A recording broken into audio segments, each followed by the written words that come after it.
Hello everyone. We hope you're doing well. We're doing great, and we truly appreciate your ongoing support. We'd like to briefly address some comments regarding our audiobook series. Rest assured, progress is ongoing.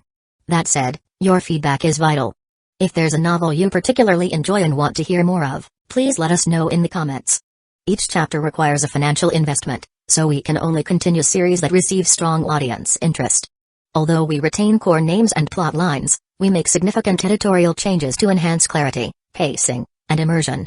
These are not simple recitations. We work hard to deliver a polished, thoughtful listening experience. Without sufficient feedback or engagement, we may need to discontinue a series. So if you're enjoying something, don't stay silent. Your input truly matters.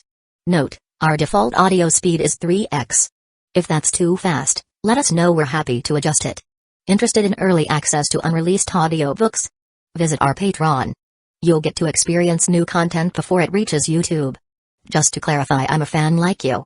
I've purchased these novels and adapted them with care, while respecting all rights and guidelines. For updates, follow us on Facebook and Twitter, X. YouTube update: recently, YouTube flagged some of our content for including mature themes, realistic violence, and darker story elements. As a result, we've decided to stop uploading anything that violates YouTube's guidelines. If you'd like access to the full, uncut versions including the more intense or mature content, you can find them on our Patreon page, where we upload everything first. Available now on Patreon: Shattered Innocence transmigrated into a novel as an extra. Transmigrating over 10,000 years late, I was forced to become a mighty presence. I, the celestial dragon, rule the heavens through the double gate, reigning supreme in countless worlds with peace taming, Tower of God sequence strength, cultivation when you take things to the extreme. Naruto is an Uchiha with cyst. WTF, the centuries-old ancestor in our family take concubine again. Plus 18, Ichi, reincarnated in Bleach as a wizard. Thanks for listening and happy listening. I blinked for a bit, before thinking. That actually makes sense. If I recall, Ozma and Salem did use magic, which was the product they bought from the shop. After realizing that, I didn't ask anymore, as it's only logical for a customer to try the product after purchasing them. I looked at Gilgamesh, who didn't even hesitate to swing the nameless sword at her other arm, not knowing whether the immortal works or not. Just by this action alone, speak of the strength of her character. It takes a lot of courage to do something like this without hesitation, even though I would hesitate to do something like this. I may be crazy, but I'm not mad. The nameless blade hit her skin. Instead of blood and severed limb, the nameless sword broke due to the force that Gilgamesh put into it. But the fact that nothing happened to her arm made Gilgamesh grin widely, as confirming the immortality she bought. I wasn't sure of that overpriced immortality details, since it couldn't see its description. However, from what I saw, it's quite obvious that this type of immortality is complete immunity toward any physical damage. The reason for that is I saw it before the nameless sword could hit her skin. An invisible power or force blocked the sword from harming its host. Honestly, this kind of reminds me of Gojo's Infinity, but more superior than Gojo's Infinity, because why not? It's expensive, and I take it for granted. I wouldn't be surprised if this immortality is immune to concepts. I mean, it would be more shocking if it didn't. Seemingly satisfied with the results, Gilgamesh looked at my direction with a smile, not an arrogant or prideful one, but a genuine smile that honestly made my heart skip a beat for a moment. God, she looks absolutely beautiful. Her beauty was not like Dee, who is otherworldly, but more of a touch of divine and mortality. It was hard to describe it, but it has a unique charm that I couldn't quite point out. Without that arrogant or prideful expression, she looks more attractive in my eyes. A second later, I managed to snap out of it and became embarrassed later on. I can't believe I was stunned at her smile. It made me look like a brain-dead idiot, a simp. But still, to think a simple smile from her could affect me this much. It would be a lie to deny that I don't feel any attraction to her. It's just surprising that she managed to get such a reaction from me, from all people. Not to brag, but I have seen countless beauties across the worlds, classics, traditional, national and even world-class, and only a handful of them make me feel like this. The first few times was understable, however later on I became more immune to beauties, but not completely, or why else would a complete bitch like Dee would attract me? Either way, Gilgamesh quickly reverted from her usual self, which was good to me. Personally, if she acts like a normal person, that would probably be the end of me. It looks like your shop is the real deal. If it wasn't, I wouldn't know what to do with you, but since you satisfied me with your service, I will grant you a wish. Name it and I shall grant it with all my ability. Gilgamesh suddenly made a decree and looked absolutely serious. This was totally unexpected, that I was stunned in silence once again. Not only me, Archer was surprised. He also didn't expect Gilgamesh to declare something like this. Seriously, this woman. How many times has she surprised me? She's too unpredictable, but honestly it isn't too bad. Encountering someone unpredictable once in a while isn't too bad, I suppose. Snapping out of it, I thought. This is technically tipping her right. Even though I didn't really do anything aside from scamming her to buying expensive stuff, aside from that, does it really matter? Since she's pleased with what she acquired from my shop and wanted to grant me a wish, it would be rude to refuse such a valuable thing, since who knows when I will receive such a favor again. I need to think about what I want her to grant me, something that would benefit me. I want sex. Wait, no. I mean, I wouldn't be against tasting that. Okay, what the fuck? Calm down.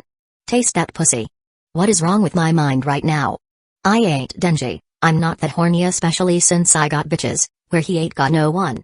After fighting the horny devil, that is my own mind. I decided. I would like to think more about what I want, if that's okay with you. This was the best answer that I could come up with at the moment, as clearly right now my mind is too corrupted to think of anything decent aside from sex. I know she's beautiful and all, but do I really have to be such a horn dog? I know hormones could be embarrassing, but this is something else entirely. Even with D didn't experience something like this. Gilgamesh saw nothing wrong with my decision and nodded. Of course, but the next time I come back here you better make your decision by then, or else this king will be displeased. Of course. Who knows when she will come back, but regardless it would be enough to sort of thoughts by then. And after that, Gilgamesh left the shop with that perfect booty behind her, that even Emiya himself, aka the bone of my sword, couldn't resist looking. Incarnation or not, a man is a man. Reality marble user or not, a flawless booty is something to stare at. That's why no one told us about staring, because if we did, we'd be a hypocrite. Archer has enough of being a hypocrite though. Listen, we did what we did and there's no denying about it. I tried sounding like a wise sage, but Archer gave me a deadpan look. I'm tired, can I take a break? You barely did anything, why would you even take a break? Dealing with that golden bastard drained most of my energy.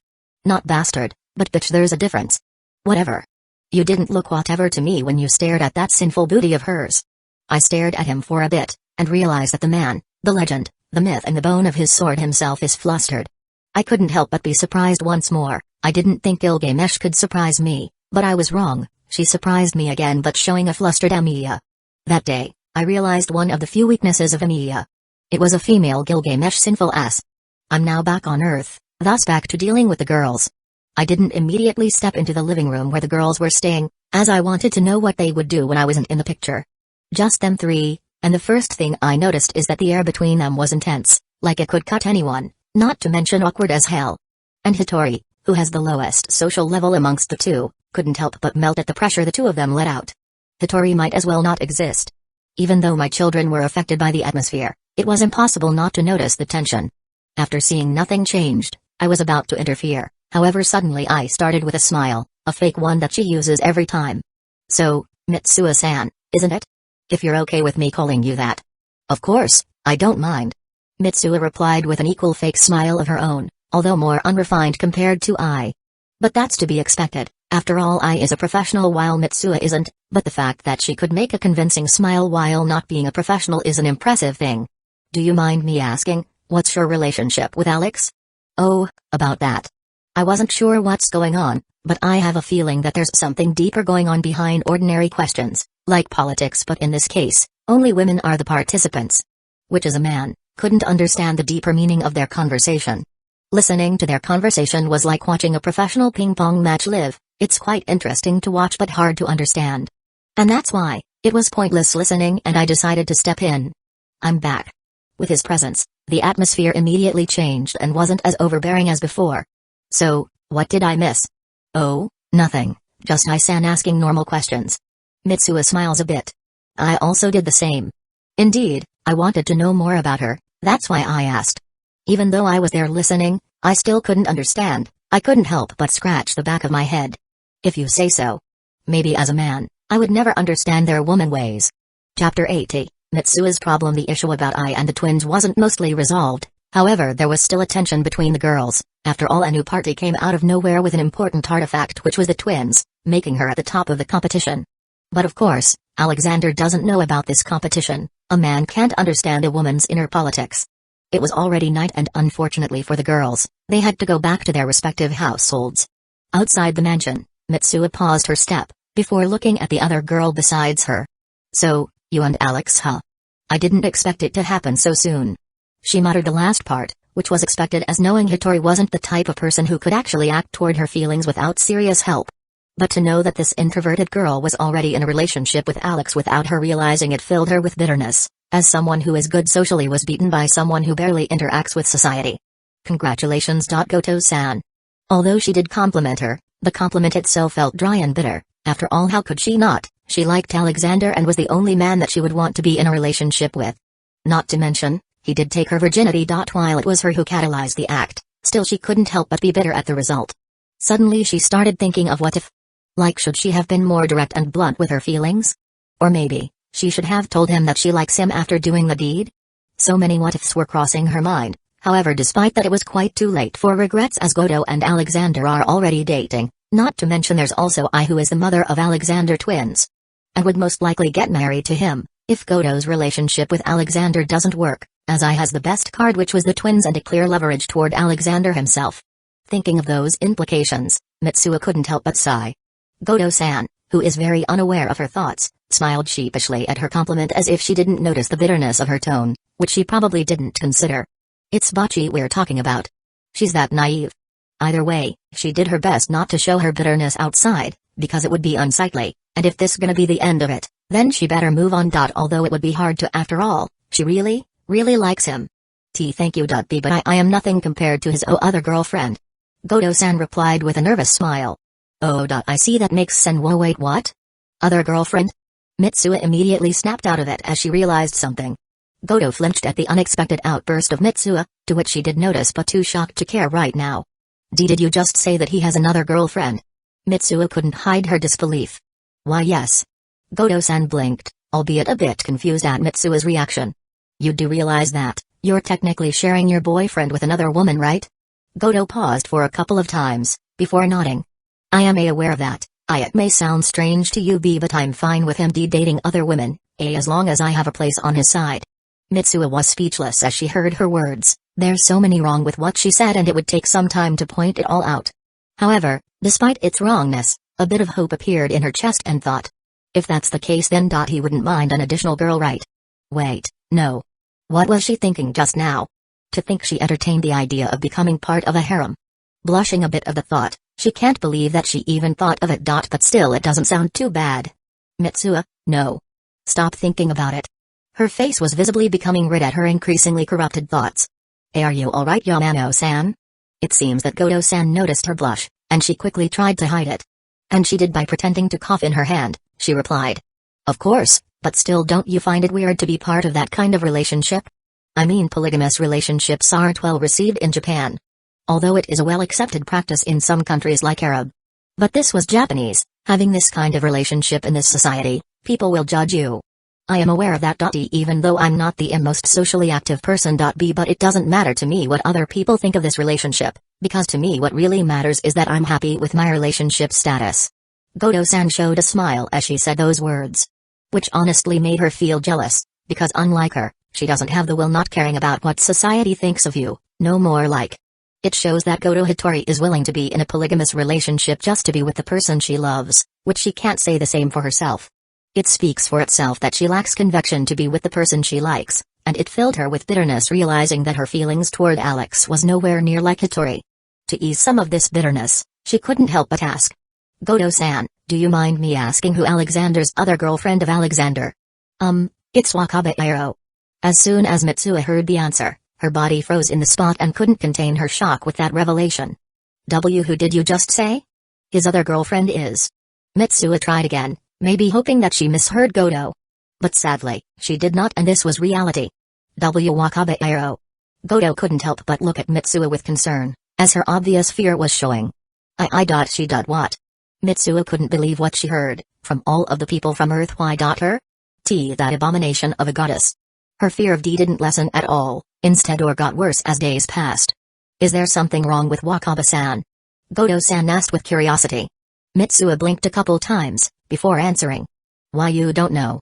She whispered when mentioning those words. Regardless, Goto seemed to hear it and asked a bit worriedly.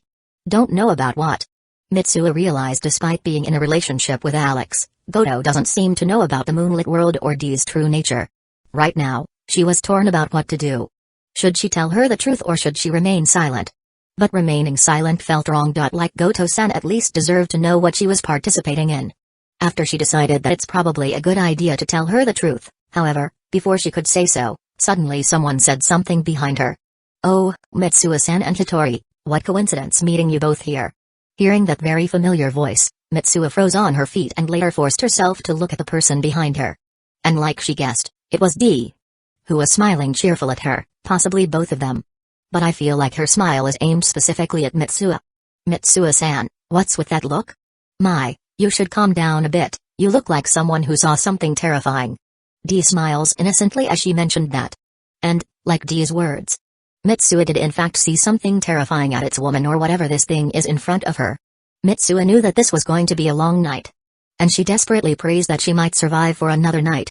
Meanwhile, inside the mansion, right now it's better for me to talk about my relationship status with I, so as to avoid misunderstanding in the future. Do you have any questions regarding my relationship status? I'd answer you as truthfully as I could. I was silent for a moment before asking. So, is it true that you're dating Goto-san? I nodded and replied. Yes, I do. Oh. I see. I became thoughtful of my answer, and then continued. Did you start a relationship before you found out about our children or just recently? I answered truthfully. It's before I found out about my children. With that I let out a sigh and smiled, which was probably a good thing. I mean, what could she possibly be happy about? Even though my relationship with Dee and Bocce started before I found out about the twins, it doesn't change the fact that I'm still in a relationship. I don't know why, if it's any different if I started my relationship before I knew about my children's existence.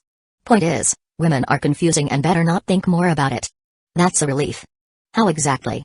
I wasn't sure why it's a relief to her, but good for her. Is there more you want me to know about? I asked a bit expectantly. I did say I will be truthful about my relationship status, before it could become an issue in the future, so I decided to say. Yes, I'm not just dating a Hitori, but also another woman. Chapter 81, Normal Breakfast. I wasn't sure how she would react at the news. Would she be disgusted? Shocked? Or even confused at the news I told her? And to my surprise, she neither did all of that. Instead I tilted her head and asked. Is polygamous relationships normal in a moonlit world? I paused at the question, and started thinking about it and recalled quite a handful of mages that have that kind of relationship. And now, that I think about it, while it may not be a common practice in the moonlit world, it wasn't rare either. The reason why it isn't common in the first place is because of the fact that family marriage is a political tool, which most magus families participate in for better political power in the clock tower and a better heir. That's why, magus that has a few generations worth of existence, does political marriage for the betterment of their future generations. Now, as for those families who existed hundreds of years ago, it is quite different. They don't need political powers or a better heir unless they're part of a political faction of the clock tower. Either way, it wasn't unheard of for such members of magus families to have a polygamous relationship with other lower-class magus or even a non-magus kind. Realizing that it is a common practice of my kind to have a polygamous relationship, I answered. Yeah, they're not rare nor are they common either, but you'll see quite a handful of them. So, it's not strange for a magus to have a polygamous relationship with multiple women? I said as if making sure that she understood that correctly. Indeed, that's correct. It didn't take me to realize that she somehow reached a conclusion. I see, thank you for that information, and I have a lot to think about. Good night. I then left the living, leaving me alone, thinking what her word implies. Honestly, it could be anything. Honestly, from leaving this house with the twins, which was unlikely but there's still a possibility, and to joining my polygamous relationship with Dee and Bocce.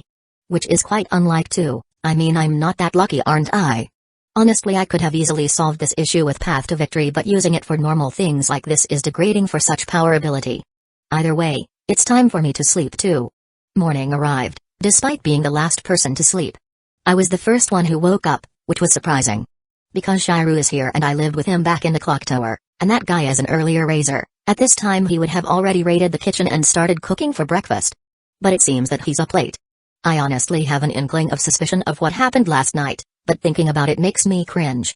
And not long after, Shiru was finally up, and when I saw his condition, I realized that suspicion of mine was real as it could be. I mean, looking at the state my brother-in-law is in.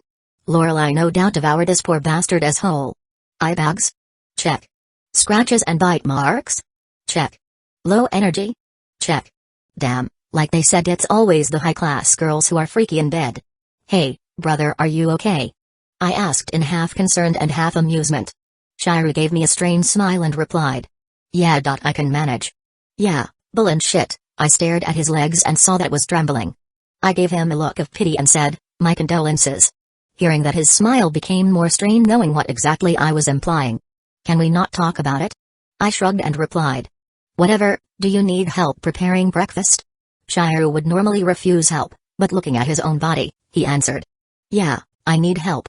Alright, I'll prepare the ingredients and you do your thing. And that's how our morning started. The next person to wake up in the mansion was Lorelei. No surprise here, while she may not be as early riser as my brother-in-law, she still keeps her schedule, to set an example for our family. Which was mostly pointed at me. As you see, I have a terrible habit of staying late when this body was younger, but Lorelei managed to force some sort of discipline toward my body. Like, at a certain point of time in the morning, my body would automatically wake itself no matter what, even if I'm mentally and physically tired. If I didn't know any better, I would have thought my dearest sister cursed me or something. Either way, compared to Shiryu, Lorelei's entire body was literally sparkling, like she had the best sleep since forever. Her face is so shiny, despite looking stoic outside. I know for sure that my sister is pleased inside. I've lived with her long enough to notice the difference between her mood. Lorelei stares at her fiancé, before looking into me. You woke up early, good. It seems that you still remember the training I've installed into your body. Hearing those words made me shiver at the spot. Remembering those times is traumatic. And I didn't want to recall the Spartan-like training ever again. While it made me who I am today, frankly it wasn't worth it. Breakfast is ready. Shiryu finished cooking, and like always his dishes are appetizing as always. Honestly, I'm completely baffled by the fact that this guy could make such a luxurious dish with such common ingredients. Not that I was complaining with the result. Later on, I arrived with the twin in her arms. She stared at the food and couldn't help but say, I didn't know there's a restaurant open this early. You're right, there isn't this guy who cooked it. I pointed at my brother-in-law. I was surprised, and said, really? I didn't think he was the type to cook. Oh, I could definitely understand that statement if I didn't know Shiryu. Like, his body is built like a bodybuilder, and I'm quite jealous of it, but I know better than anyone what kind of tears, sweat and blood did Shiryu experience to get that kind of body. It wasn't worth it, the experience itself is. Imagine going war to war, without a rest. This heroic fool only stopped because he was on the leash, thanks to my stubborn sister. Either way, it wasn't worth talking about it. Now that I think about this, is the first time I and the twins will experience tasting Emiya's dish. I wondered what their reaction was going to be. Curiously, I stared at them, as they chose to eat the traditional Japanese egg rolls. And as they ate one of it, their eyes widened. What is this? How could a single egg taste so heavenly? I stares at the rest of the egg in disbelief. Yep, that's a natural reaction. Then my eyes went to my twins, and their reaction was quite adorable, and I couldn't help but be amused at the ecstasy on their faces when they tasted the egg rolls. I took a picture out of it with my phone, and saved it into my favorite gallery. Hey, they're my kids. What sort of father am I, if I don't adore my kins? Either way, I noticed that there's a particular message on my phone. It wasn't from the girls, but from the school itself. I read it out loud. Greetings, students. I'm afraid to inform you that our prestigious school will not be rebuilt for a while. That's why, to all students of our school, you will temporarily transfer in another school that we choose. For a semester you'll be studying there with its local students. Be sure to attend there in Monday for attendance, and the school location will be sent after this message. And after I read the entire message, I looked beneath the prior message and there's the location of the school, which honestly quite surprising. Wait. Isn't his school? Chapter 82, Little Conversation. It's been a few hours since I've read the location of the school, which I won't think about for the next few days, until I actually see it personally. I wouldn't conclude if that was actually the same school as I remembered. I could be wrong though, maybe it has the same name but isn't the same school I remembered in my previous life. Either way, right now, aside from my children, I was currently in the studio for rehearsal. And for my sister and my brother-in-law, they were back at Clock Tower for business, as someone who held a very high position in the Mage Association. My sister rarely has free time, as she's busy most of the time, from either attending meetings with other lords, or hunting dead apostles with her faction. The fact that she has time to visit me, speaks to the fact that I mattered to her, an important person. If I were just anyone else, there's no way she'd visit me, as soon as she heard the news of gaining an heir. And as for Shiryu, while he may not hold any political powers in the Clock Tower, even if he did, I doubt he'd hold the position for a long time. Either way, despite not having any importance in the political side of the Mage Association. He followed Lorelei like a loyal dog. No offense to him, but I doubt Lorelei needed protection, as she's the greatest modern mage after all. No one is stronger than her in magecraft in the modern era. Even my magecraft isn't comparable with her. However, if we add magic to our overall status, then that's a different story. Lorelei may be the greatest mage in the current era, but the strongest she is not. Those who held that title are the magicians. Magic and magecraft are completely different levels, that's just a hard fact. You can't beat logic against the illogical. Like a smart person tries to argue with an idiot, who simply isn't capable of understanding what the smart person is trying to explain. Anyway, now's the perfect chance to talk with my son about his previous body. I couldn't talk to him because of the events that happened after informed him about his corpse. Aqua right now, he was listening to his sister who was scrolling through Twitter, arguing with those who badmouth I. While he understood that she's annoyed at the people badmouthing I, she's making this more dramatic and complicated. He's a fan of I. Naturally he'd feel irritated by a person who dared to badmouth his idol, but aside from that he wouldn't do a thing, unless of course it would affect I. That's why he felt like his sister was overreacting. As someone who knows one or two things in life, it is inevitable that there's someone who would hate I for what she is, as there's truly nothing perfect in this world. Humans are, after all, a being of hate and envy. Even if that particular person did nothing to warrant that hate and dislike, a human would eventually find their own reasoning to hate them. That's just how it is. Humans are a creature filled with flaws, an imperfect being. Either way, he wasn't going to start something just because he thought of them as imperfect beings. He wasn't going to become a cliché villain in some anime or something. He wasn't that edgy. Grrr. How dare they say that to mom? If I only have the ability to curse someone through internet I would have already done it so. Ruby looked angry, as much as a toddler could. Seeing this angry look of his sister, he couldn't help but think of a fierce kitten trying to intimidate someone. Later his sister gained some sort of enlightenment and looked at him. Wait, maybe Papa could teach us how to curse someone through the internet. Aqua suddenly sweat dropped at that. Well. If he did there's no way you'd do that, right? Cursing someone just because you badmouth I. However, the answer he got was Ruby's unflinching stare.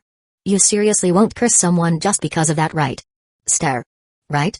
Aqua suddenly broke a cold sweat as she realized his sister was dead serious about cursing someone. He knew she could be petty but this is on another level. Ruby finally said. Maybe.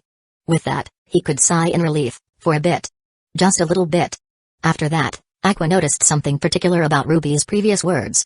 Wait, did you just say Papa? I thought you disliked him? What? No, I never claimed I dislike him though. Ruby looked at him like he was speaking nonsense. Aqua was speechless at his sister's words. After that he shook his head. There's no point arguing something pointless. Whatever, so you accept that he's our father now? He replied in a low tone. Ruby just shrugged and answered. Not really, but it's not like he's going anywhere anytime soon. It is most likely that he'd become our father eventually, so there's nothing wrong with me calling him Papa in advance. Plus he's rich, also a mage and a reincarnator like us. Aqua blinked at his female counterparts, and quite surprised to hear something logical from her own mouth. However, is being rich really essential? Aqua said wearily. Of course duh. If ever Mama and Papa get divorced in the future, Mama could at least take half of Papa's assets. Ruby smiles at him like it was nothing. Hearing that reasoning, Aqua shivered. What is this terrifying creature? Either, who filled her head with this kind of nonsense? Maybe it was a mistake for him to allow her to watch the Western media. Damn their culture, it's a mess. I don't think that would be possible considering he's part of the moonlit world and also I and Alex aren't married. Yet. Ruby replied. Damn, when did this girl learn to be smart? A while ago, she got the intelligence of a chimpanzee fighting those twittards. Now she's like a decent educated person. Nothing makes sense anymore. My point still stands, also stop being literal. Besides I don't think I will be the only person he'd be in a relationship with. Aqua said as he listened to the conversation last night. Ah, that. Ruby's face darkens a bit, recalling that particular memory. Indeed, to think he's been in a relationship with 2 other women, even though it's a common practice in the moonlit world, according to him. It's still out of norm to me. I still can't quite grasp that kind of relationship, to think that there's a society that accepts that kind of thing. I thought it was limited through lane or anime, but to think he's starting a harem. He's frustrated because their mother won't be the only woman in their father's relationship. But at the same time, he couldn't help but admire the achievement that his father achieved, to be in a relationship with multiple women. That kind of thing was a man's dream, well most men. And he's part of them, not that he'd say that out loud. That womanizer. Why can't he be satisfied with Mama? Ruby complained. Aqua sweat drops, but honestly, a part of him agreed with her, but it is what it is, There's little he could do about it with his current body situation. Not that he could win against his supposedly father in a physical fight. Anyway, he can't believe the adults left time alone. While he may not be a real toddler, isn't it quite irresponsible for them to be left alone? But either way, they can take care of themselves. It's not like this is the first time that they've been neglected. Don't get him wrong, neglected is a strong word, more like I or the other caretakers are busy with work. Aqua could also recall Miyako sleeping on many occasions when she was supposed to take care of them. That's why they often change their diapers by themselves. Weird, but it's not like they can complain about it. They're toddlers and they often can't control their urges. Not to mention, as people with an adult mentally, there's no way they would want to smell like shit or piss just because they wait for someone to clean them. That's disgusting. And when he was about to start a conversation, suddenly someone entered their room. To his and her sister's surprise, it was their biological father. Honestly, Aqua thought he left home or something, but it seemed that he left behind. Which makes a bit of sense, considering Miyako isn't here. Aqua, Ruby, get ready. I'm going to take you to where Aqua's old corpse is. Their biological father suddenly announced. Oh, that's something that he could get ready all day. After all, it's not every day someone could see their previous life corpse. Chapter 83, Secret Underground. I carried both my children toward the house garage. At first they were against saying things like, they would be able to walk by themselves or something like that, but I wasn't having it. Yeah, but I'm faster. Which was logical, considering I'm in an adult body, while they're still toddlers. That shut them and I carried them downstairs, although they were reluctant to be carried by me, who was very much aware that they're no ordinary toddlers. I couldn't care less about their reasons. As for me, I couldn't care less if they're some thousands or billions of years old monsters. The fact that they are my biological children makes them important to me. Mentally aside, their very body is at least 50% of my DNA. Who cares about the old souls that reside there?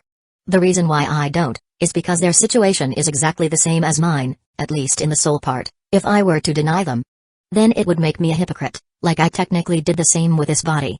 We arrived at the garage, and it was empty. For the most part, there isn't a single vehicle in this place, which made Aqua confused. Why are we here? I looked at her through the eyes while carrying him and his sister. To get a ride. But it's empty. Aqua pointed out the obvious, while his sister nodded. I gave him a mysterious smile and replied.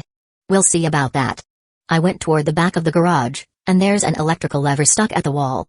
From the outsider's perspective, there was nothing special about the lever, but they couldn't be more wrong. Like in action movies, things that specifically look normal, but stuck in the wrong place have a high chance of something behind that seemingly normal item. I didn't hesitate to pull the lever and suddenly the ground shook, and a mechanical sound was heard, and suddenly the ground moved below. Like it was some sort of elevator, and that description couldn't be more accurate. Aqua and Ruby's shock couldn't be more obvious. As I watched their reaction in amusement, they're pretty surprised by this unexpected mechanism. Suddenly snapping out of it, Aqua exclaimed. Why, you have a secret underground in your garage? With a smirk. That's right, isn't it cool? Aqua didn't reply, but his face said exactly what he thought of this place. It was the look of unadulterated fascination and awe. You think this seemingly normal-looking house doesn't hide anything? It does, very much so. Amigas has a secret or two after all. Honestly, I went to all trouble to get this underground install, and it cost me millions, which was worth it. As this place is technically my Magus workshop and part garage where I put the cars I've collected when I arrived at Japan. I went to the hassle of hypnotizing anyone who participated in this project. If they knew about this place, then it wouldn't be called secret, so basically I'm the only one who knew this. Until now, that's it. Upon arriving at the secret underground, lights started to open by themselves, revealing rows of supercars. Lamborghini, Ferrari, BMW, Tesla and Rolls-Royce. Whoever says that money can't buy happiness, they're clearly wrong. Who wouldn't be happy with these kinds of cars ready to use? As Peter Parker once said, with great power comes great entertainment. I'm sure that's why he said. You see this, my children, once you're old enough, you can get any of these, just pick. That's why grow up and go crazy. I smiled at them. Aqua smiled dryly. I don't think it's good advice for children. But you aren't children. I answered back, which made him pause and replied. I see your point. As for Ruby, she couldn't stop herself from exclaiming. What the hell? Are you secretly a spy? Only spies in movies have this kind of thing. Or perhaps you're secretly a hero at night. Ha. No, my dearest daughter. I'm not a spy or a hero of the night. Do you know why? Because I'm not some traumatized rich kid that wears some edgy bat costume at night and attacks random people at night. I jabbed at Ruby's comment. Ruby looked confused for a moment before saying. Is that some sort of reference for something? Oh, yeah, right. There's no DC here, so Batman might as well not exist. While most things from his Earth here exist, some things don't, like DC or Marvel Comics. With a reference that only I could understand, I was a bit disappointed with no reaction from my audience. That was really a clever joke, but either way. Never mind, so I'll let you children pick. Which one should we ride? I smiled at them. Ruby's eyes widened and excitedly started looking for the best car in her opinion, to have a ride with. Aqua has another concern. Do you even have a car license? I look at him with a mocked hurt expression. Is that even a question? Do you really think I'd buy these supercars just to put them on display? Well, not to offend you, but you look like the type to do so. Aqua says in a matter of fact. I tried to counter his words, but later realized that he's correct about me. I'm someone who buys things and puts them on display. If I were to refuse to acknowledge that, then that would make me a liar, but as for your question, yes, I do have a license. I admitted. After that he didn't ask any other question, and finally Ruby chose what car she wanted to ride. It was a purple Lamborghini, which honestly wasn't surprising that she picked this particular one, and no, I wasn't talking about the car brand, but because it's the only purple car in the secret underground garage. And I wasn't a fool. It's very obvious at this point that Ruby idolized she's probably a fan back in her previous life. It was hard not to notice honestly. Despite the limited time I've interacted with my children, I already knew a thing or two about them based on my observation. And because Ai's hair color is purple, she picked this one. How obvious she is. Despite being Lamborghini, many may dislike it for this basic color scheme that is painted on this supercar. Which doesn't really matter to me, and I would shut them up by saying, "Oh yeah? What color is your Lamborghini?" And that would shut them up. Since Aqua didn't say anything about Ruby's car choice, we end up riding that one. When we entered a crowded place while riding a Lamborghini, it wasn't a surprise that a lot of people would peek at my Lamborghini. After all, it isn't common for a car like this to be seen in Japan. Few even took pictures at it, which was honestly fine, since they don't do anything harmful. To my regret, I can't drive this supercar more than 20 kph, since Tokyo is crowded as hell. However, thanks to small mercies, there isn't any traffic. After a half-hour of journey, eventually we arrived at our destination. The place was a warehouse, where in movies, sketchy people gather and do illegal things, but this isn't a movie and I should stop referencing anything regarding cliché movie scenes right now. This place is kind of sketchy, like in the movies. Ruby commented. Right, even if I stopped this girl won't, anyway. I went inside holding the twins using both of my arms. If this was before, I would have felt the weight of the toddlers in my arms, but since I've bought Goldie Rogers' template, they're light as feathers in my arms. Aqua looked at the warehouse suspiciously, which I can't really blame him for doing that. If I were in his situation I would, but I'm not. That's why I can confidently walk toward this seemingly suspicious place without fear. Unless there's a type hiding there, I don't fear anything. Because I'm confident of defending myself and my children. As I got closer to the warehouse, there's some security guards that were stationed outside the place. Normally they would stop whoever tried to enter, but I had the foresight to contact the people I hired to investigate the murder of my children's previous body. And these people knew that I'm the person they've been waiting for, and they let me and my children go inside without a hassle. Compared to the suspicious-looking warehouse outside, the inside was more pleasant-looking. It kind of looks like a science lab actually. Then I was greeted by a man in his late 40s and said, "You must be Mr. Bartom Eloy?" "Indeed I am." "You mentioned from the call that you want to see the body." "That's right." I nodded, however I saw his hesitation. I was confused at first but understood when I saw him looking at the children rather than me. "Are you sure you want the children to see?" he asked while still looking at the children. I nodded at him and replied, "Yes, it's fine, they can take it." With my final say, reluctantly he allowed us to go see what is left of the body of my son's past life body. Lo and behold. Amamiyaguru, or at least what is left of his corpse. Chapter 84, Preserving the Bloodline. Seeing his old body up close, barely recognizable as it is nothing but bones, made him feel very complicated. After all, it's not every day you see yourself as a dead corpse, a skeleton. The only thing that he really recognizes is his lab coat. Although it's filled with holes, it's still recognizable to him, not to mention there's still a name tag in the lab coat. Amamiyaguru. There was no denying it, this was him. A lifetime ago, he didn't know what to feel at the moment. Was he going to cry? Nope, he wasn't. While he was getting sentimental, due to the fact that his corpse lay in front of him, it wasn't enough to make him weep or something. How strange normal people would do such. But he figured he wasn't, so no, he wasn't gonna cry, because thanks to the fact that he died, he received another chance at life, and as much as he cared to admit, he likes this life more than his life as Amamiyaguru. Frankly, his life as the doctor was plain. Simple as that. His life as guru was ordinary, and nothing sort of special significance. However, his sister was different. As soon as she recognized that it was her sensei, she started becoming emotional and started weeping at the sight of his corpse. The detective misunderstood the cause of Ruby's crying, and looked at his biological father. Sir, I think it scared your daughter. Perhaps you should. No, it's fine, let her cry. Also, could you give us a few minutes of privacy if that's too much to ask? His father politely answered, perhaps afraid to be misunderstood as uncaring about his sister's predicament. The detective hesitated as he was looking at Ruby, then to his father, and ultimately he relented with a deep sigh. Oh, of course, please call me when you're done. But before leaving, Aqua swore he heard the detective mutter, "What a cold-hearted bastard. Such a sight shouldn't be seen by toddlers." And left, leaving them in private. Aqua shook his head and thought, that would have been the case if we were ordinary toddlers, but we aren't. He was sure that his biological father heard those comments as well, but didn't pay it any heed, and so he will do the same, as it isn't important. So, he continued observing her sister weeping at his corpse and made him realize that he's that important to her to the point he could cause extreme emotional distress from his sister, no Serena. Which means, her crush on his old body was probably genuine, and suddenly a random thought appeared in his mind.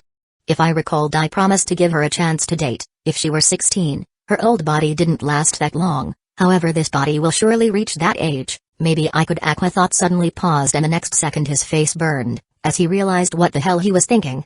What am I thinking? Did I just entertain the idea of dating my OWN sister? Amamiyaguru. Wake up. She's your biological sister. It made his own face even become redder. His biological father noticed this and said, Oi, Aqua, are you alright? Your face is so red that it resembles a tomato. Are you sick perhaps? Then a massive hand reached his forehead and after a few seconds, he continued. You're not sick. Strange, what's the reason why you're so damn red? Perhaps you're thinking of something lewd, did you? Shut it. Let's not talk about it. Aqua snapped at his biological father. Alex frowned at his strong reaction, however decided not to persuade it, which made Aqua sigh in relief. Either, he should stop thinking such things, like forever is possible. I don't know what Aqua thought about, for him to have such a strong reaction, while I'm curious. It's probably best not to think about it. In my left arm, Ruby continued to weep at the corpse of her sensei, although I don't know what's their relationship in their past life is, however I do know that it's probably more than acquaintance, for her to weep at his corpse. There's no mere acquaintance would react strongly like this. Perhaps, both were friends, or maybe lovers. But I have a feeling that it wasn't the case, a crush. Yeah, that's more like it. Wait a minute, I looked at Ruby and then to Aqua. I did it a few more times and a light bulb appeared above my head. Is this a start of an incest story? That revelation caused my jaw to drop. I know this seems like a crazy theory, but the more I think about it, the more plausible it becomes. I stared at both the children and cried inside. I know there's a saying, keep the royal bloodline pure, but damn, they don't have to make it literal. Honestly, if that were to happen, I wasn't really sure what to do. Should I be against it or not?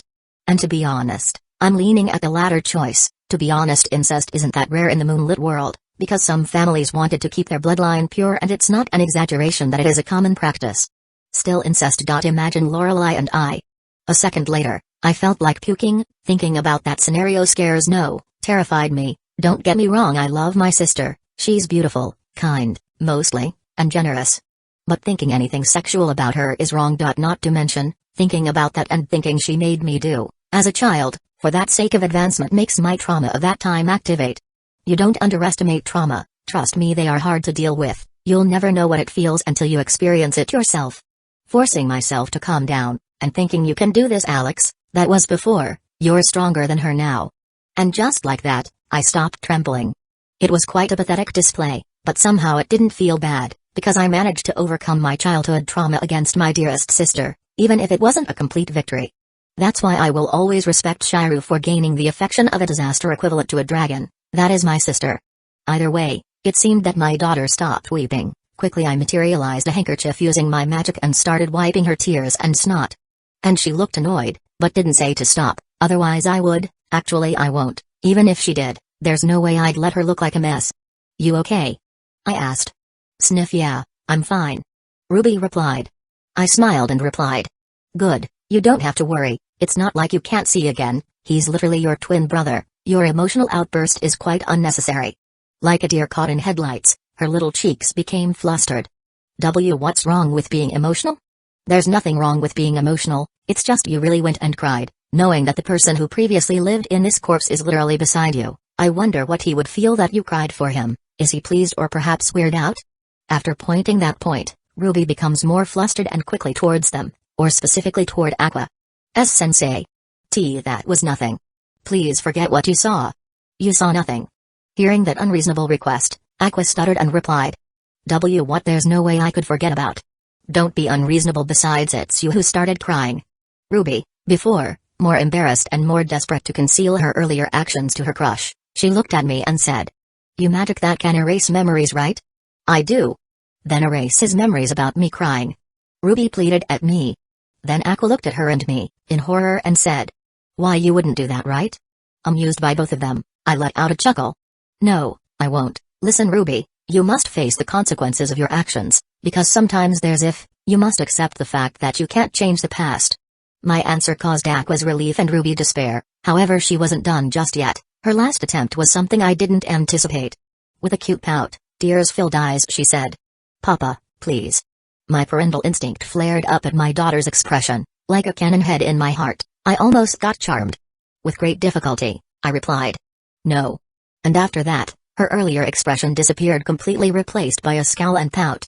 HMP. With a strained smile, I thought.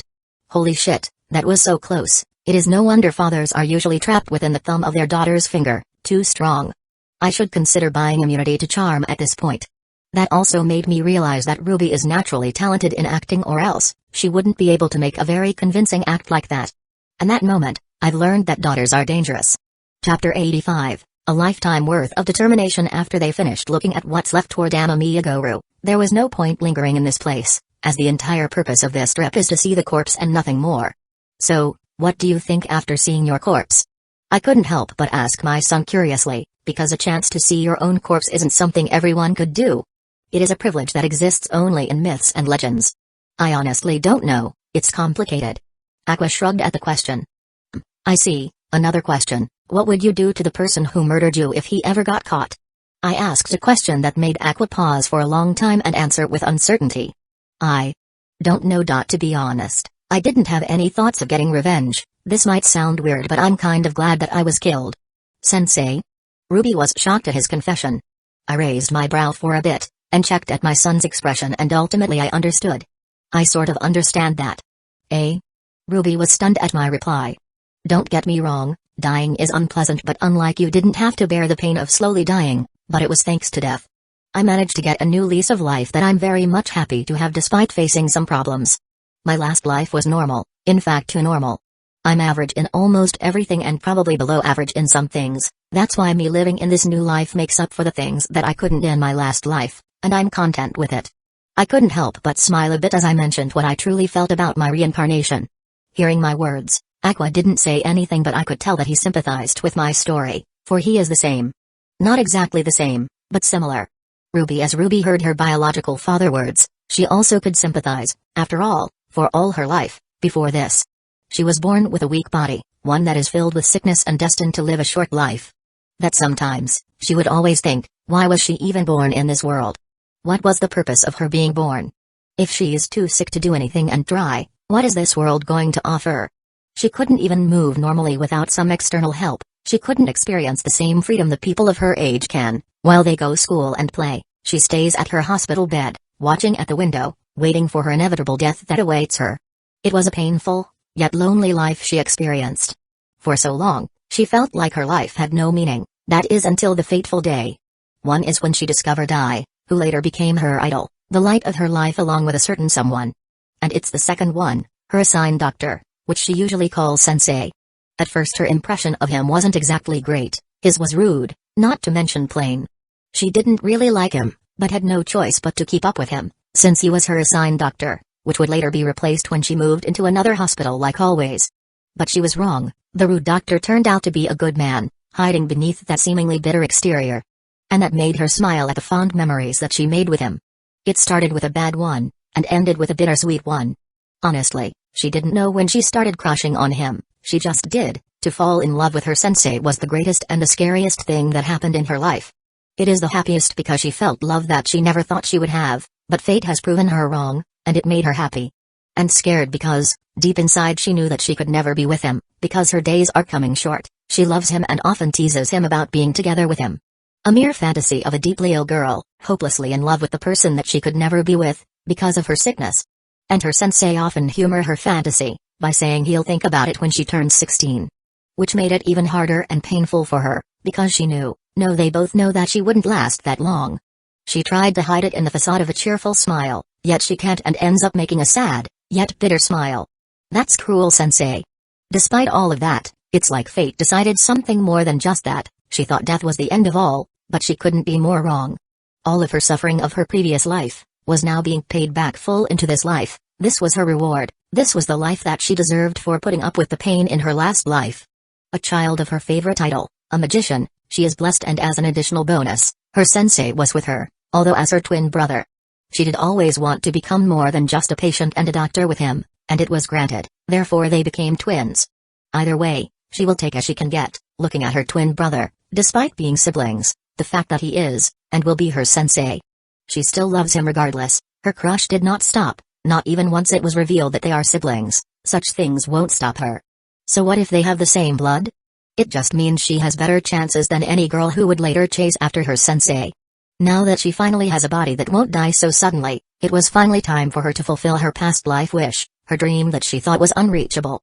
There's no stopping her now, perhaps only age, that is. Looking at her brother, she smiled and thought, just wait until I'm 16, I will fulfill that promise a lifetime ago, I swear.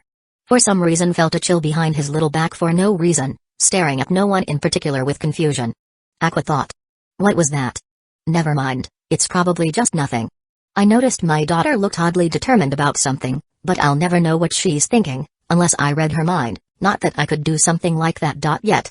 But I won't read her mind, or anyone who is important to me for this matter, and as for anyone else, I will, and I would do it any time to get an advantage toward them. Anyway, we finished this earlier than I expected. Honestly, I thought we'd take hours, but that was just my guess, so I decided to ask. So, where do you want to go next? Do you want to go back home or maybe visit your mom or something? Wait, we can visit mom at the studio? Ruby's eyes sparkled at that suggestion. Ruby, I think it will be a bad idea. I cut him off before he could finish the sentence. Aqua, you don't need to worry about whether your relationship with I will be exposed or not. With me here there's nothing to be afraid of. With my power there's little I couldn't do, like I could easily sway the public opinion if ever they made a negative comment about your mother. I grinned at him and Ruby. Shall we? Both toddlers had different reactions. One was excited because they don't have to hide what they are anymore, and the other one was resigned, overthinking what could go wrong with this trip. He isn't wrong, but he also lacks faith toward me. Either way I'll show them what it's like to be under my protection. Thus, they went to the strawberry production. Chapter 86. Truth today was quite the same as the other days of practice, nothing out of norm, except maybe for one thing, is that the diligent and talented Hoshinoi is checking out her phone. And it wasn't even break time yet. So naturally, the members of Bikamaki got curious, because their most hard-working member and its lead was slacking off, and that's simply out of character for her. Take it from someone who worked for years with her, to see her lazing and like this nothing sort of miracle. Say, what do you think she is doing on that phone? I asked the rest of the Bikamaki curiously. I don't know, I never saw Aizen slack off like this. I wonder what it could be. Ari asked, a bit concerned. Ho. I know what this is all about. Akon suddenly declared. Then all eyes were in her, and curiously one of them asked. Tell us. With a smirk she then pointed at I, who was unaware of this, and said. There's only one thing that could make her do something like this. It's obviously a man. It means that I has a boyfriend. The Bikamaki exclaimed in different ways, but most of them were excited. As girls they like to gossip, whether this is true or not. The possibility of their lead being in a relationship with a guy makes them really excited because it breaks the sense of normalcy of this place. But before they could get any further with their conversation, suddenly a voice interrupted them. What nonsense are you speaking? There's no way she would have a boyfriend. There's no way the president would allow his golden goose to have a scandal later on. Think about. Maybe it's just her finally being bored and wanting to try slacking off for the first time. You don't have to make such a big deal about trivial things. The voice finished. And the Bikamaki group stared at the person who was responsible for saying those words. This person was Nino, a person who is also part of Bikamaki, however unlike other members who is at the very least friendly or neutral toward Dai. Nino hates I very much. It wasn't a secret to the group that she hated her, even though the target isn't aware of such hate. Her reason for this hate runs deeper than anyone aside from her. It wasn't like she always hated Ai. At first she tried to befriend her, but was completely ignored. And that was the time her dislike turned into hate started. Nino dislikes Ai because it was obvious that the president, the company itself, favors her, unlike any of them, which were pretty replaceable. It was as if she's the protagonist and they were just side characters. She also felt inferior to Ai's talent, which was true even though she tried denying it. Anyway, she hates Ai because she's always in the spotlight, as it was always her that was being remembered, her that was popular, yet she never seemed to care about any of it, like she's from a completely different world from them. Nino isn't that a bit? Mai wasn't sure what to say. I mean, it could probably be true, you know. Okan defended her theory, to which Nino scoffed and replied. And then what? Gossips about it? Then President Stu finds out about it and takes it as some sort of bullying? You do know what happened to the other members who tried to ruin her reputation, right? Gone, fired by President Stu, and probably wandering somewhere jobless. Nino said bitterly and made the rest of the Bikamaki dawn by the reality of their situation. Most of them don't really have an alternative way of earning money, as this job was the only thing that kept them out of the streets or being homeless. At least half of them were financially unstable, that's why they need this job, even though they've experienced unsavory things as idols. Silence dominated for an entire minute, until they heard a commotion outside the building. Usually they wouldn't pay any attention towards that kind of thing, since it's quite a common occurrence in this company, since lately they've been popular thanks to Ai, and some of those times outside the building newscaster from different TV channels would ask questions about Ai and the company, but never toward the backup idols like them, as they were never really the main focus. Curious, the girls looked outside and saw a purple Lamborghini. Nino hates the color, but was interested in who owned such an expensive car. A second later, she receives her answer. As the person went out, it's like someone took her breath away, her cheeks flared up, as she saw the man who came out of the Lamborghini. And gods, he's so handsome, it was obvious from his face structure, height and hair color that he's a foreigner, possibly a British. Nino never really believed in love at first sight, but right now, she might as well believe in it, because she was instantly captivated by the man's appearance. It wasn't just her, most of the Bikamaki were feeling the same, as it was very rare to find a hottie of this caliber. Then he takes out children. Wait, those children look familiar, and after revealing themselves fully to the Bikamaki, they realize who these children were. Isn't these children the president's? They all thought similarly. As this wasn't really the first time they saw these children coming in this place, but they didn't linger for more than a few minutes in the practice hall, and that's why they never really get to know the children or have a single conversation with them. In fact, while it wasn't really confirmed whether these children are really the president's, it wouldn't make sense for them not to be his, especially since no children are allowed in this place. So it is most likely their president's children. After taking out the children, the handsome foreigner takes out a banquet of flowers, making the girls question who these flowers are for. And soon enough they got their answer, as the man ignored them and went directly to Ai, who didn't realize he was there. PSST, hey Ai, guess who's here? Hearing his voice made Ai snap out of it and finally saw him, making her eyes widened and exclaimed. Hey Alex? What are you doing here? Wait, the kids are here too? Everyone could see Ai's panicked expression. It was hard not to, when it felt genuine that she's really panicking and not just an act. Haha, about that, yes, I bought them. He smiles at her, but that answer only made her panic even more. But no, you don't have to be afraid. You don't have to hide it anymore, you will be safe, this company will not fall, and there will be no scandal. I'm here to protect you, do you understand? His voice was firm, and filled with reassurance that even the audience could trust his words. Ai hesitates, but ultimately she chooses to believe him. Alright. But if this somehow goes wrong, you will be taking responsibility. To everyone from Bikamaki, Ai acting felt different somehow. It didn't feel fake, but instead it felt genuine. The man smirked. You don't need to tell me that, in fact I'm already taking responsibility, for now take this. He gave Ai the banquet of flowers in her hands, making Ai genuinely smile for the first time in the eyes of the Bikamaki. Nino didn't understand what's happening, nor her co-idols, but she was burned by curiosity and couldn't take it anymore and directly confront the foreigner for answers, because if she doesn't receive one, she might not get any sleep for days to come. Excuse me, sir, may I ask what's your relationship with Ai? Nino asked.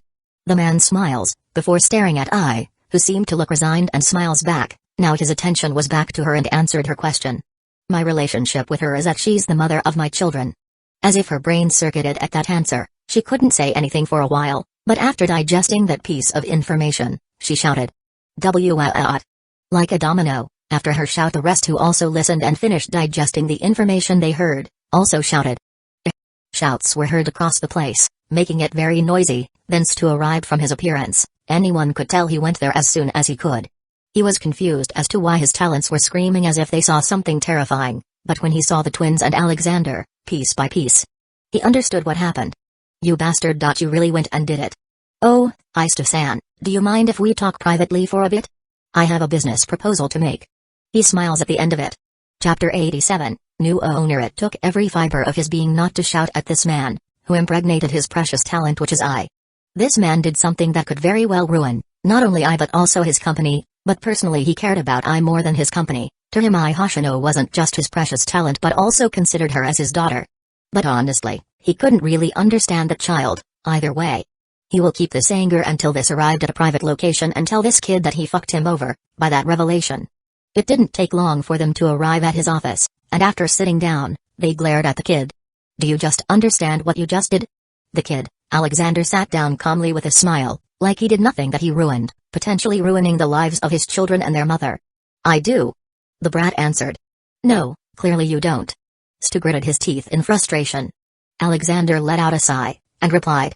Believe me, you might think I don't, but I do. Don't judge my age for being incapable of understanding what I did. This kid. Veins appeared in his forehead, then said. If you did, then why did you do that?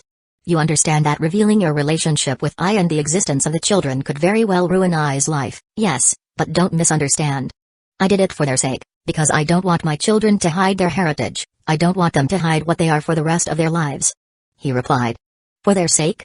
Are you even listening to yourself? If you really cared about them, then you wouldn't do something so irresponsible like this.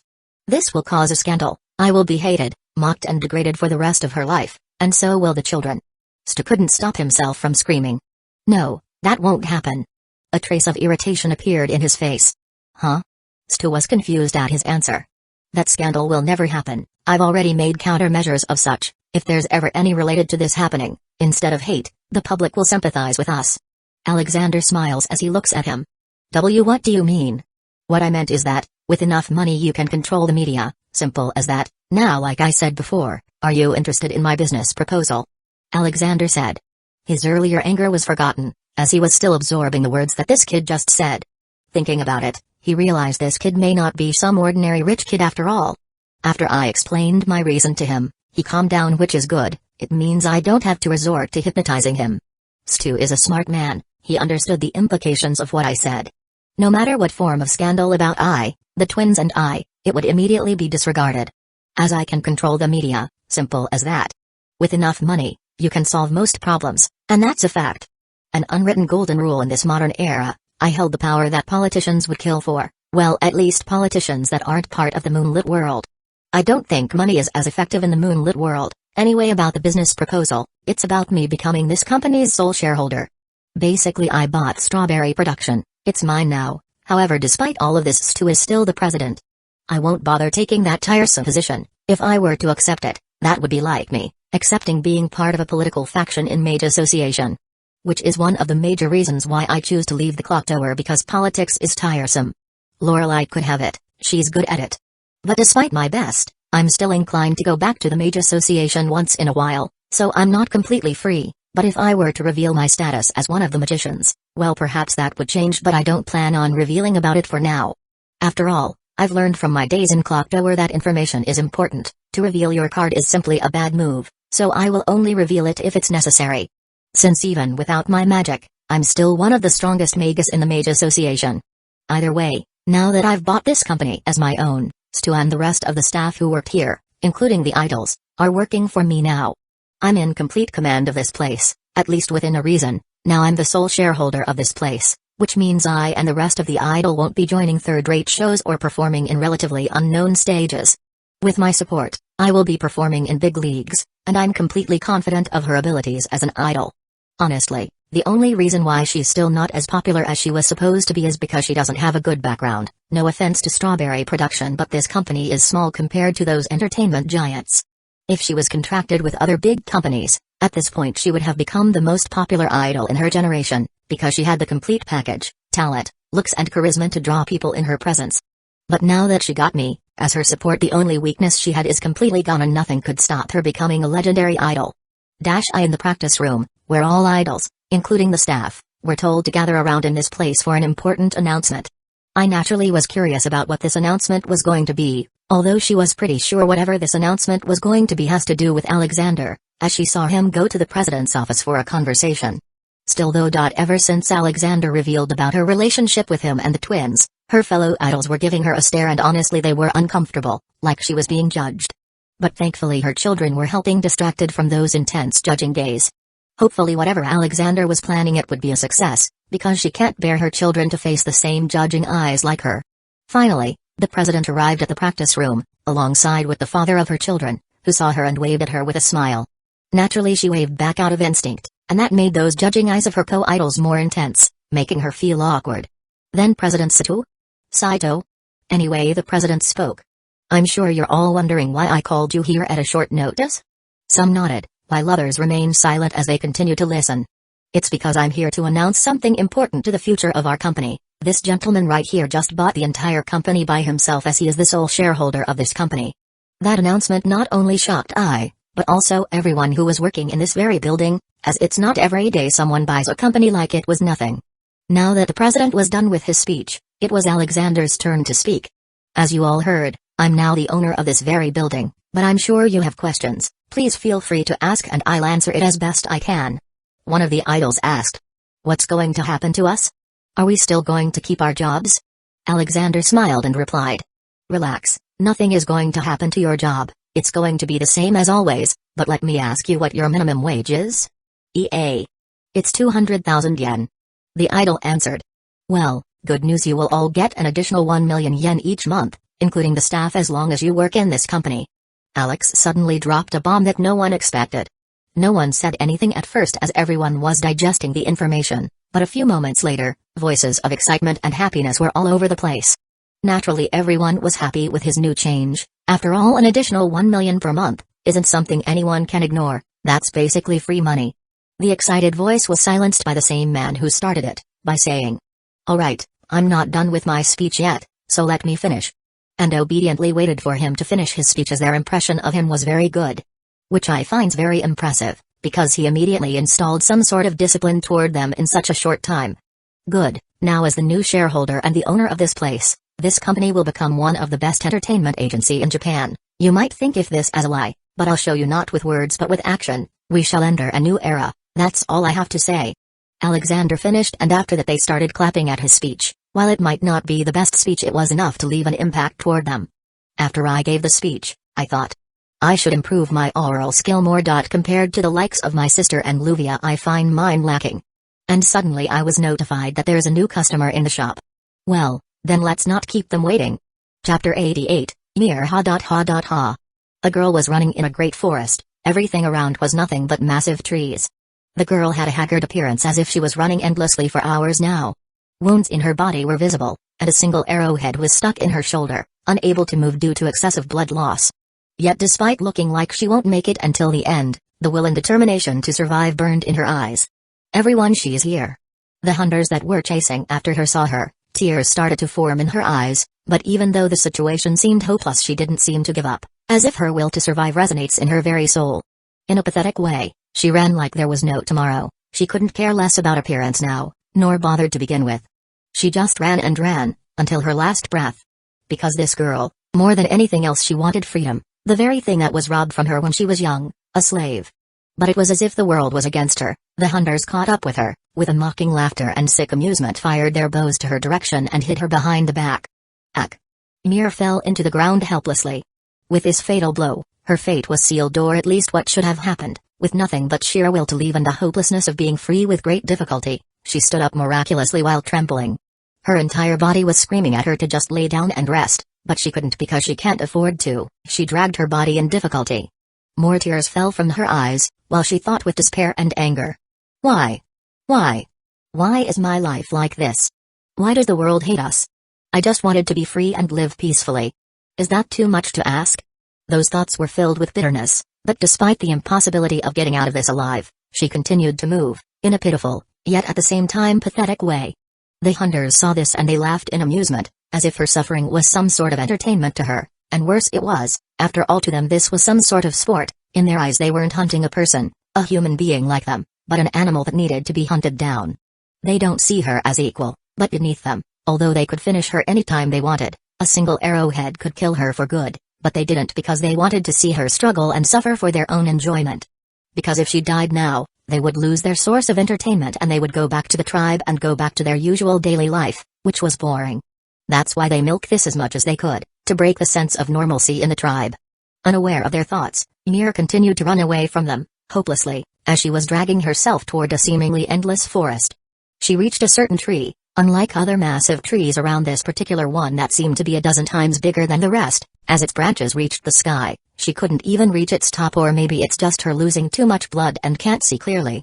Ymir then saw a hole beneath the tree. Its size is bigger than an adult. Then she thought that if she was there, she might be able to hide for some time and rest, as she knew that this body of hers wouldn't last if she waited a minute later. With all of her will to live, she dragged herself toward the massive tree, hoping for a sanctuary, a place to rest even for a bit. In another timeline, Ymir would go inside the massive tree and would fall beneath it and would soon contact what was known as the source of life or whatever that parasitic creature is.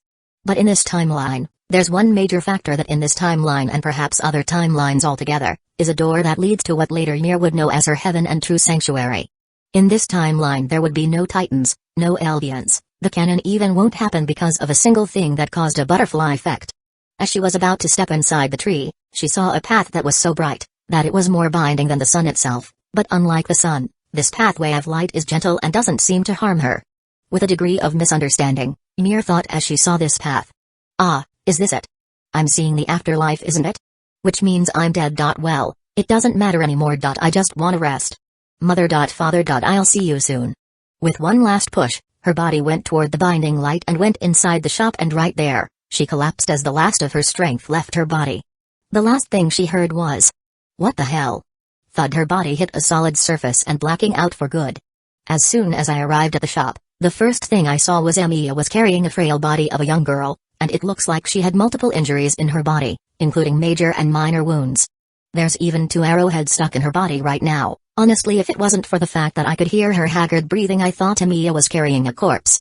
Either way, this girl needed to be healed as soon as possible because from the looks of it, she won't last any longer. Archer, let me take a look at the girl.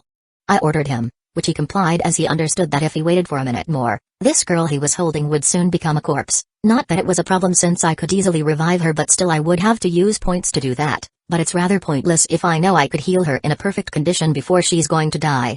I took a closer look at the girl and noticed that she looks really familiar, but I will think about that later after I heal her. With my first magic I denied reality, and the girl's earlier injuries were nowhere to be seen, as if her condition before was just a mere illusion. Now that she's healed. I noticed one thing. I couldn't help but pinch my nose as I smelled something terrible. Ugh. This girl smells like pig shit. What did she do before coming here anyway? Oh well, put her in the bed, Archer, and also after she wakes up take her to a bath because she really smells bad. Emiya looks at me with a wary look. Why don't you use your fancy magic to cancel the smell? I stared at him with a deadpan look.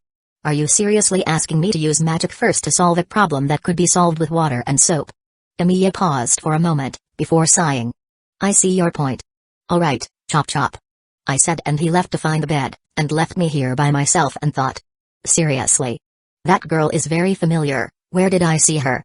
After a minute of thinking, I still haven't gotten a single clue. After all, you forget that fiction and reality tend to be different. If I saw her in some sort of anime or manga, there's a very little possibility that I recognize her because her face drawing in anime is vastly different in real life, where things have more details and life to their appearance.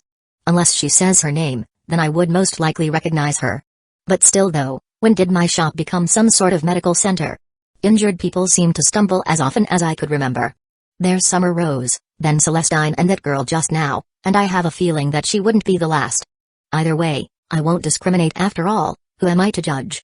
While this place might now be a medical center, it is natural for me to help the injured, whether I have ulterior motives or not. While I am not a good person, helping someone in need doesn't necessarily mean you need to be a good person, because I'm the type of guy that will help someone if I have the means to help them. Anyway, based on her appearance it doesn't seem like I could get a lot from her, but it doesn't matter. It's not like I need more credits after I obtained hundreds of millions yesterday. It seems like it's a false alarm, and I noticed that someone entered the door and it was someone he was familiar with. Summer. On the other side of the shop, Ymir slowly opened her eyes, seemingly confused as to where she is right now. Then she heard someone's voice beside her. So you're finally awake. Chapter 89, A Stranger's Kindness. So you're finally awake. A man with a white hair, along with clothes that she had never seen before, spoke. Ymir didn't know what to say at first, and then she recalled what happened before she collapsed and gained some sort of realization. She looked at the man, and his strange appearance strangely fit toward the image of a creature of divinity. Are you perhaps here to guide me into heaven, Mr. Angel? Ymir said hopefully to the man, who she thought of as an angel from legends. The angel man froze for a few seconds before realizing what she just said. The man with silver hair snorted, then chuckled to a full-blown laughter. PFF ha ha ha ha ha ha ha. The man laughed, like there was tomorrow, while Ymir flinched at the man's unexpected response, confused as to why he suddenly started laughing at her question. Was she wrong about it? Looking around, the place here was nothing short of clean, perhaps cleaner than any house she had been to, so what was so funny about her question? Only after a full minute, the man stopped but still had a smile on his face. That was a good one. Really, I haven't laughed this much for centuries. If Rin were to hear this, there's no doubt she'd laugh to her death. Seriously, me and Angel? The man laughed at his own words, like he just said some sort of inside joke that only him alone could understand. What are you then? Ymir suddenly became nervous. Perhaps this man wasn't what she thought he was. Maybe he's actually the devil himself. If he were to hear her thoughts right now, he would agree at that part, as from his previous occupation, as counter-guardian, he had been called devil, demon, or even Satan by people, so there's actually little he could disagree with that part. And if the owner of this shop were to hear her prior words before, there wasn't a single doubt that he would laugh to the point he'll collapse in the ground and tease Emiya later for good measure.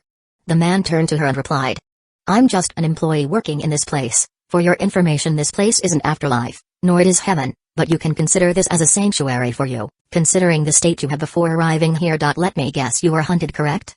Ymir flinched at the accuracy of his words, and to confirm it, her reaction was enough. I see. So what did you do to warrant such a thing? He asked her.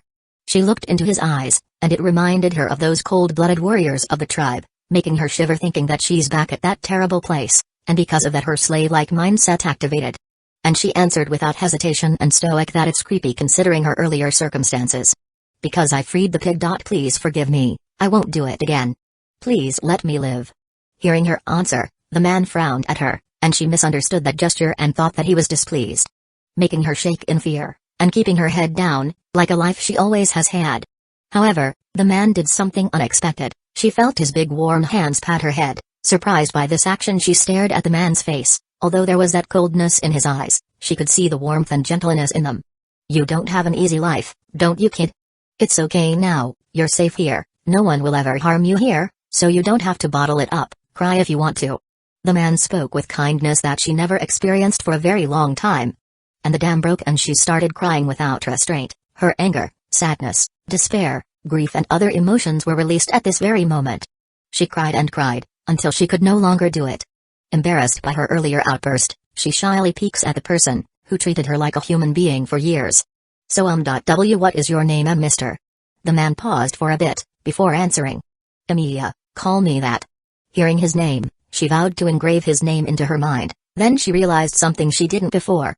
Ymir noticed that her injuries were nowhere to be seen, the exhaustion and pain that she felt before was no more. How? The man, who she just learned the name of, Emiya replied, knowing exactly what happened to her. My boss healed your wounds, if that's what you're curious about. He healed my wounds? Bibatao? It's like I never had them. Her surprise was expected after all, no one can heal this fast, not to mention she knew better than anyone how severe those wounds are, she was that close to dying. Emiya replied bluntly. Magic. Magic. Bibatai thought it was just a myth. Ymir muttered in disbelief. It is very real, maybe in your world it's not, but it's real in this place. He said. My world. What do you mean, Mr. Emiya? Emiya shook his head. Too many questions, save that for later, right now you need to take a shower. He looked at her and continued. Preferably a long one. Ymir wasn't really sure why, after all, for a slave like her, bathing and hygiene is simply foreign. It wasn't like she's ignorant of baths, however they rarely clean themselves due to the fact that their masters don't give them water to clean themselves.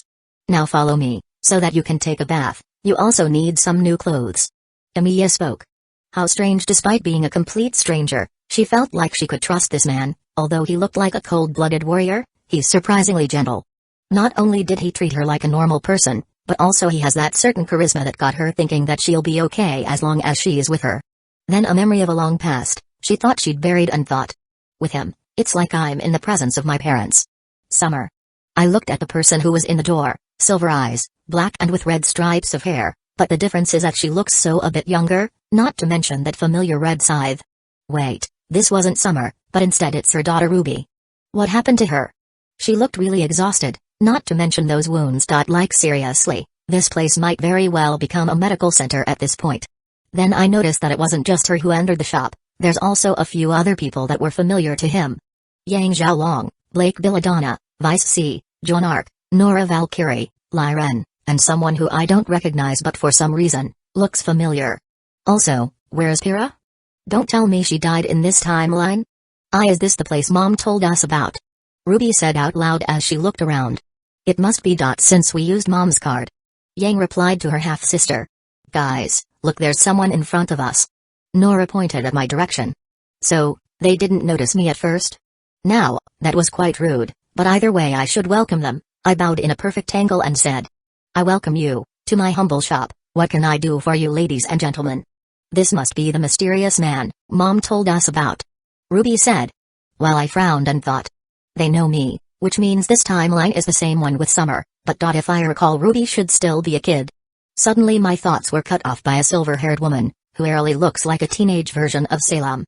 I'm not sure if you remember me, Sir Alex, but I'm Morgan Ashari, daughter to Salem and Ozma.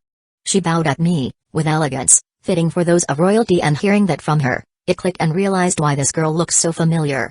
She was one of Ozma's daughters that he revived. It is no wonder. But how is she a teenager now? She was just a kid a few days ago. Oh, yeah, right, different time span, but seriously, a decade or more in just a few days? I might as well be immortal in their perspective.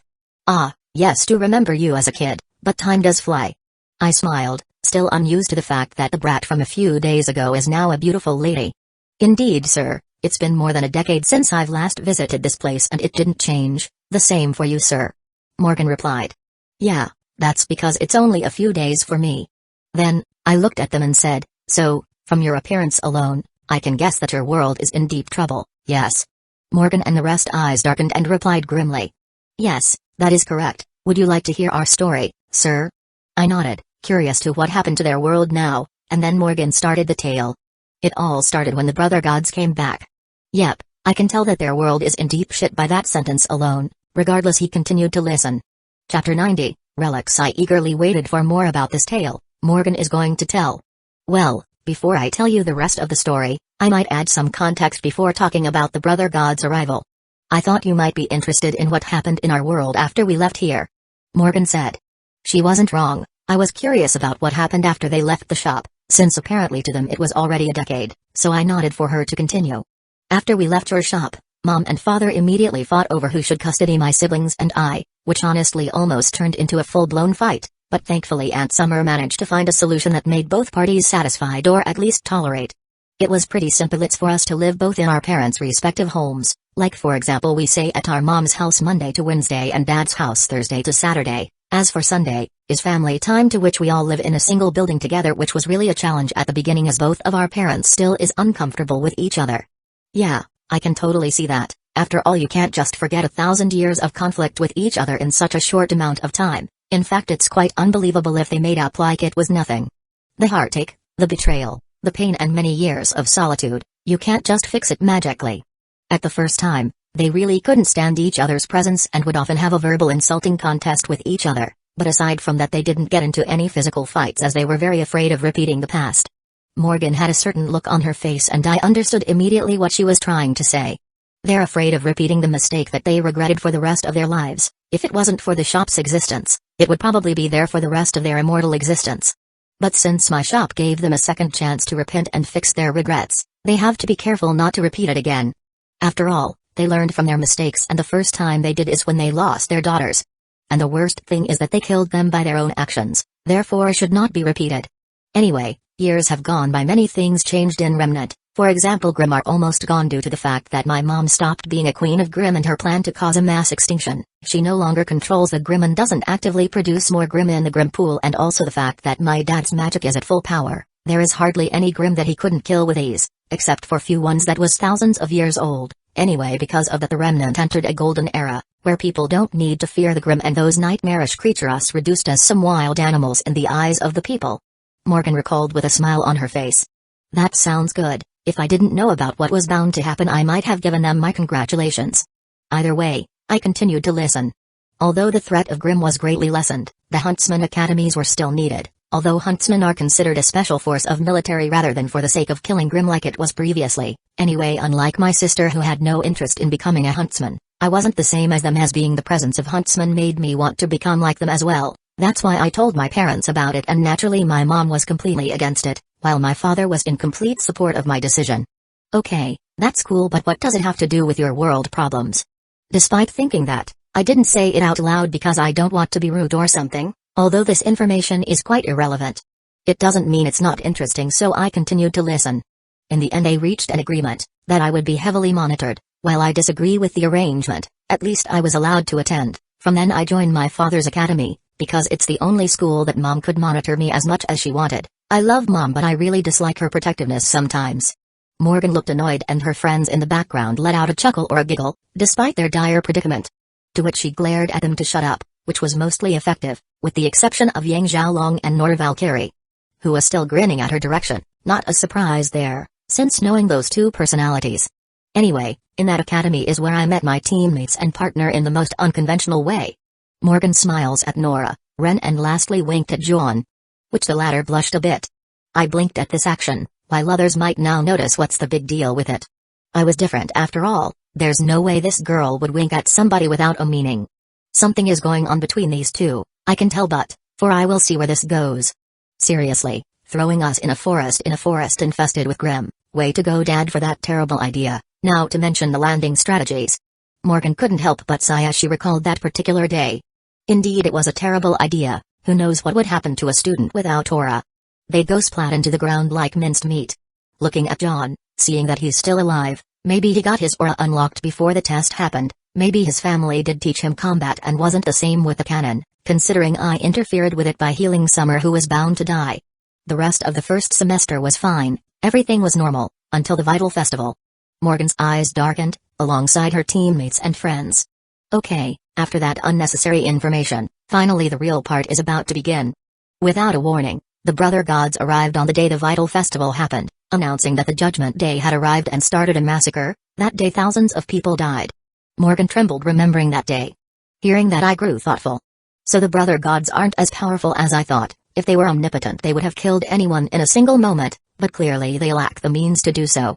My friends and I were all in that day, and the only reason we survived because Dad managed to protect us, and also questioned the Brother Gods why would they do such a thing, which they replied that they warned my dad before that this day will come, and said to let them do their job, which naturally Dad didn't agree and fought with all his might. That fight wiped out Vale at the face of Remnant. Despite Dad's incredible power he had no chance of winning against the Brother Gods, but before they could kill him, Mom arrived saving him from the face of death.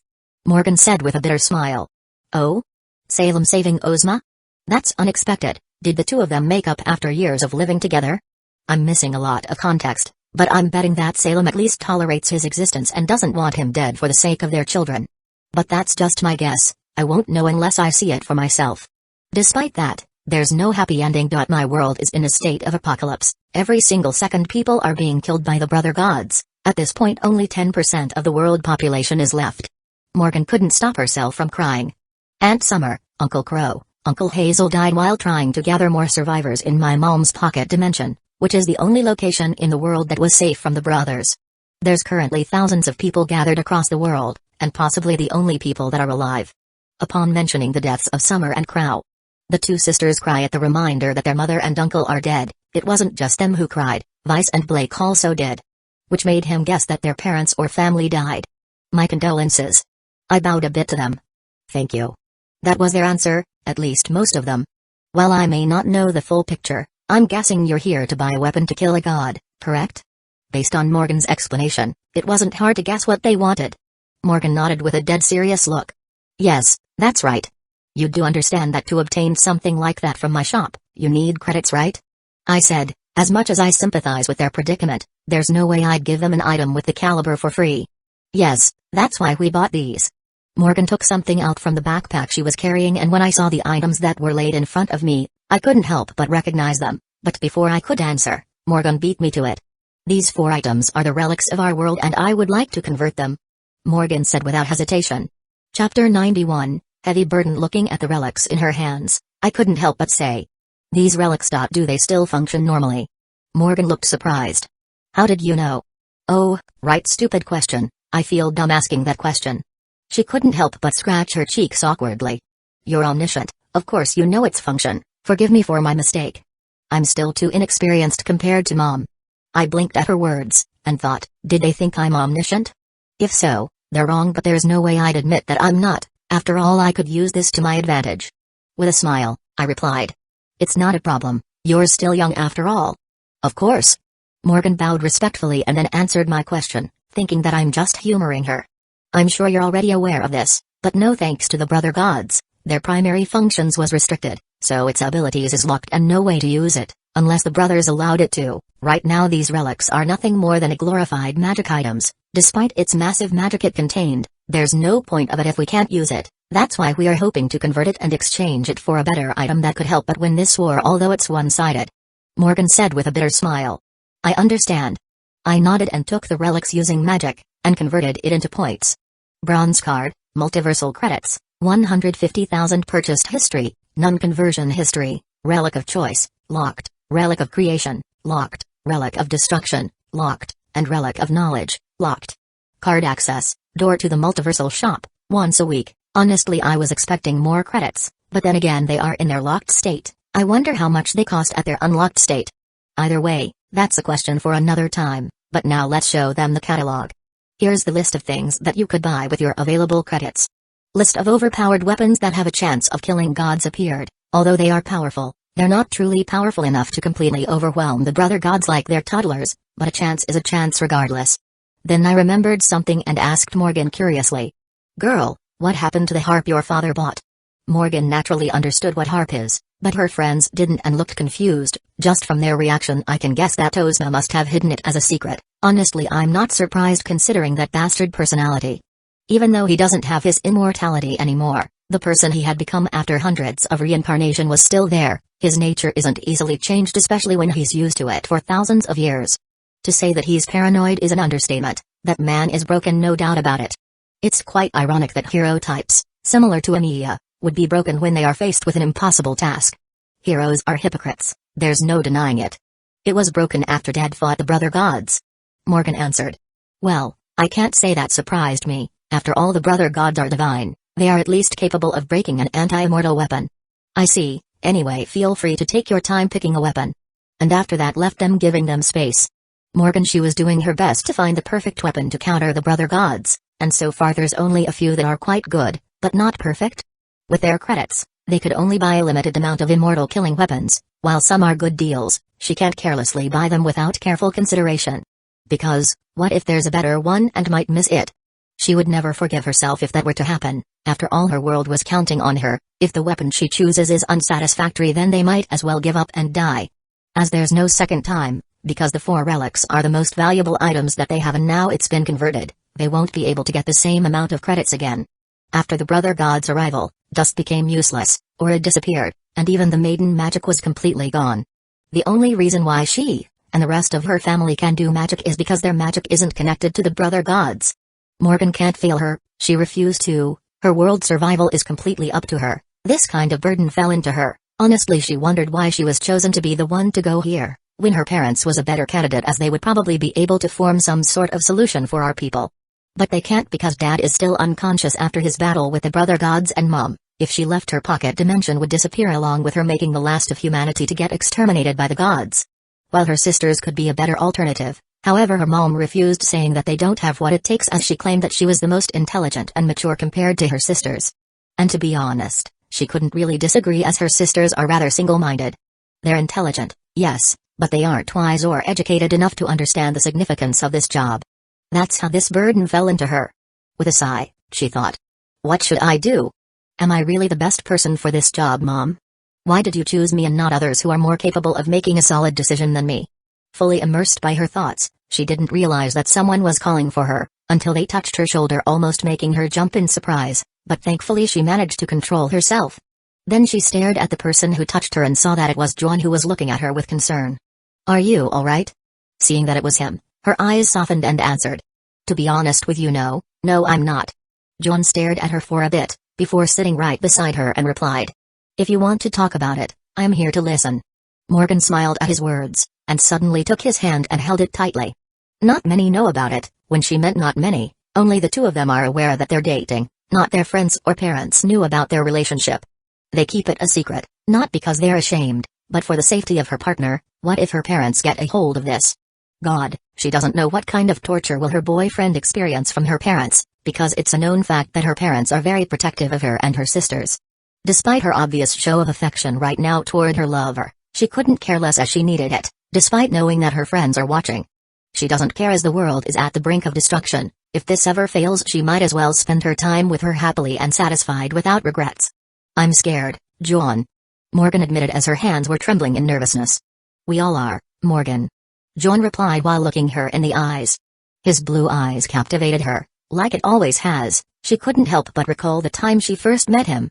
It was the day of initiation for the qualifications, whether they're going to be accepted in the school or not. The first time they met, he didn't know who she was, considering her mom is a queen that owned a kingdom, a new rising nation that, unlike other kingdoms, where democracy reigns supreme, while her mom kingdom is completely monarchy, where she's the sole ruler of the kingdom. Basically she's a real-life princess and she was famous internationally, yet this boy didn't know her? That was the start of her curiosity over this dork, then that curiosity turned into interest after they became partners. Morgan smiles at the memories, but it was the time to recall the past, as they are running out of time. Then she looked at her lover and said, "Help me." John smiled and answered, "You don't need to ask." And both started looking for a perfect weapon against the brother gods. Chapter 92, Suggestion. As I left them alone for them to think what they're going to buy, I went to check if that girl I healed woke up, and when I was about to arrive at the bedroom available for guests, I saw the girl who was indistinguishable compared to her earlier appearance, with her new clothes and fresh look. It's like she became a completely different person. If it wasn't for that headband and that blood hair, I wouldn't be able to recognize her at all. It seems that she's now awake and has taken a bath. There's no unpleasant smell coming from her anymore, as she smells like flowers. "Well, I guess she's awake," I said as I stared at her, devoid of wounds and dirt. Her true beauty was discovered. This girl could easily become a supermodel in his world if she were older, but she's just barely a teenager. If you were to guess, she's 12 or maybe 13. Also, she's really skinny. It was obvious that she's malnourished, and I bet if she took off her clothes, she would be nothing more than skin and bones. This kid probably doesn't have anything valuable. It was a shame, but regardless, this must be some kind of fate for her to stumble in this place. "So, what's your name, girl?" I asked her, and like a cub of some animal, she hid behind Amiya's leg, looking at me, like I'm sort of a child predator. I looked at Amiya with uncertainty. "I'm not that scary, right?" The bastard snorted and replied, "No, she's just afraid of strangers, considering what her experience before she arrived here." "Well, that's definitely logical," and I replied, "Not surprising. Either way, my name is Alexander. I'm the owner of this establishment and the person who healed you. So what's your name, girl? And how old are you?" Well, the last question wasn't really necessary, however, I'm quite curious about what her true age is. Hearing that I'm the one who healed her, she realized that I'm someone that she could trust and was no longer hiding behind Archer's leg. Still though, it's quite funny looking at Archer, who was basically like a giant to her. It's like he's her father or something. "I'm Mir.M, my lord, and my age is 16. The girl, who is now named Mir, replied. "Mir? Holy shit, no wonder she looked familiar. Also, she's 16. How? With her body mass, she looks like 10 years old. Did she miss her growth spurt? Or maybe she's like that because of lack of nourishment?" I was shocked by her identity while also being surprised by the fact that she is 16 despite looking like a kid. Based on her injuries before, I don't think she gained the power of Titan, which was honestly quite a shame that she didn't have it, because I'm pretty sure I can convince her to convert it into points, since I'm doing her a favor anyway.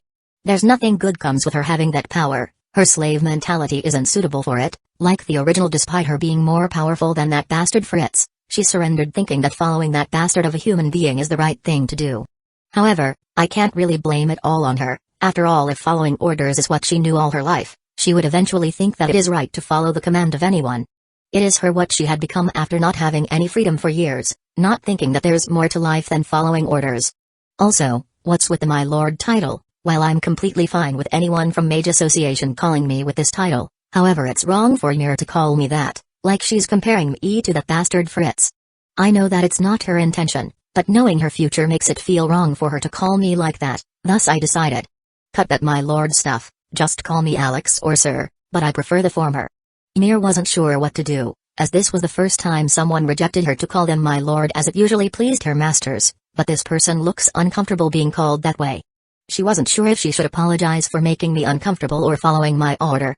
In the end, Ymir couldn't decide for herself, as her slave mentality is still strong, and could only look at Emiya for response. Knowing exactly what she was implying, or at least what he read based on her expression, he said, "Just do as he said, call him Alex." Ymir nodded and then looked at me with a determination, although just a tiny bit of it. Alex." I shrugged. While it wasn't perfect, at least it's a start, then stared at Emiya with a smirk. "Also, call me boss." Emiya rolled his eyes at my words, but regardless didn't fight it and answered, "Alright, boss, what do you want me to do now?" His voice was sarcastic while he mentioned the word boss. I wasn't really expecting much to begin with. I'll take whatever I can get. His manners don't really matter as long as he shows results. In the end, what matters is that he's doing his job. Since wasn't the kind of boss who scolds someone for no reason. I'm better than that. At least I'm trying to be fair. Then I ordered Emiya. "Make her something to eat, make sure it's healthy." I mean, look at her, she's 16 and still looks like a kid. That can't be normal. Emiya looked at Ymir for a bit and nodded. I was about to do that anyway. Ymir didn't understand what they were talking about. Aside from the eating part, she hoped that whatever she ate could fill her stomach. And little did she know, it was more than just a fill with Emiya. "Follow me, I'll guide you to the dining room," Emiya said to Ymir as he urged her to follow. Ymir didn't say anything and just followed him, but before they could leave, I was reminded. "Also make food for 8 more people." Emiya looked at him confused. "Why?" "There are currently a total of 8 customers, and I don't think they have eaten yet, so would you?" I replied while I crossed both of my arms. Understanding my request, he nodded and said, "It will be done in a half hour." Morgan, it's been more than a half hour since she's been looking for a perfect weapon to slay the gods for good, but every time she decides on something, she felt like if she bought this particular weapon, it won't be enough. Her instinct was screaming at her that it won't enough to slay them despite its ridiculous power and abilities. She felt like they needed a more powerful weapon, something that cost more than 150k. Morgan, usually her instinct that she calls it, is more like some kind of foresight rather than just a feeling. After all, it saved her multiple times already by following this instinct that she has. Mom told her that such ability is unique and extremely valuable for the likes of them, who are people in power, like it could save them from an assassin or making a bad decision. That's why, despite being the 3rd youngest, she's favored to become the crowned princess. With a sigh, she wasn't sure what to do now because she felt in her gut that everything in this section wasn't enough. Suddenly she broke out of her thoughts as she smelled something amazing behind her. It wasn't just her who noticed this but also her friends. Morgan noticed that it was the store owner who brought this appetizing smell. Unconsciously her lips began to drool. If her mom sees the state she was in, there's no doubt she would scold her for such an unsightly manner, but right now she couldn't care less as she continued to stare at the meal in front of her. The owner placed the set of meals in front of the table and said, "I'm sure you're all hungry, why don't you take a bite? It's in the house. I feel bad if I don't at least feed you." With his words, the last straw was drawn and the last of their resistance was taken from them, and without a shame they went to eat whatever dish was laid onto the table. And as soon as the food touched their tongue, they all had foodgasm in their own personal way. Only after they satisfied their own hunger, they realized how embarrassing they acted. Morgan's face resembles a tomato after she regained her sanity and thought, "Oh my gosh, I can't believe they acted like that indeed if Mom found out." The owner thankfully didn't take any offense to their unsightly behavior and just laughed a bit. "I'm glad you all enjoyed the meal. I'll let Emiya know about it, he'll be happy to hear it." Thank for the meal, sir. We didn't realize we were that hungry," Morgan said with a flustered look. "Well, now you do." The owner smiles and then looks at her and asks, "So, I'm guessing you haven't decided to buy?" Morgan paused and lowered her head. "Why yeah, I don't mean to offend but I felt like the weapon from 150k isn't enough." Owner didn't feel offended, which was a relief. Instead he replied, "I guess I can't understand, you're trying to slay a god, a weapon of that caliber isn't enough." It was nice to know that the owner agreed with her. Then suddenly he suggested an unexpected offer. "Say, if you want you can hire me to deal with those gods, for all of the credits you have." Morgan was speechless. What? However, the owner only smiles. "So, do you want to hire me?" Chapter 93, The Wish. Honestly, suggesting this was made out of a whim, I wasn't really doing this out of kindness, but instead out of curiosity. I want to know how powerful gods are in general, and I'd like to see if I can kill one. But of course, it wouldn't be just me. I would need support if I failed to defeat one, which was quite unlikely considering the range of my abilities, but there's always an if. Even if I die, I can simply return again. Now I'm waiting for them to accept, which later Morgan without hesitation accepted my offer. Yes. Please. I will hire you, sir. With a massive smile and tears on her face, she agreed with my term. There's definitely a misunderstanding here, I'm sure of it, but I didn't correct it, because it's good for my image. Thank you. Morgan repeatedly thanked me, which made me feel quite awkward at her sincere thanks. I'm doing this for my own selfishness, nothing more. Anyway, let's do a contract, a magical one. I said, which she accepted without hesitation. After all, in her perspective I'm their only hope, although it can't be said for some of them, as they're skeptical of me, which was understandable since I haven't really shown them the extent of my abilities. It is a smart thing to do. Honestly, believing without a proof is foolishness. I respect their caution and suspicion. I took a contract that would bind us. If either of us tries to disobey what was demanded from the contract, there would be a penalty. Although I don't know what kind of penalty this is, but there's no way I'd like to find out. It's better not to experience it. Not like I have plans to flunk this contract anyway. This contract is so powerful that there's no way to sever it. Even Medea's rule breaker is useless against this contract, as it's not made out of concept, magic, or any kind of energy. But simply, unknown. Other than God, no one knows how to break this contract. That's why the penalty must be terrible, and I don't want to find out. Before she signed the contract, I stopped her and said, "Hey, don't be hasty, read it first. What if it's a trick contract and you just binded yourself for no reason? I may not be a good person, but I know how to play fair, but of course that bet is off when someone pisses me off. Honestly, I don't know how many mages have been tricked because they didn't read the contract first. Fools a lot of them are. Haven't they learned that the moonlit world is filled with snakes and backstabbers?" Hearing my advice, Morgan blinked and then blushed at her blunder. Oh. Right, sorry, I was too excited. If Mom finds out about this. She muttered the last part for herself, but regardless I heard, and I could imagine what Salem would do if she found her daughter signing a contract without reading them. Maybe she will ground her. Yeah, I could definitely see that. Morgan is lucky that they aren't Asian, or else they'd face the mighty slippers.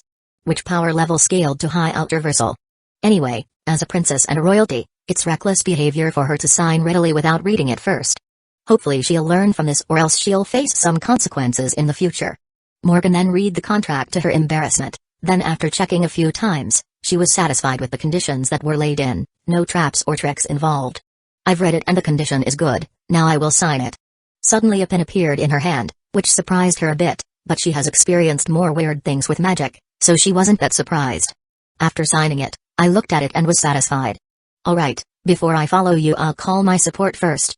It's time to cash out my wish, time to call her. In the land of Rock, in the grand castle of the king, inside the throne room, Gilgamesh was sitting in a cross-legged position while reading a list of contracts that she needed to sign. Her life after she got out of the shop was painfully mundane. While she got her immortality, her life as the king of Rock is back. Originally she was to set a journey to obtain immortality, but now she actually acquired it. There's no point going to find it. Normally she won't bother doing tasks as boring as this, but her friend's death changed her and wanted to strive to be better, an ideal king, not a tyrant that they saw her as. But changing is hard. She can't just change 24 out of 7, but she will try for the sake of her people and friends' sacrifice. Then her thoughts wandered. It's been several days since she left the shop and she is still waiting for that wish she granted that magician. Gilgamesh was a bit annoyed by the fact that he made her wait this long and thought, daring to make this king wait. Or the first to live this long. She smirked at the thought of that. While she may not admit this to anyone, right now she's in the mood for sex. It's been years since she was last late and she wouldn't let herself be degraded, like doing a self-pleasure. The thought of doing such a degrading act is pathetic. Whoever participated in such an act has no dignity and pride in themselves. How foolish. With a long sigh, she willed herself to continue reading these lists of contracts despite knowing 80% are worthless. That's just the life of a monarch. As she was about to continue, suddenly something inside her breast vibrated. Gilgamesh took it out and it was her shop card. As soon as her finger made direct contact with the card, it suddenly floated in front of her, and she heard a familiar voice on that card. "Your Majesty, I hope I'm not bothering you." Gilgamesh realized that it was the magician, then with a smile. "Maybe, but it isn't too important, so what do you want?" She didn't bother asking how he was able to communicate with her, and bluntly straight to the point, although she has a guess why he called. "I won't beat around the bush, I know what I want for that wish." Gilgamesh smiles, and she was very eager to know what he wanted to wish for. She hopes that it's nothing boring because honestly she has enough. She wants a bit of excitement. Say, if I wish for you to slay gods, would you grant it? And just like, all of her previous expectations were nothing compared to what actually was his request, to kill a god? Now, that's something she could get behind. With a bloodthirsty grin, she didn't say yes, or anything similar, but instead she said, "Where? Maybe today was a good day after all, a chance to kill a god is a good day for her." Thankfully, she accepted, which I'm quite happy for. Then I looked at Morgan and said, "My support is going to arrive any moment now." And as soon as I said those words, the door of the shop opened, revealing a golden-haired woman, with a quite bloodthirsty smile, wearing her iconic golden armor. Although it was designed for females, but there's quite a few similarities between her male counterpart armor. Morgan and the rest of her friends were at awe at the beauty that Gilgamesh showed. She was beautiful beyond mortal. Yang in particular didn't really find herself lacking in the looks department, as she got a great confidence with her appearance, but when she saw Gilgamesh, she felt very plain compared to her, like she was a mere peasant in front of the real beauty. Her confidence took a massive blow at this moment, as she got to see a different level of beauty. In fact, it wasn't just her who felt that way, the rest of her female friends also felt lacking compared to her. Their confidence as women took a massive blow. Especially to Vice, who believes she was the closest to perfection, and now she saw perfection. She can't believe how arrogant her previous thoughts were. In fact, she felt like burying herself in the ground right now. Either way, the girls felt like some village girl compared to Gilgamesh, who was royalty. But she paid them no heed and only looked at me, and said, "Where are the gods?" She's quite eager, ain't she? Well, there's no reason to make her wait. Follow me, your majesty, and also the rest of you. Then after that they went to the door and arrived at the almost ruined world of Remnant. Chapter 94, A Meeting of Two Rulers. It's been a week since she tasked her daughter with a very important quest, and she was hoping that they are going to be successful in buying a weapon that could end this war between mortals and gods.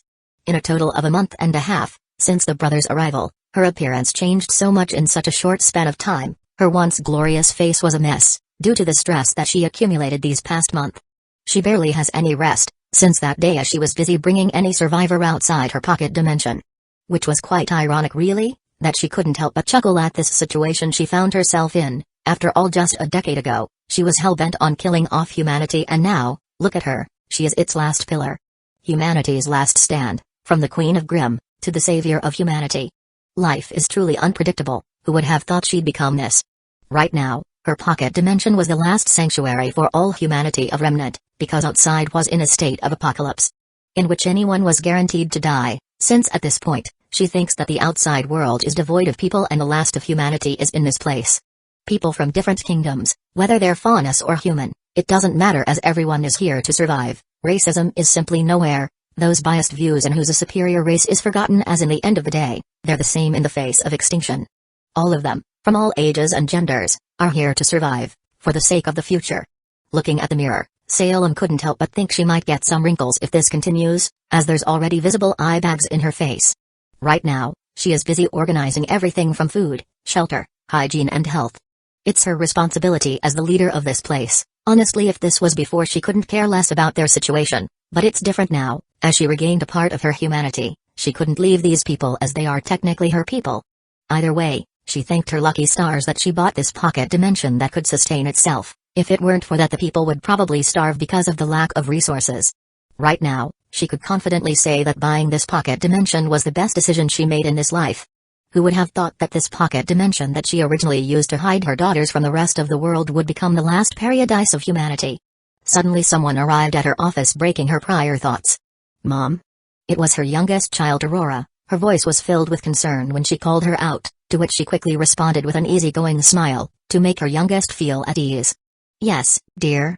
However, despite her best effort, Aurora didn't feel at ease at all. Instead, it made her more concerned. Are you alright? Of course, why won't I be? Salem smiles that most people would find beautiful and truly nothing behind it, but Aurora wasn't most people. She was a family, and she knows her own mother more than anyone else, with the exception of her other sister. That's a lie. I might be not as smart as Morgan, but I'm smart enough to know that you're not okay. I'm not sure if you realized it yourself, by every time you lie, you always make a direct eye contact with the person who lied to. Aurora pointed out. And just like that, her smile disappeared and was replaced with a tired and bitter one. Is that so? I didn't know that. Aurora could only sigh in relief knowing that her mom wasn't trying to hide her emotions anymore, which was better. Frankly, bottling emotions isn't a good thing. Do you mind telling me, how are you, Mom? Aurora asked. Salem let out a sigh and replied honestly. Honestly, I'm tired, so much, enough for me to forget everything and just rest until I feel like it. Oh, then why don't you rest for a while then? I'm sure everyone doesn't mind. Her sweet daughter tried to convince her from resting, cute, but naive. Hey if only it's that simple. I'm sorry but I can't heed your advice. As the leader I can't rest until all of the people are taken care with. As the owner of this pocket dimension, she is the only person who is capable of making things like food and other essentials, which was a disadvantage of its own honestly. Because she could only make a limited amount of essentials herself. Unexpected, Aurora exclaimed. Then what about you, Mom? It's always about the people. What about you? You have to take care of yourself too. Look at you. You're enough. Salem shouted, and gave her youngest a glare making her flinch and stop her outburst. It was really effective, that it immediately silenced Aurora. Salem let out a long sigh and continued. Don't make this more problematic than it already is. I understand you're worried about my health and I'm happy for that concern, but understand that this is the role of a leader. You must take a burden that many cannot. The life of a leader is that you make the people beneath you satisfied and secured. Leadership is not all about its benefits, like those greedy politicians from other kingdoms do. As a leader you must be responsible. Anyway, we don't talk about this. She looked at her youngest daughter and screamed, this is final, understand? Which she quickly understood and bowed. If that's what you will, Your Majesty, may I have the permission to leave? You may. To which she quickly left without a word, and after she did, only then Salem showed weakness. Oh, that daughter of mine. You're not the only one who noticed things about unusual behavior that you don't know yourself. Every time she's angry or irritated at me, she would use my title. While she's grateful for her daughter's concern, it wasn't the time as they were entering a very critical situation. She shouldn't rest until the brother gods are eliminated. This is why she isn't suitable for the crown. She's too naive. With a sigh, she was about to continue her job. Suddenly one of her trusted subordinates arrived in her office with a haggard appearance, as if she was chased by the devil himself. Your Majesty. The princess has arrived. Salem didn't need to know which one, she was aware of who it was, with a smile filled with determination and hope. Lead me to her. By your will. The subordinate bowed and immediately guided her. As Salem stood up from the chair, she thought. Morgan, I hope whatever you brought from that shop will turn this war around. Not wasting any seconds, she followed the subordinate.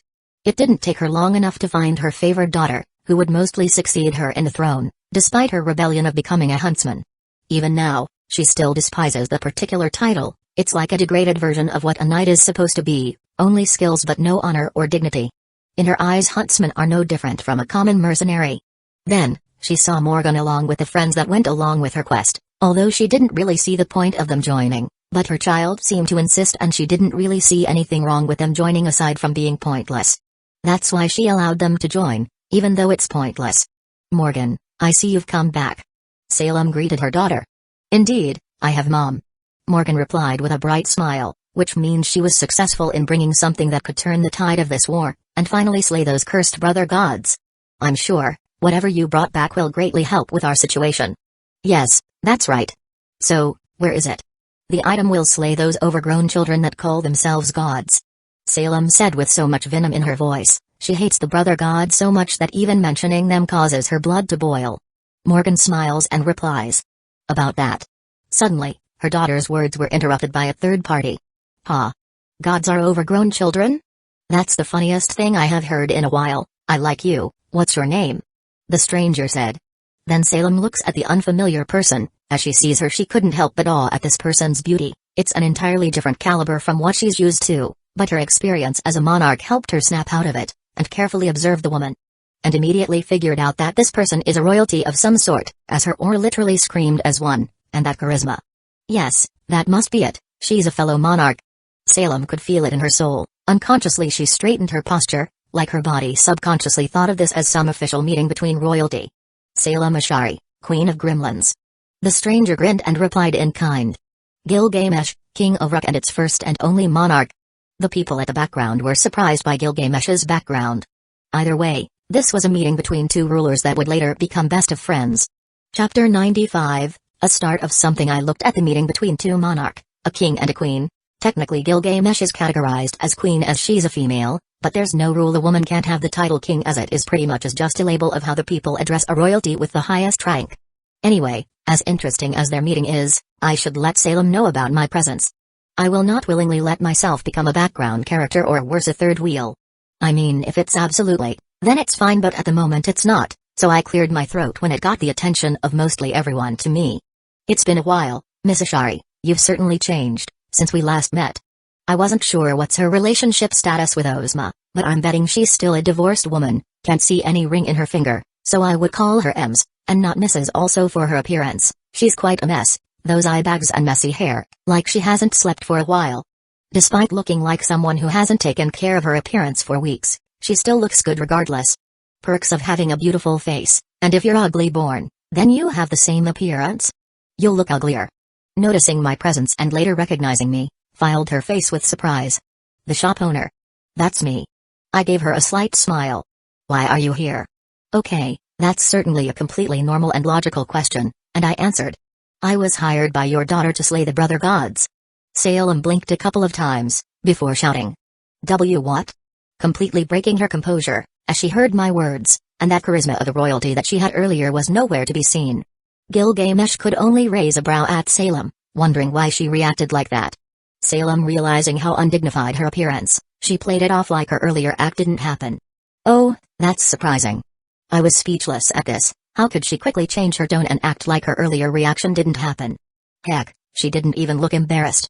Honestly, aside from being speechless, I'm very impressed by this action.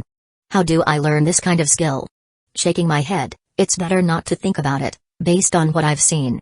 I don't think she'll answer if I ask about her earlier reaction. How did my daughter hire you?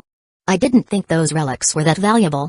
Salem looked at me oddly as if she was trying to solve something, then suddenly Morgan whispered something in her ears and then her eyes lit up and later looked at me with gratefulness. I see. I thank you for your kindness, sir. Despite being a monarch, bowed to me. Yep, I'm pretty sure there's some sort of misunderstanding here. Look, I'm here for a selfish reason and certainly not here to become its savior. I just wanted to know how I fare against gods. But there's no way I'd say that in front of everyone, and just let them think I'm doing this for kindness, even though it makes me a bit guilty. Save it for later, after I actually slay the brother gods. I responded. Then Gilgamesh made her presence known to me. Did you forget about this king? I saw her glaring at me, and quickly replied. Of course, not your majesty, you can take care of one of the brothers, and I'll take the other one. HMP, fine. Gilgamesh accepted that and calmed down. And the others wondered what her identity was for me, to treat her respectfully.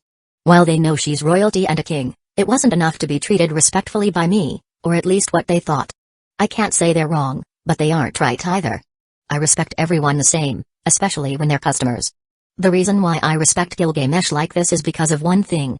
It isn't her power, I'm confident of at least putting up a good fight with her, nor the fact that she's royalty. I mean, look at Salem, she's a queen and I don't respect her much.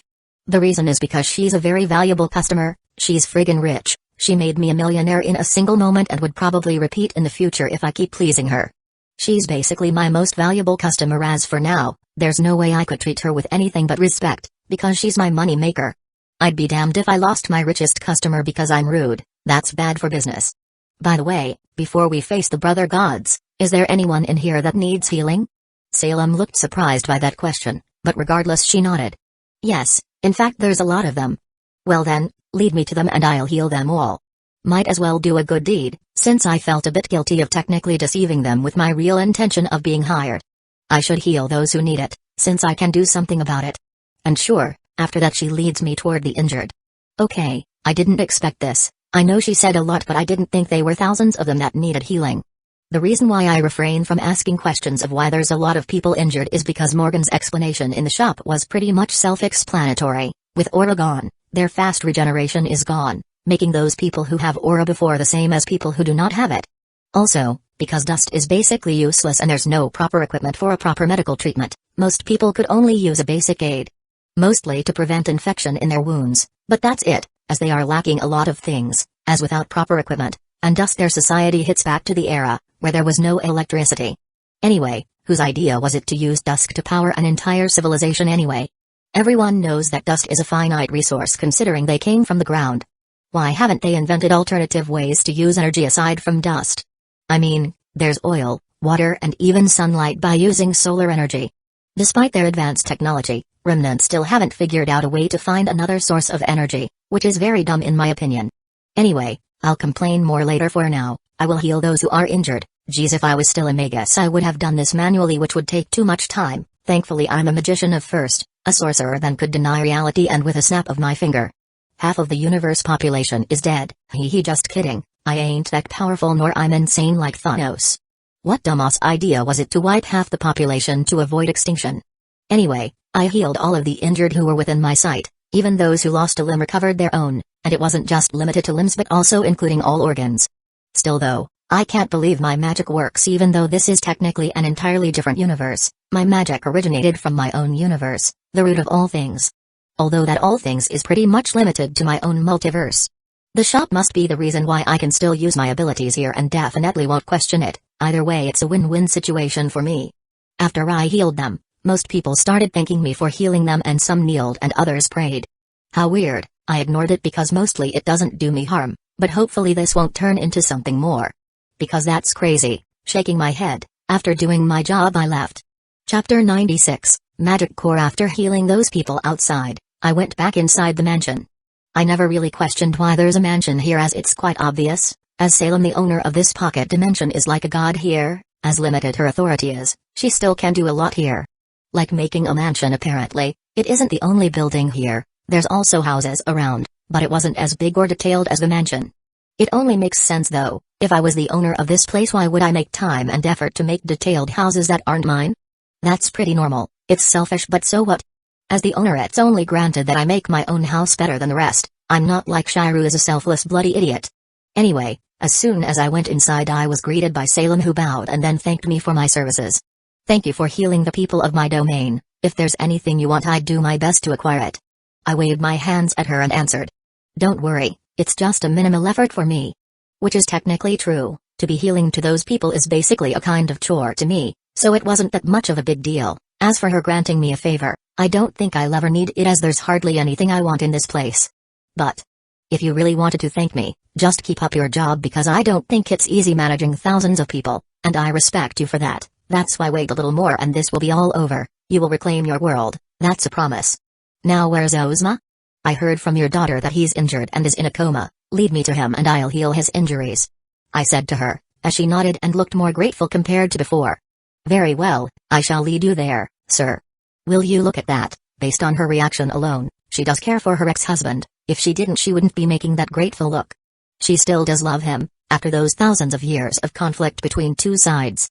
I arrived at the room where Ozma was confined, and he looked like someone who got his soul sucked out of him, no pun intended. Like literally, he was supposed to be black but damn, he literally changed race with his paleness. There were multiple wounds in his body, however they weren't that life-threatening, so what seemed to be the problem? I analyzed his body using an advanced version of structural analysis, and no it's not tracing, there's no reason I'd be able to copy that spell. First I don't have the right element nor am I an incarnation, most importantly a reality marble to make it happen. So, my structural analysis may be better than the basic version, but it's so much inferior than tracing, which sees the history of a weapon or item. That shouldn't be possible without frying your brain with an ungodly amount of information. Anyway, my structural analysis is pretty much based on tracing, a degraded version but still better than the original basic of the basics structural analysis. I don't know why most magus didn't try to improve this particular spell, because to me it has limitless possibilities, at least for magus like me who doesn't have any clairvoyant-based mystic eyes. After I used this spell on Ozma, as I predicted his wounds weren't anything major at all, but the problem lies in his spirit. Wait, the bitch actually has a magic core? What a lucky son of a bitch, is what I would have reacted if it wasn't for the fact that I'm a magician of first magic and also another fact that I could acquire something better than a magic core. But seriously though, it's no wonder he's powerful with magic core, he has more mana reserve than anyone who isn't human or entirely human. No wonder he is one of the most powerful mages in Remnant history, with a magic core he's vastly superior with other mages, although I'm not sure if wizards in this world use the same magic system with my own, but I'm guessing it's similar. Anyway, his magic core is damaged, no surprise as I heard Morgan about going all out with the brother gods, he must have used an enormous amount of magic, probably too much for his magic core to break. Well, he's fighting a divine. The fact that he survived speaks of his abilities, or maybe he's just lucky. Having a damaged core isn't normal, nor the fact that he lasted this long without dying. It's a miracle really, everyone who is part of the moonlit world, that the worst injury isn't physical, but spiritual. It's time to heal this man. I don't think he would last very long if I take more time. He's very lucky that I'm here, or else no one is capable of healing his magic core.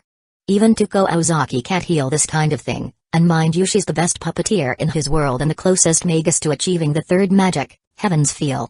Or at least an abbreviation of it. Unless the user of third magic is here, I doubt that they could heal Ozma's magic core. With the use of the first magic, healed his magic core, and as soon as I did, Ozma regained his consciousness. Welcome back to the world of living Oz. I smirked as I told him. Ozma was a bit confused for a bit, before recognizing me a second later, making his eyes widen. You. Why are you here? I rolled my eyes and replied. Now, isn't that rude? You speak as if I'm not welcome here. Hearing that, Ozma couldn't help but wince and quickly said. Sorry, I don't mean to say it like that, IPFFT, I'm just kidding, Oz. Anyway, the reason I'm here is because I was hired by your daughter to take care of brother gods. Ozma blinked a couple of times before realizing what I said. What? His jaw dropped hearing that information. Too loud. I winced a bit at his loud voice. Chow. Ozma was in shock. Ask your wife about it. Now that I finished healing you, it's time for me to do my actual job. Without waiting for him to react, I left, leaving him alone with Salem. Wife. But I don't. Ozma's words were cut when he saw his wife and realized who I meant. Salem, who was looking at her husband with righteous anger. You stupid man. Wait. I can explain. Instinctively he raised both of his hands. With a cold look, Salem cut him off and said. Save it, you have no idea how much you worried I mean, our daughter, you stupid man, now feel my wrath. And thus that day, Ozma once again got punished even though he doesn't know his fault. Men. We don't know what we did. After I left Ozma's room, I went to find Gilgamesh so that we could go outside this pocket dimension and hunt the gods. It didn't take long for me to find, and to my surprise, I found her being serviced by Team RWBY by fanning her, massaging her feet and feeding her grapes. Okay, the heck is this? I know she has high charisma, but to think she made these main characters like servants in such a short time. Gilgamesh noticed my presence, totally ignoring my surprise. Oh, you're finally here. I thought I'd fall asleep waiting, so are we finally going to hunt the gods? Snapping out of it, I replied. Yes, also why are they acting like her servants? My question was directed to Team RWBY, which this answered with a blush. We don't know. We just felt like we needed to do this. Like it was a natural thing to do. Okay, I get that they would be swayed by Gilgamesh charisma, but even Vice? She's a very prideful character. Honestly, I'm not going to bother asking what happened. I just want to go and try my abilities against gods. You know what? Forget I asked, your majesty. Let's go. Gilgamesh stood up from the leather coach, and was frowning when she got closer to my direction. Shit, was I too casual with my words? I thought as she got closer to me. Magician, I permit you to call me by my name. Gilgamesh suddenly declared. I blinked a couple of times, before saying. Of course you're Mage, I mean Gilgamesh. She glared when I tried to call her by her title, and I thought. Okay, that was weird. HMP, don't forget now, we shall go. I don't know why she was acting like this, but we have a job to do, I could think about it later. And thus we went outside the pocket dimension to find the brother gods. Perhaps at first it would take some time to find them, but I couldn't be more wrong, as the minute we step outside, we already met them. Chapter 97, Outmatched. Outside the pocket dimension, the once glorious city of Vale was nothing more than a bunch of ruins and rubble. It was nothing more than a shadow of the past. I looked around, and said. It's more fucked than I expected. It wasn't just the ruins and building rubble that caught my attention, but the corpses of hundreds, perhaps thousands littered around the place. Since it's still been a month, the corpses weren't fully skeletons yet, and they are being actively decomposed. Which is why it's so fucking smelly. I quickly created a handkerchief to cover my nose. It was truly an unpleasant smell. Even Gilgamesh was making a face. Anyway, I should do something about these corpses with a wave of my hand. I cremated every single corpse around my site. Now, there wasn't that unpleasant smell in the entire, but there's still a lingering smell of it though, but not as unbearable as before. Either way, it's the least I could do with their corpse, and I should have known that this action of mine would get the attention of the gods. Unintentionally I lured them to our location. Suddenly I felt like something was about to hit me. I instinctively moved my neck a bit and narrowly dodged a spear that was seemingly made out of light. What the dot, if I didn't have observation hockey, I'm sure my head would have been blown off by now. I grumbled, thankfully though hockey is very useful. I stared above and saw a man with golden antlers, blonde, muscular and handsome. It didn't take me long to recognize this man, know this being. This is one of the brother gods, the god of light. Meeting a divine being for the first time made me realize that divinity has a certain aura about them, like you instinctively realize that this being is no mortal. Interesting, at least I know that I could recognize if one is truly a divine being. Celestine and Gilgamesh are different. Celestine is just an avatar and wasn't the real thing. Gilgamesh is a demigod, although I did feel some divinity from her. A full-fledged divine is different. So, are you going to talk or what? I asked the god, ignoring my question entirely. What are you? I am certain that you are not from this world. I wasn't surprised that he knew. I mean, it would be more surprising if he didn't. While I don't mind answering your question, however, it would be quite stupid of me to actually answer it. Like, why would I give my enemy information about myself? It's really stupid, like I'm not the type to talk about the details of my abilities and so on, like those stupid classic fantasy heroes and villain, revealing their weakness, abilities and plans beforehand. It's like they wanted their enemies to take advantage of that information. The god of light didn't say anything for a moment before finally speaking. It doesn't matter, you will die for trespassing our world. Really? That's the best you got? I smirked at the god of light and then looked back at Gilgamesh. I'll take care of this one. Gilgamesh didn't say anything, as she was looking at something or someone in a particular direction. I took her silence as a sign of acceptance. After that I went to confront the god of light. Gilgamesh. After the magician left to fight off the other god, Gilgamesh was still waiting for the god who was looking at her, as she was studying her very being. After a minute of silence, she decided to break the silence. Enough of this. Suddenly she used her gate of Babylon and a single golden portal appeared behind her and shot a sword that is demonic in nature and effective in divine beings. Its speed broke the sound barrier. Despite ridiculous speed, the divine being blocked it with his power, in such ease too. Gilgamesh wasn't surprised. If this god were to die in a single attack, then that would have been disappointing and pathetic. Her attack was just to let this being know that she tired of it observing her from a distance. With that single attack fired, she successfully made the divine being come closer. Now it's just a few meters above her. Gilgamesh could now see the divine being of clear appearance, a man with black hair, goat-like horns, and eyes that were completely black. There wasn't even a pupil on them. HMP, so you finally showed yourself in front of me. Instead of answering, he asked. What are you? You are divine, yet at the same time you are not. You are something between an abomination. A freak. No, a mongrel. Are you done? Although those words were said calmly, her expression was not. Her eyes were filled with anger and hate. A strong outburst of magical energy was coming out of her body. Before wasn't really going to go all out because she felt like there's no need to. However, this being insulted her. This god will not die an easy death. She will make sure of it. Countless golden portals appeared behind her back, different kinds of magical weapons with the concept of cutting through the divine, ready to be fired at the moment. If so, die. And the shoots were fired. The god of darkness didn't dodge, probably thinking that it wasn't a big deal. He only used her ability to cast the power of darkness, and that was a mistake as some of those weapons were enchanted with anti-magic properties. It passed through the darkness and hit him without resistance, making the god of darkness bleed with his divine blood. Realizing that he was hit and damaged, he roared in anger. How dare you attack me? The god of darkness. You shall pay for this. Before he could finish his entire speech, a projectile struck into his mouth and through his head. Silence, mongrel. You're quite pathetic for a god. I thought you would be more challenging, but it seems that you're pathetically weak. Gilgamesh stared at the god of darkness in disdain. In fact, she fought the divine beast harder than this one. At least, it knows how to defend and block, but this particular one didn't seem to know how to do that, as if thinking that nothing could touch it. How delusional, but perhaps fitting, as in this world there's literally nothing that could top them. Until now, that's it. While they may have lots of powers, their combat skills are basically non-existent. The god of darkness was angry beyond belief. Despite having a sword stuck in his head, he wasn't dead, which was quite common at least for the divine. He roared until his voice was no longer that of a man, but a beast. His form was changed into that of a dragon. To others they might be intimidated, but Gilgamesh wasn't. Transforming into a giant lizard doesn't change a thing. You will face my wrath and die. Gilgamesh snorted. Usually I won't use this for a pathetic being like you, but I shall let you see the difference between you and I. A golden portal appeared beside. She took Ie out from the portal and its power leaked, making the god of darkness feel shock and fear for the first time. What is that sword? Gilgamesh didn't answer. Instead, she raised the sword above and said, I shall perform this final blow as a parting gift to you. The EA mechanism started to shift. I will tell you of the beginning. Heaven and earth split, nothingness congratulated creation, my sword of rupture cleaved the world. An enormous magical energy was gathering in the tip of the sword.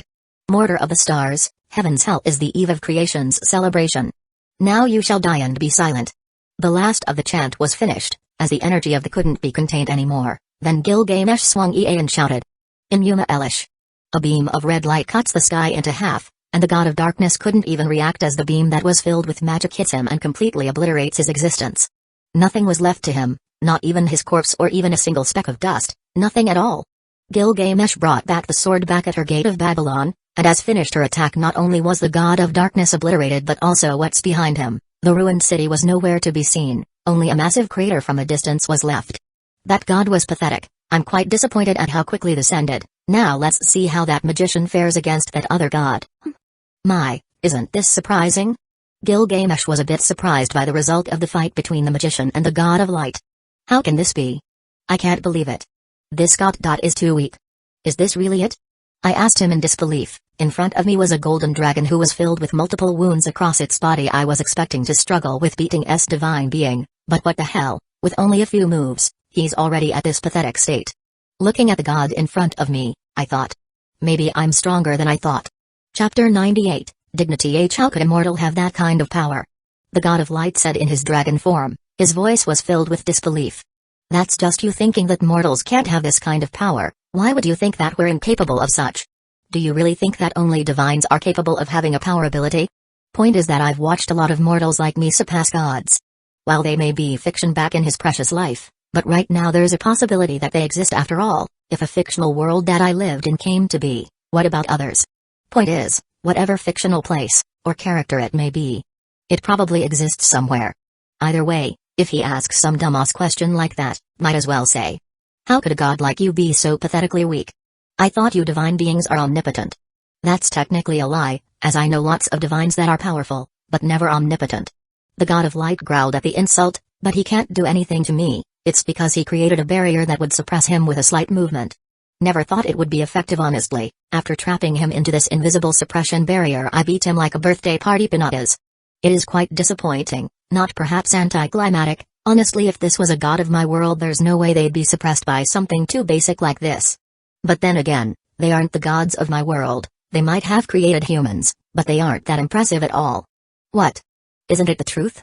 Like, if you're so powerful why don't you get out of there and beat and prove that mortals can't beat divine? No. Too bad, I proved my point. I feel evil at this moment, because I truly enjoyed when I see his rage and hate toward me, but can't do anything about it. But remembering they caused a genocide, I thought. Yeah, compared to that I'm not evil. There was no point keeping this god alive, but before I could end this divine being, I noticed that Gilgamesh arrived. Your mage, I mean Gilgamesh? I almost called her by her title again. Hopefully she didn't notice, right? Who am I kidding? She obviously did. Gilgamesh didn't show anything outward, despite hearing what I said. Instead her attention was into the god of light. You beat him easily, as expected. They're weak. How disappointing. I can't blame her for feeling that way, because it would be a lie to say I didn't feel the same. After all, I was anticipating a hard fight, to which I would struggle and give everything I have to win. But frankly, that didn't happen, but instead I beat one of them, like an adult fighting a toddler. Hey, what happened to his brother? I asked a very obvious question. What do you think? Gilgamesh answered. I stared at her, then to a crater behind her back. Yeah, that was a stupid question to ask. Indeed. Gilgamesh couldn't agree more. What? Are you saying that my brother is dead? The god of light said in disbelief. Gilgamesh stared back at the golden dragon and replied. Can't you feel it? Your brother is no more. Realizing that it was indeed the case, the god of light stayed silent for a moment, saying, I see. Gilgamesh raised an eyebrow at his unexpected reaction. Oh? You're not mad that I killed your brother? I am. Do not think for a second that I am not, woman. But if it's true, then there's no point for me to continue living. Mortals finish my life, end me. The god of light suddenly made an unexpected request. I didn't expect him to act like this, however, for his request. Even if you didn't ask, I would still kill you, either way. However, before that, do you mind me asking, why do you want to die after you realize your brother is dead? It's not something a mortal like you could understand. The god of light replied coldly. Then make me. I said, not backing at all. Seeing that I made no attempt to back out, he decided to explain, albeit reluctantly. Human, do you have a sibling? A particular question, but regardless I replied. I do, I have an older sister, But what does it have to do with it? Everything. Perhaps you would understand even if it's a bit. Very well, I shall explain. In the beginning of my birth, my brother was there. We experienced life together, lived together, but despite that we are very different with each other. In fact, we are the opposite with each other and often fought, whether it's physical or verbal matches. But despite our differences, we never hated each other. Dislike, yes, but never hated. I have known him in my entire life, and so did he know me. That's why, knowing that he's not here anymore, there's no point in living anymore. Without my brother I can never be whole again. Life without him isn't complete despite our disagreements. I loved my brother, that's why I cannot bear to be the only one left, you understand, right? The God of Light said to me with a serious expression. I wasn't expecting him to give a speech like this, but I could understand what he's trying to say. I do. If so, then kill me. God of Light responded with a resigned tone. For the first time perhaps, I pitied him, and so I heeded his final request and killed him as painlessly as possible. Despite what he has done, at the very least he's truthful in the end. And I respect that. Then I turned to Gilgamesh, who crossed both her arms together and said, I don't understand what he's talking about. Of course she won't. There's no way she'd understand if she's the only child of the family. Those who have a sibling would, at least a semblance of it. Well, you don't need to understand, just think of it as a dying man's last rant. I shrugged. There's no point explaining something that she probably wouldn't understand. Gilgamesh stayed silent, which I take for a silent agreement. Well, since we are done with our job, we'll let the others know about our success. So I was suddenly cut off by Gilgamesh before I could finish the sentence. No. No. I asked her confusedly. I'm not satisfied with the battle with those gods. Gilgamesh wore a displeased look. I blinked and replied. It's the same for me, I didn't expect them to be this weak. HMP, it's not my problem. I was so excited, but in the end it was a massive disappointment. You have to take responsibility for wasting my time. Gilgamesh said as she looked at me. But, I use a wish. I tried to reason with her, but she wasn't having it. You still wasted my time with this farce. Realizing that it was pointless to reason with her, I gave up and humored her. Alright, Your Majesty, what do you want me to do for your wasted time? Gilgamesh glared. I told you to call me by my name. Right, Gilgamesh, so what do you want me to do? I wasn't sure why she wanted me to insist on calling her name. Gilgamesh looked thoughtful, as if she was deciding what to do, but in reality I didn't know at that time that her decision was already made even before we fought the gods. I want you to please me. Gilgamesh declared. Please you? I frowned. There's plenty of ways to please someone, and I don't know which one she wanted. Noticing that I didn't get what she was trying to imply, Gilgamesh exclaimed. Fool. Do you really not understand what I'm implying? There's no point lying and replying. No, not at all. After all, there's a lot of ways to please you. I don't know which one it is, so be specific.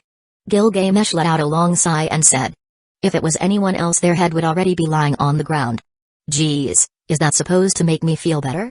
Then Gilgamesh stared back at me once more and said. I want you to have sex with me. Is that so hard to understand? Oh. I finally understand, but wait. Sex with me? Like here and now? I said while pointing at myself. Gilgamesh rolled her eyes and was getting impatient. She opened her gate of Babylon and took out a bed worthy of a king. Without hesitation she pushed me there and stripped in front of me. At the moment my brain short-circuited as I saw her flawless tits, might as well call it holy tits, cause, God from above, it's the most perfect breasts I've seen in my life. Suddenly, without a warning, Gilgamesh gave an adult kiss, that includes licking, and was dominating my mouth. I'm being dominated. I've come across a lot of women, but none of them were as dominant or as aggressive as Gilgamesh. The kiss lasted for a while, and after separating, a trail of saliva was left behind both of our lips. Now strip, this is just the beginning. Gilgamesh demanded. Okay, this might sound weird, but damn, that was hot. However, I couldn't allow myself to continue, Gilgamesh or not. There's no way I'd let her dominate me. My dignity as a man is at stake. Thus, the battle for dominance starts. Chapter 99, Dominating the Tyrant. As much as I want to strip and get over it, I can't, because that would mean I acknowledge the fact that I'm being dominated. What if I don't want to? I proactively glared at her. Gilgamesh frowned at my response, as if confused as to why I'm not following her demands. From that alone, I've realized that the people she slept with are someone who followed her demands willingly and allowed themselves to be dominated by her. That's why she thought of this as unusual, which honestly I can't say I'm surprised about. With Gilgamesh's title as a tyrant and charisma, there's hardly anyone who would dare to refuse her. But I wasn't like those who slept with her before. As someone who has dominated almost every woman I've slept with, There's no way I'd willingly allow myself to be dominated, not now, not ever. As my sister always said, a Bardam Iloi never should allow themselves to be dominated.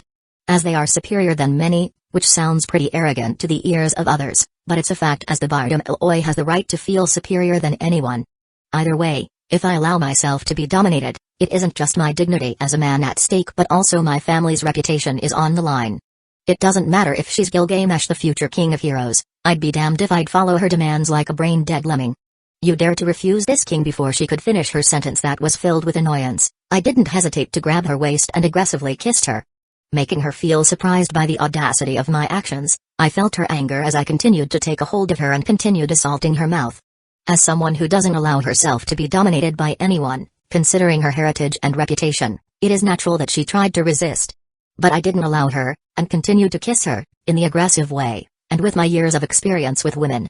It wasn't hard to make her feel good, with my full-blown mouth-to-mouth kiss. Honestly, if she were more resistant and experienced in sexual activities, there's no way I'd be able to pull this off. As everyone knows, there's no way I'd be able to match her physically. While I may have been enchanted by Roger's ability and hockey, I don't have his strength. Only his skills, and Gilgamesh as a demigod, she has more strength than a fully fledged human like me. If she were serious about her resistance, she would easily get out of my grasp. Despite her active resistance, she was just humoring me. As she's curious as this never happened to her, and this is the first time experiencing someone trying to dominate her in bed. Like I mentioned before, this wouldn't be possible if she were more experienced, but it wasn't the case with this one. Despite not being a virgin, she's still inexperienced in sexual activities, a greenhorn.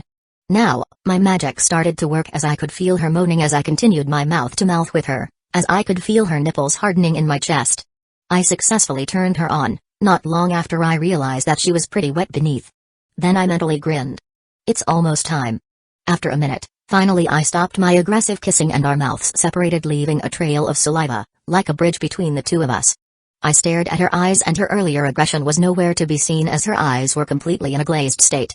I need to use this to my advantage as this is only temporary. Without hesitation I grabbed one of her breasts and started licking its nipples, not randomly but in a specific stop that was sensitive to most girls. As I got a hold of her breast, my other arm was, of course, still holding her waist. As I sucked and licked her nipples, she moaned in pleasure and made me grin mentally. As expected, this trick works 90% of the time. She moaned lightly. I bet she doesn't even realize it herself as she's completely hypnotized by pleasure. Compared to before, she looked absolutely adorable in this state. In fact, this is quite common for girls I've had sex with to feel like this when they're in a state of absolute pleasure. After I've stopped playing with her holy breast, man, I could touch it all day, but right now I have more important things to do than touching these glorious tits. Then I pushed her into the bed without much resistance, not like she tried to resist anyway. Before she could snap out of this state, I need to pleasure her more so that she would continue being in this state. Now that she was laying in the bed, damn, to say claim that she was sexy is a massive underestimation. She's hot as fuck in this position and I couldn't stop my dick from hardened more. Even D couldn't make me feel like this, like holy fuck, this is an X-grade woman that lays in front of me. Who knows when will I get a chance to do this again. I will engrave this moment from the very bottom of my memory. Seeing how wet her pussy is at the moment, I quickly removed her shirt or leggings, whatever this old relic is. And behold her glorious pussy, it was dripping wet, perfectly pinkish like it were another set of lips, not to mention the lack of public hair, it was completely clean without any extra on it. If I were to guess, she never grew a public hair in her life and this is completely natural. There's no need to wait, there's a pussy to penetrate. I took off my pants, revealing a dick that is considered big internationally. Gilgamesh, I'm going to put it in. It is rude to put your dick inside without asking for permission. I'm not a rapist after all. To eat your meal you need permission from the one who owns it. Gilgamesh nodded a bit at my words, which was honestly good, because at least I know she's still responsive. Slowly, my dick entered hers. Despite her wetness, it didn't complete slide inside as she is so fucking tight. Like holy shit, did her previous partners got small dicks or something? Cause, it's like I'm putting it inside a virgin. No, probably more than a virgin. It took a while before I managed to put all of it inside her.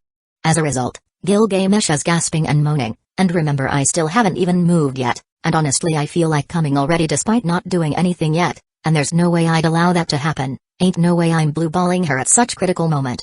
I started moving little by little, to get used to the sensation of her pussy and also the fact that her pussy is still adjusting to my size, and it's still hard to move without feeling this crazy tightness. As I moved, Her moans increased and I couldn't believe that she was capable of making such a sexy moan like that, and it really turns me on.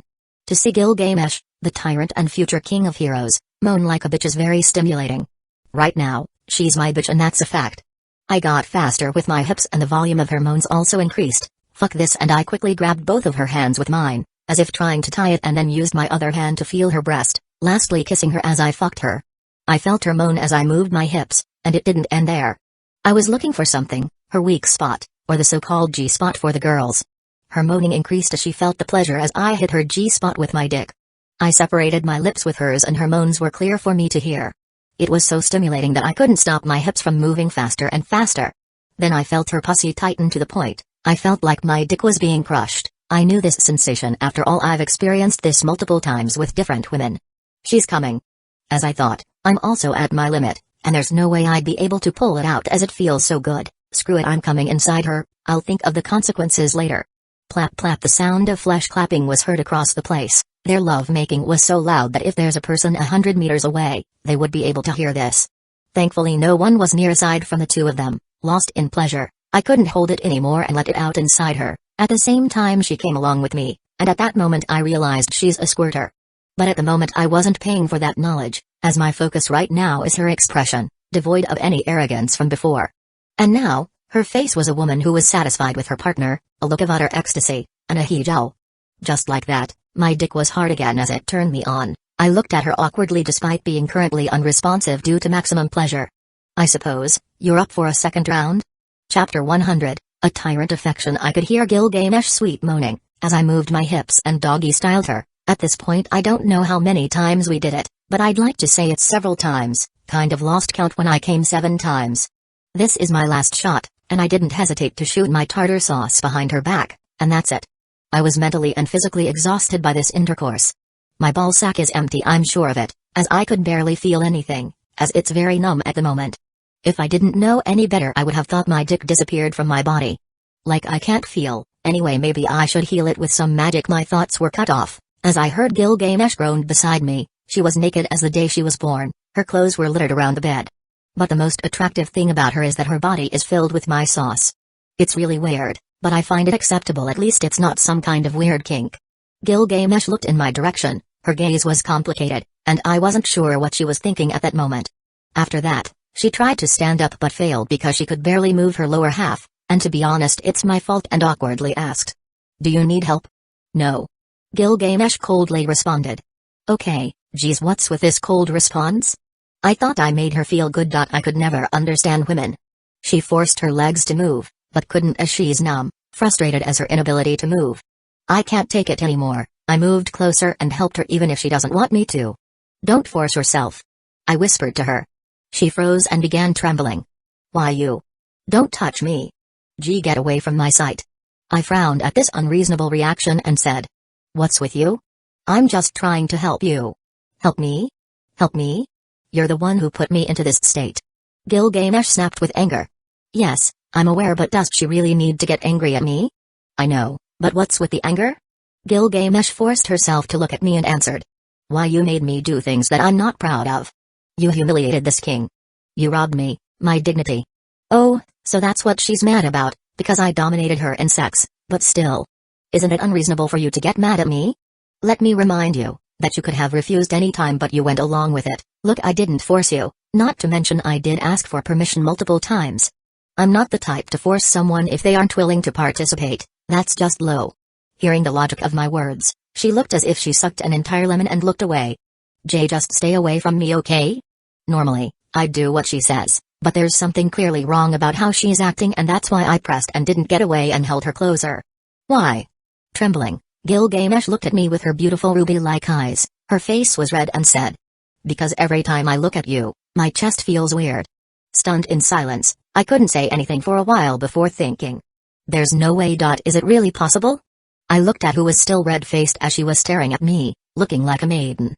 But if that's the case, there's no way Gilgamesh would easily. I realized something really simple. So far I've been comparing Gilgamesh, who is in front of me, from her male counterpart, and never really thinking that she's different.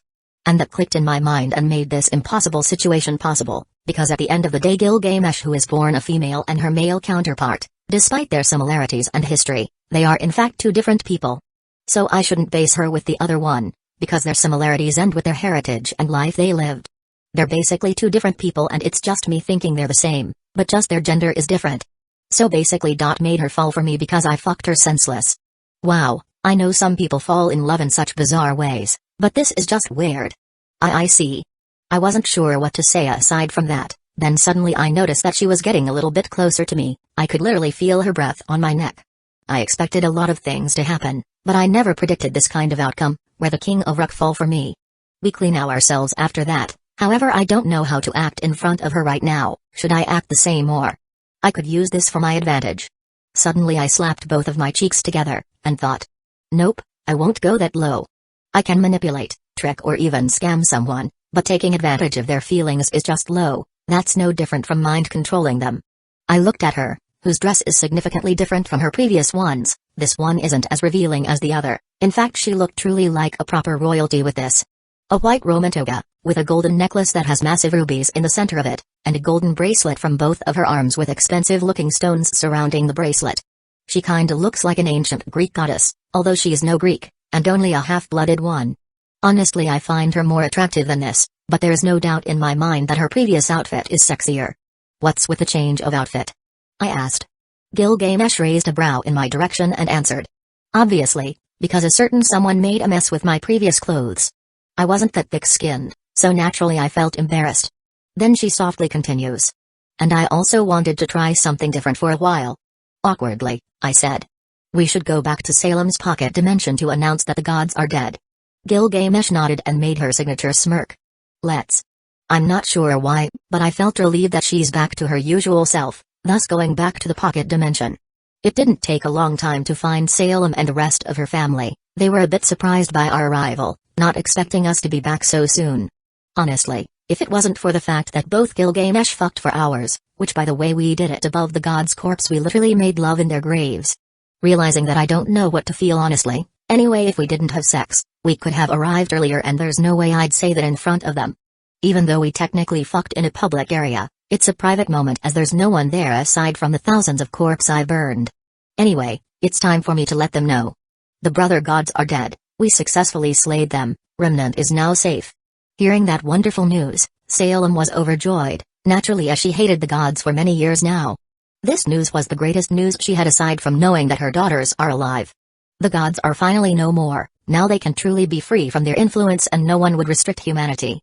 Besides her, was Ozma, who was happy to hear the news, although I'm confused as to why he was limping. Either way, I'll ask about it later, but for now, I'll let them enjoy the moment. It didn't take long for everyone to hear the news and naturally they were overjoyed by this wonderful news and suddenly started praising both of Gilgamesh and I for our achievement, and some of them started kneeling and praying in our presence. I get that they're grateful, but do they really have to kneel and pray? It's like they worship them or something. Anyway, now that the gods are gone, there's no Grimm, as technically the god of darkness made them. Without its creator they can't function anymore. But also that would mean, there's no aura, no dust, and everything will be back to the medieval period if this keeps up.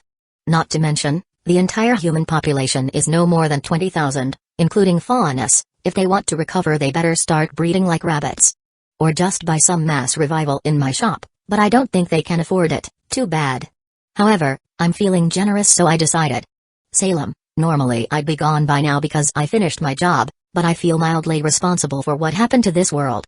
Since technically my interference caused a butterfly effect that caused an apocalyptic catastrophe. To which Salem and her family looked at me in confusion. What do you mean? What I'm saying is that, I'm going to revive who was killed by the brother gods. Those words weren't meant to be heard by anyone aside from Salem and Co, but the people who gathered somehow heard and made my standing in their hearts solidified. And that very sentence made the most dominant religion in Remnant, the Church of Alexander. Chapter 101, a frightening possibility. If I'm going to revive the people that were killed by the brother gods, then I need something that could mass revive them in a single moment. As the shop owner, I have a perk of checking the ship catalog and buying things from it without being in the shop. But then again, the shop is technically my soul, or at least part of it, so it's kind of logical for me to do things like this. I looked through the shop and I checked that there's indeed a lot of items capable of reviving the people of Remnant that were zeroed by their gods. But most of them are damn expensive, don't get me wrong. I know resurrection is supposed to be expensive, but from a merchant perspective I'm losing out from this deal, like I only received 150k while spending more to help them. That's really bad for business, but I promised to revive and I don't want to take it back as it would be bad for my reputation, and reputation is important for a businessman like me. If I fail to meet expectations, most likely there won't be another customer coming from this dimension. While it isn't that bad as there's literally countless dimensions out there waiting to be profited from, my dignity as a person and a merchant is on the line here. While no one would know my failures here, since I could ban anyone from the shop if I wanted, it still feels wrong, because I am trying to be fair and wasn't like those evil businessmen that focused on maximizing their profits. I can't really blame them for doing so, but that tactic could do so much. While it might be good for a short term, however it's basically nothing to the grand scheme of all things. If I fulfill their expectations, then most likely the people of this dimension would be regular customers and that would basically be more profitable in the long term. That's business. I'm different from those short-sighted fools that think that a short-term profit is a good thing. Even though my helping is filled with ulterior motives, I'm still helping them and they don't know that I'm basically trying to manipulate them. But they don't know that, don't they? It's basically a win-win situation for us. I help them and they help me get more credits. As expected, my genius is frightening. Alright, maybe I should stop inner monologuing and continue looking for a perfect and not too expensive mass revival item that I could use. I found it. With a smile on my face, I was staring at a particular item that was very popular in my previous life. Everyone who has watched anime has at least seen or heard of this thing even though they never watched that anime. The image in the catalog is a 7 crystal clear orange-colored balls, with stars in the very middle with different numbers varying from 1 to 7 stars. As you guessed, it's the popular Dragon Balls. Without hesitation I bought it. After all, it's only 20k in total. It's a very fair price, not in fact like it's too cheap, but I ain't complaining. Either way, in the description of these Dragon Balls, while no different from the original Dragon Balls, there's one major thing that ends the similarity with the original. I can only use it once. After using it, this Dragon Balls won't recharge and forever won't be used, unlike the original which could be used repeatedly after a year. Too bad, can't abuse it here, but I'll take whatever I can get. Either way, like the original, after Den takes over, this one has 2 wishes. Personally I'm okay with just a single one, but 2 is a welcome surprise. But either way, it's fair. Now that I bought what I needed, it's showtime. Outside the pocket dimension, after I announced that it was safe, most people immediately requested to go out, not a surprise there. While the pocket dimension is a paradise for most people, it is still an artificial place and not dimension restricting as it is only the size of an island. While people may be grateful for the sanctuary that was provided to them by Salem, it didn't change the fact that they felt like the pocket dimension is some sort of prison no matter how much it resembles a paradise. Kind of like Ren hated the walls and wanted to break away from it. It's similar but in no way extreme. Either way, their reaction was happiness when they finally get to go outside the pocket dimension, and sadness as they saw their once glorious city was nothing more than ruins. They were back to zero, their homes were destroyed, but at the very least they were grateful to be alive. But soon that will change, because I will not only revive the people but also reconstruct every city that was destroyed by the brother gods. Except Atlas, who needs it anyway. That place is filled with rich snobs and racist, it wasn't worth bringing it back. Not to mention, it's pointless to bring it back as for now, there's no way it would float back to the sky because there's no relic of creation that would lift it up. Or dust to power it up, but I'll add Mantle to the reconstruction list, since it's cool and Atlas is not. Now the lower citizen can live with the high class of Atlas. Now the lower class citizens that once worked for the Atlas can bitch slap their snob asses. As the world needs new order, no lean would work here, because I'm pretty sure there's going to be a new currency after I rebuild this civilization. And little did I know that it would be who would be the newest face of Remnant new currency. Ozma suddenly stood beside me, and couldn't help but ask. Excuse me, Sir Alexander, not to be impatient, but when are you going to resurrect the people? If I was other people, I would probably be annoyed and would try to shut him out, but I'm not other people and I can understand why he asked such a question, so I smiled and humored him. Right now, don't worry Ozma, I won't break my promise. Ozma hurriedly waved his hands and said. No, no. I wouldn't dare to think of that. I snorted at his panicked reaction. Calm down, I'm not so easily offended. Ozma smiled awkwardly at my answer. Of course, sir. Anyway, before I resurrect the people there's a thing that I'm curious about and I want answers. Say, when we come back from slaying the brother gods, why were you limping back then? And immediately his face went red, his expression was the most embarrassed look that I personally saw in him. Expression basically told me what I wanted to know without him explaining anything. I just smirked at his direction and said. I see. What do you mean? Ozma tried to play it off, but he can't for me, not when it's so obvious with his expression. I might not be the smartest tool in the shed, but I can totally understand signals like that. A man can understand another man, that's how our bond transcends even the universe itself. Instead of playing it off like him, I asked. Was it good? He knew that I knew what I'm talking about. And I know that, he knows that trying to play it off is pointless at this point. I know, he knows, that I know, that we both know that there's no escape. We both know ahem, anyway he just needs to answer my question. Ozma, with a resigned and embarrassed look on his face, replied with honesty. Yes, it was the best make-up sex I have had in my entire lifetimes. I think at this point my daughters will gain a younger sibling with how much we went at it. Oh. That was a thing, and after hearing his honest answer I couldn't help but laugh out loud. Ha ha ha ha. That's great news. As they said, make-up sex is the best. Ozma blushed even more at my unconcealed amusement at his predicament. They really went at it. Salem seriously went wild if she made him in a limping state, I knew it. It's always to high-class girls that are freaky in bed. At this point it wasn't even a question, but a factual. But still, for him to think that Salem would surely be pregnant after this deed, they must really went at it. I suddenly paused, and a certain golden monarch in mind, and immediately started breaking a sweat and thought. Oh, no, I went crazy with her. I didn't think of the consequences of fucking her senseless. I couldn't remember how many times I've come inside her. But female demigods doesn't have a high fertility rate, right? Or maybe it's her safe day. I paled in the revelation that there's a high possibility that I'm going to be a father again, but this time it wasn't with any one woman, but a demigod, not to mention not just any but someone who was hailed as the first hero of human history. I chuckled and thought. I'm in danger. Chapter 102, Wish Fulfillment. Seeing that I broke into a cold sweat, Ozma noticed the paleness of my face and asked if I was concerned. Sir Alexander, are you alright? Thankfully his words managed to snap out of me, and I gave him a very strained smile and couldn't help but be grateful for his words, because if he didn't I would probably freeze right there like a bumbling fool. Ah, yes, thank you for asking. Now let's get started resurrecting the world population, shall we? I hastily changed the subject about children and possible pregnancy. I seriously don't want to dive into that until it's confirmed. So to avoid thinking I have to drop the matter about Ozma and Salem, no matter how many potential teases I could do with him with the pregnancy possibility. Because I'm in the same position with him, although not exactly the same, but similar, since he's willing to have another child, while mine might be more of an accident. But if she truly became pregnant, no, let's not think about it, because according to Emilia Archer, that's hell you're walking into. And I firmly believe that. Anyway, it's time to take out my balls, ahem, phrasing. I mean, show the Dragon Balls to everyone so that they would see the show I'm about to do. As I took it out, many saw this and were curious at what this particular item is, and this moment would later be known in the future generations as legend and myth.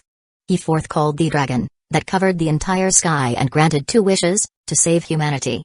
Putting the Dragon Ball into the ground, and the remaining people watched me, like a hawk, so intensely normal people would flinch at it, but I'm not normal, and beside. I lived with that kind of stare, although compared to the people's hawk-like stare, my eldest sister was like a dragon, so their intense stares are basically nothing. Ozma, who was close to me, looked interested in what I'm about to do, then stared back at him and said, "It's better if you stand back a few meters." Although confused, he knew better not to ignore my advice and he did what I told him. Seeing that the nearest people are at least a few meters away from me, I cleared my throat and said the magic words.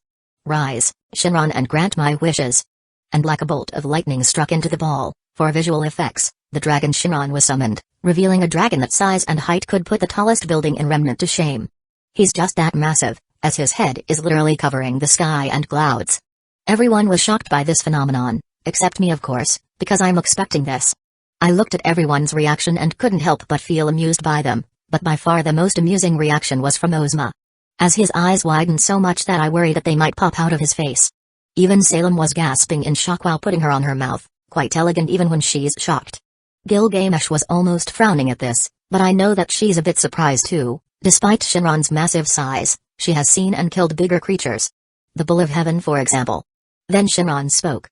"You have 2 available wishes, tell me and I'll grant them." Hearing his booming voice, not surprising as his size is massive. I frowned not because of his voice, but the fact that he's speaking Japanese. Looking around, I don't think they understand what he told me, but then again this is a good thing too, because no one aside from me could use the wishes. No interruptions and no unexpected wish stealer. Then I spoke. "Shinran, please revert buildings and constructions around the world before the brother gods arrive, except for Atlas." "What? Do you think I'll revive the people first?" "Nope, doing that would only cause more problems, because if I revive the people now, what if that particular someone died above a building? That person would simply fall to their death, No point reviving them. As for Atlas people, who cares whether they die or not, I say good luck to them. Then Shinran's eyes glowed neon red, and after a moment the buildings around Vale and the world was reverted back to its previous self. Although it lacked electricity considering there's no more dust around, it didn't stop everyone who saw the miracle shout in happiness and surprise. I swear some of them were bowing to the point their foreheads hit the dirty ground, but they don't care. Honestly, at this point I don't know which they are bowing to. Is it Shinran? Or is it me? Anyway, it's not important at the moment. For now it's time to say my final wish. Shinran, please revive everyone who was killed by the brother gods intentionally or unintentionally, and also revive them in the place where they originally at, before dying. To make no mistakes. I feel like I have to be specific. Also, as for the please part, it was quite a necessity because it would be quite rude to demand wishes from him, when he's the one who grants you wishes. There's a possibility that he won't grant it, if you're rude, so I won't risk that. After all, despite Shinran's intimidating appearance, he is quite sensitive. Then the dragon's eyes glowed like before and a bright light from a specific area appeared later. They realized that it was a person, to be specific a child who was no older than 6. Suddenly a cry was heard from the crowd of people. A woman who was in her late 20s, tackled the child and smeared her neck with happy tears. This child was her daughter, and to see her, darling alive, she couldn't stop herself from being emotional. It was such a heartwarming scene. It wasn't just her, dozens of people who experienced similar things across the area. They looked happy and grateful at me, for giving them back their loved ones. Even, I wasn't immune to this and smiled at them. Although my intention was filled with ulterior motives, it doesn't necessarily mean a bad thing. It's just me killing 2 birds in 1 stone. Your wishes have been granted, farewell. After that the dragon disappeared, and the dragon balls scattered across the world and would forever remain as stones. As Shinran disappeared, the sky became clear once more. Well, I supposed I'd say, job well done. I feel satisfied with what I did. Ozma, Salem and Co. suddenly bowed to me, showing respect and gratitude for what I had done to them and their world. Whoa, there's no need to bow, I did it because I wanted to. Technically not a lie, I did it on a whim. As I felt a bit guilty for the butterfly effect I've caused, for my shop reputation and possibly more regular customers, and lastly for self-satisfaction. No, it is only right, without you this world would have been doomed. Salem said without a pause and hesitation. Well, if she says it like that I suppose it makes sense, since I don't think that 150k credits of theirs could surely kill the brothers, if I didn't suggest myself to be hired. Either way, my job is done. Now it's time for me to go back. Now I've fulfilled everything from the contract.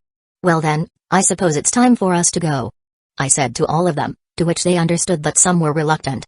Then I gestured at Gilgamesh to follow me, which she did without saying anything. Kind of strange, but I didn't ask because it would make our situation more awkward between us. Then I opened the door to the shop. I entered first, cause ladies first is frankly bullshit in this situation. After I did, Gilgamesh followed. Thus leaving in this universe. Now, we're back at the shop, although the drawback is that I couldn't purposely ignore Gilgamesh anymore like I did in Remnant. So, hey, thanks for the support. I'm sure how to act toward her, after what we did, and acting like there's nothing wrong felt wrong and also a bad idea, that my survival instinct is telling me to avoid doing so. Because it would piss her off, especially when I took her dignity as she mentioned. Looking at her, she still got dignity, but seriously she's just embarrassed that I dominated her in bed and made her do things as I pleased. Not that she resisted or rejected my action, so we're both willing participants here. Gilgamesh didn't say anything for a moment, before replying. It was completely unsatisfactory. What does she mean? The sex part or? Those gods were weak. Oh, yeah them, not the sex part, good because I would say something regarding that. I know, I didn't realize that they were that pathetically weak. I said. HMP, since it's the case then, that wish that I granted you is invalid, it's hardly worth anything. So you may choose what to ask of me, once more. Gilgamesh declared. From all the things, I expected this isn't one of them, but this is a good thing. Right? Anyway, I felt like she's too generous, but I'm not complaining. Well, I don't know what to wish for, so. That's fine, I can wait. But before that.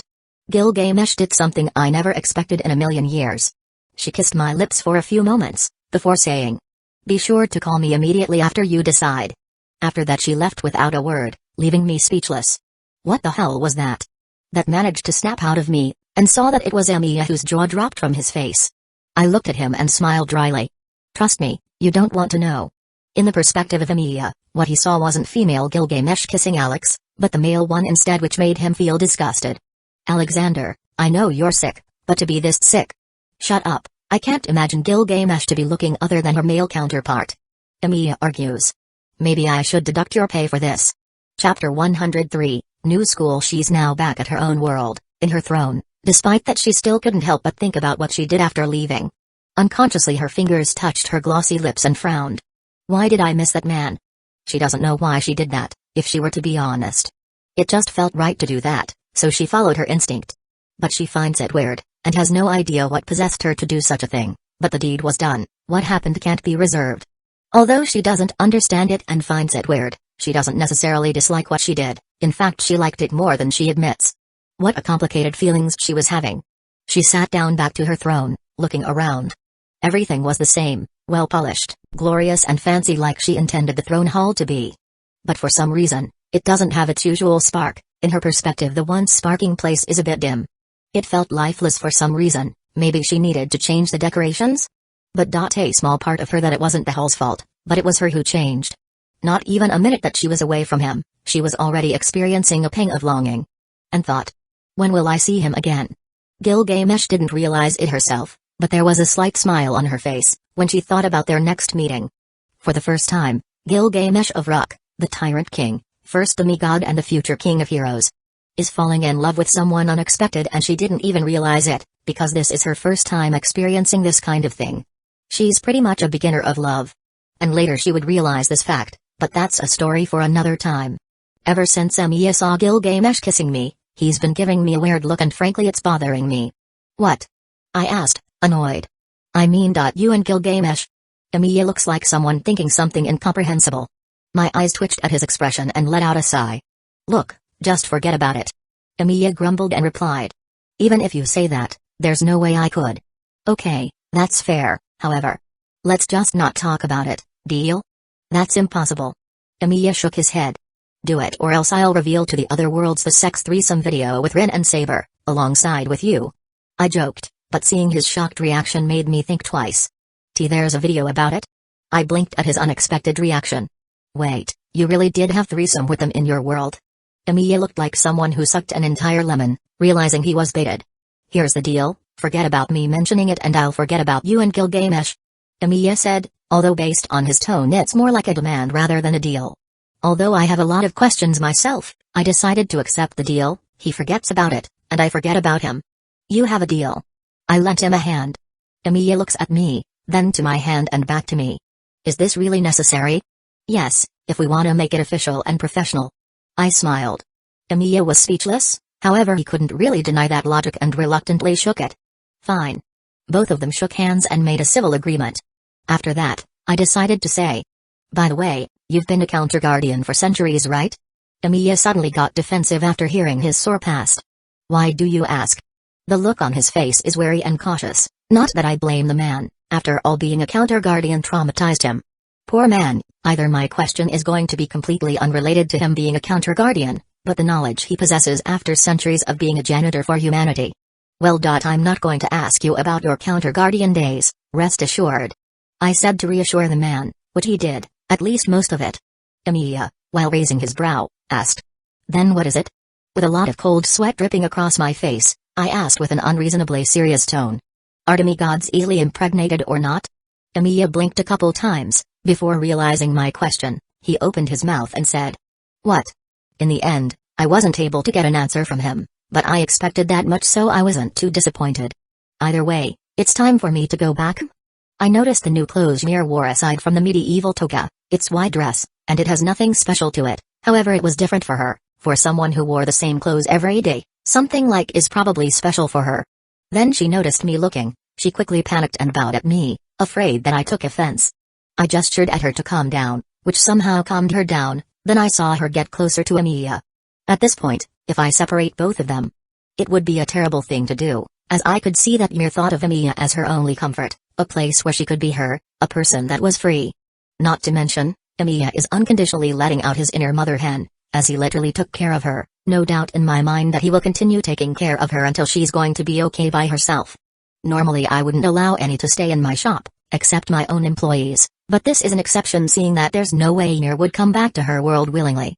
Might as well hire her too, but not right now. She's still too inexperienced to be a staff. That's why I'll allow Emiya to teach her the way of a shop clerk. Also, she needed to have a growth spurt because I don't want my future customers to think that if I hire children, that would seriously damage my image. I do not do child labor. Either way, it's time for me to go back to my world. It's been a few days since I bought Strawberry Production, and made it my company. While the building of this company hasn't changed, the people who were working there were different as they were working happily due to the bonus I gave them monthly. That's why, they were hard working every now and then, as someone said that happy workers are hard workers. After all, with the right motivation everyone will work hard. Either way, it hasn't even been a week since I've bought the company. I've already made some deals about I&CO performing in a dome, and later acting in a big movie project that by the way came out of my pocket. I can't let her popularity burn out, that's why I'm making more projects that could gain her more popularity. And soon would be able to enter the big leagues without my support. Either way, for now it's just a vision, but someday it won't be a mere vision anymore, but reality. The kids might scold me for making their mother work hard, but she can totally take a day off if she wanted to anytime. In the first place, I couldn't care less if this idol gig won't work. After all, I have enough money to make my family live like kings and queens. Either way, this is my way of supporting her, so what if I spend millions of dollars? It's not like it would dent my account anyway. I have too much money to count, and at this point money is rather pointless to me. Like I could have my very own planet of my own, and be the king of it, but I don't want to because it sounds like a hassle in the first place. The reason why I'm here in Japan is to get away from the Mage Association. Dealing with snakes and backstabbers on a daily basis isn't a pleasant thing after all. They can have all that advancement in magecraft, because I'm already ahead of them, as I'm basically a magician. No matter how good their magecraft is, they can never catch up to me.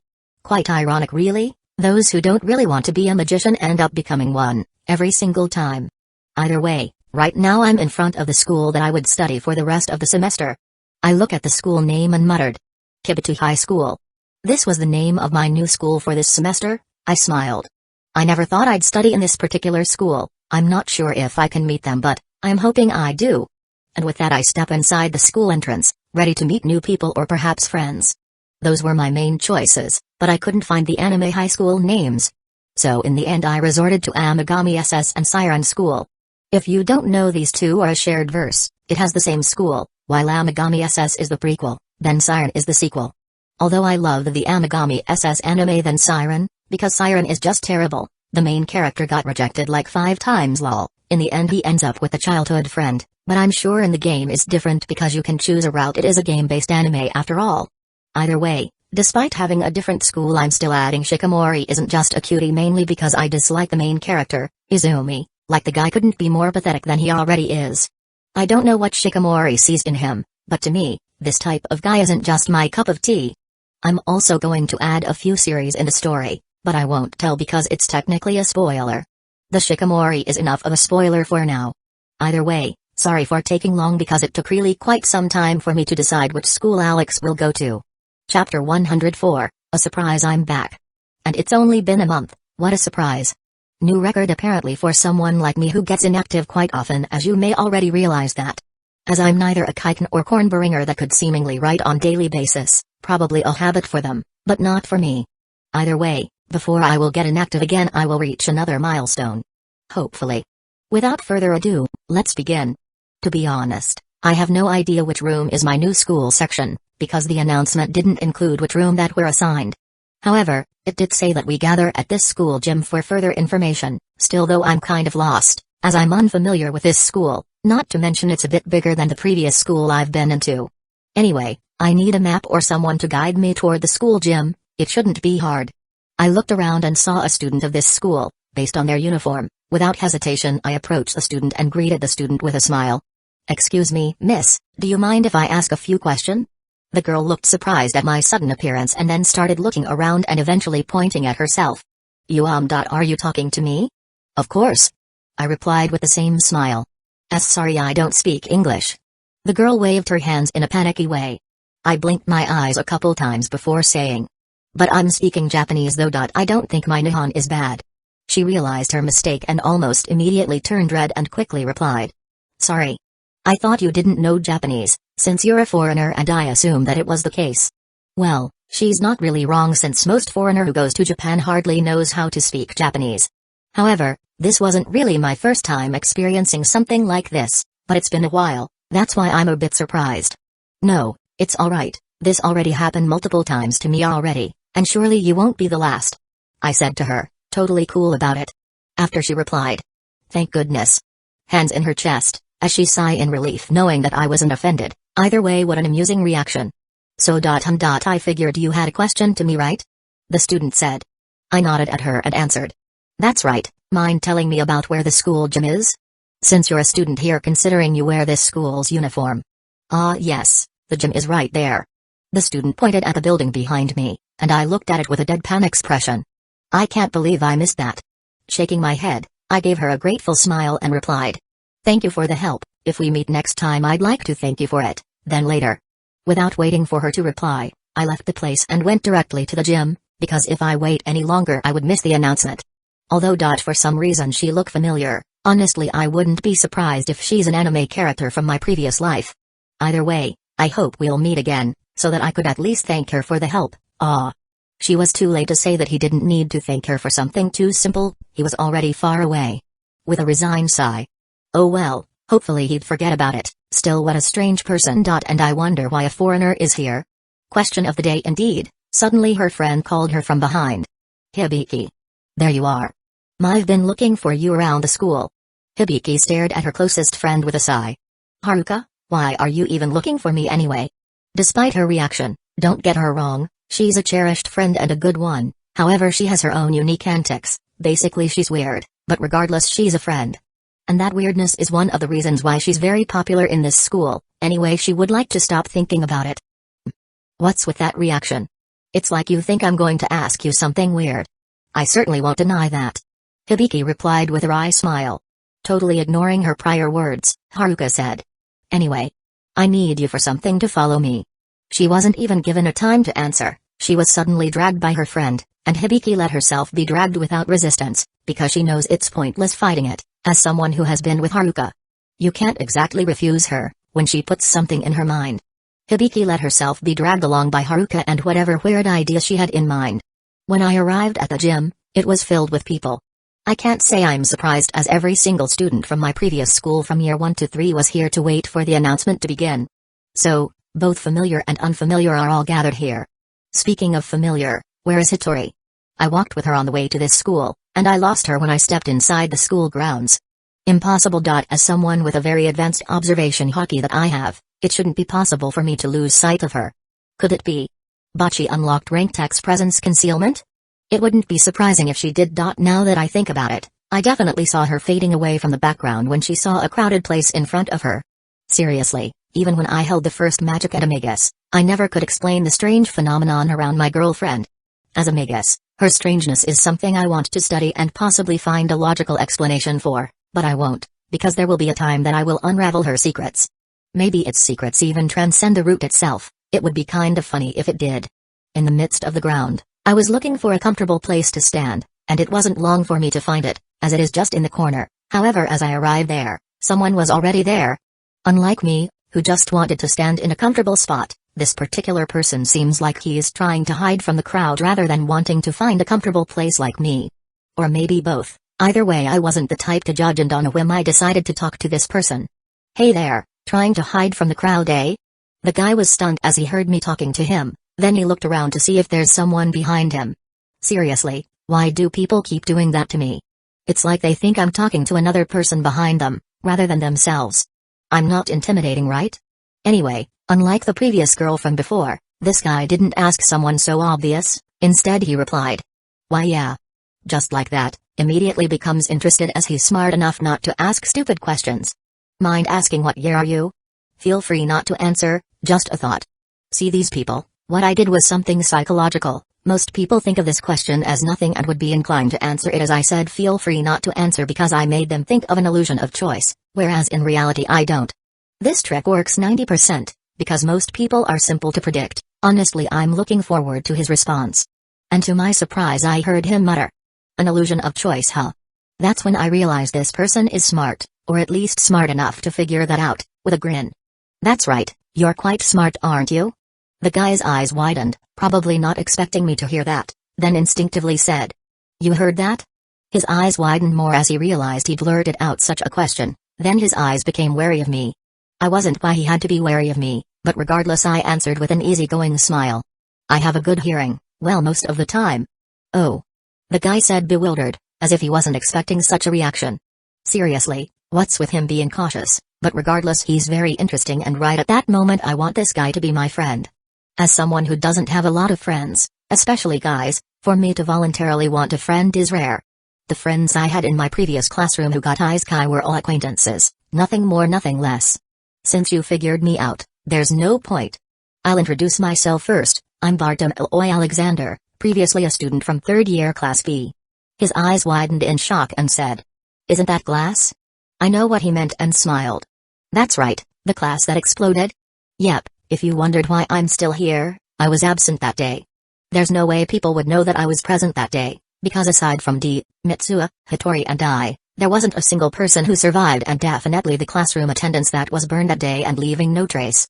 Not to mention, D most likely tempered everyone's memories of those who saw us go to school, seeing there's no one asking us to witness when our classroom got hit by the beam of magic. So that's why. The guy said then, realizing his wording, he quickly continued to say, I mean, no offense. I chuckled and replied, no worries, I don't mind, since I've introduced myself. Mind introducing yourself? The guy looked at me with a slight hesitation and ultimately decided. I'm previously a 3rd year student from Section 3A. I didn't really attend for the majority of the school year. Right, I'm Sora, no last name. After hearing his name I was surprised. Sora? You mean this dude is one of the protagonists of No Game No Life? Chapter 105, Perfect Duo. Upon having a closer inspection of this guy, he is indeed Sora from No Game No Life. The reason why I couldn't recognize him is that his hairstyle is different from his iconic one, not to mention he's clean and has different clothes. However, the most major difference why I couldn't recognize is that where the hell is his sister? If I remember correctly, they have some separation issues, they can't function normally without the other one. So where is Shiro? I heard a voice behind Sora and saw that it was Shiro, who looks different yet the same. To say that she is cute was an understatement. What in the world is this adorable creature? To think such cuteness exists? This should be illegal. Quickly snapping out of it, as I realized I got the answer to my question, so his sister is indeed here. Good to know. Either way, she was looking at me with such caution. If her face wasn't obvious, her body definitely is. She was tense and so is Sora, however he was better at hiding than his sister. Knowing their identities, their actions suddenly made sense to me. After all, if I recall correctly, they were victims of bullying. I wasn't really clear about the bullying Sora and Shiro went through, but it's clear to me that it isn't just normal bullying, as they're scared to even go outside, traumatized, and end up becoming shut-ins. However, if it's the case, then why are they here? Perhaps they finally find the will to go outside and try studying once more. But that's very unlikely. The only possible scenario why they're here in this very school is that they're threatened. Most threats aren't effective, and the only one I can think of is that, if they won't go to school, they will be separated as they don't have a guardian. Either way, knowing all of that doesn't really change my desire for friendship with Sora. In fact, I only wanted him to be my friend more. It's fine, Mundo-chan, it's going to be different this time, I'm sure of it.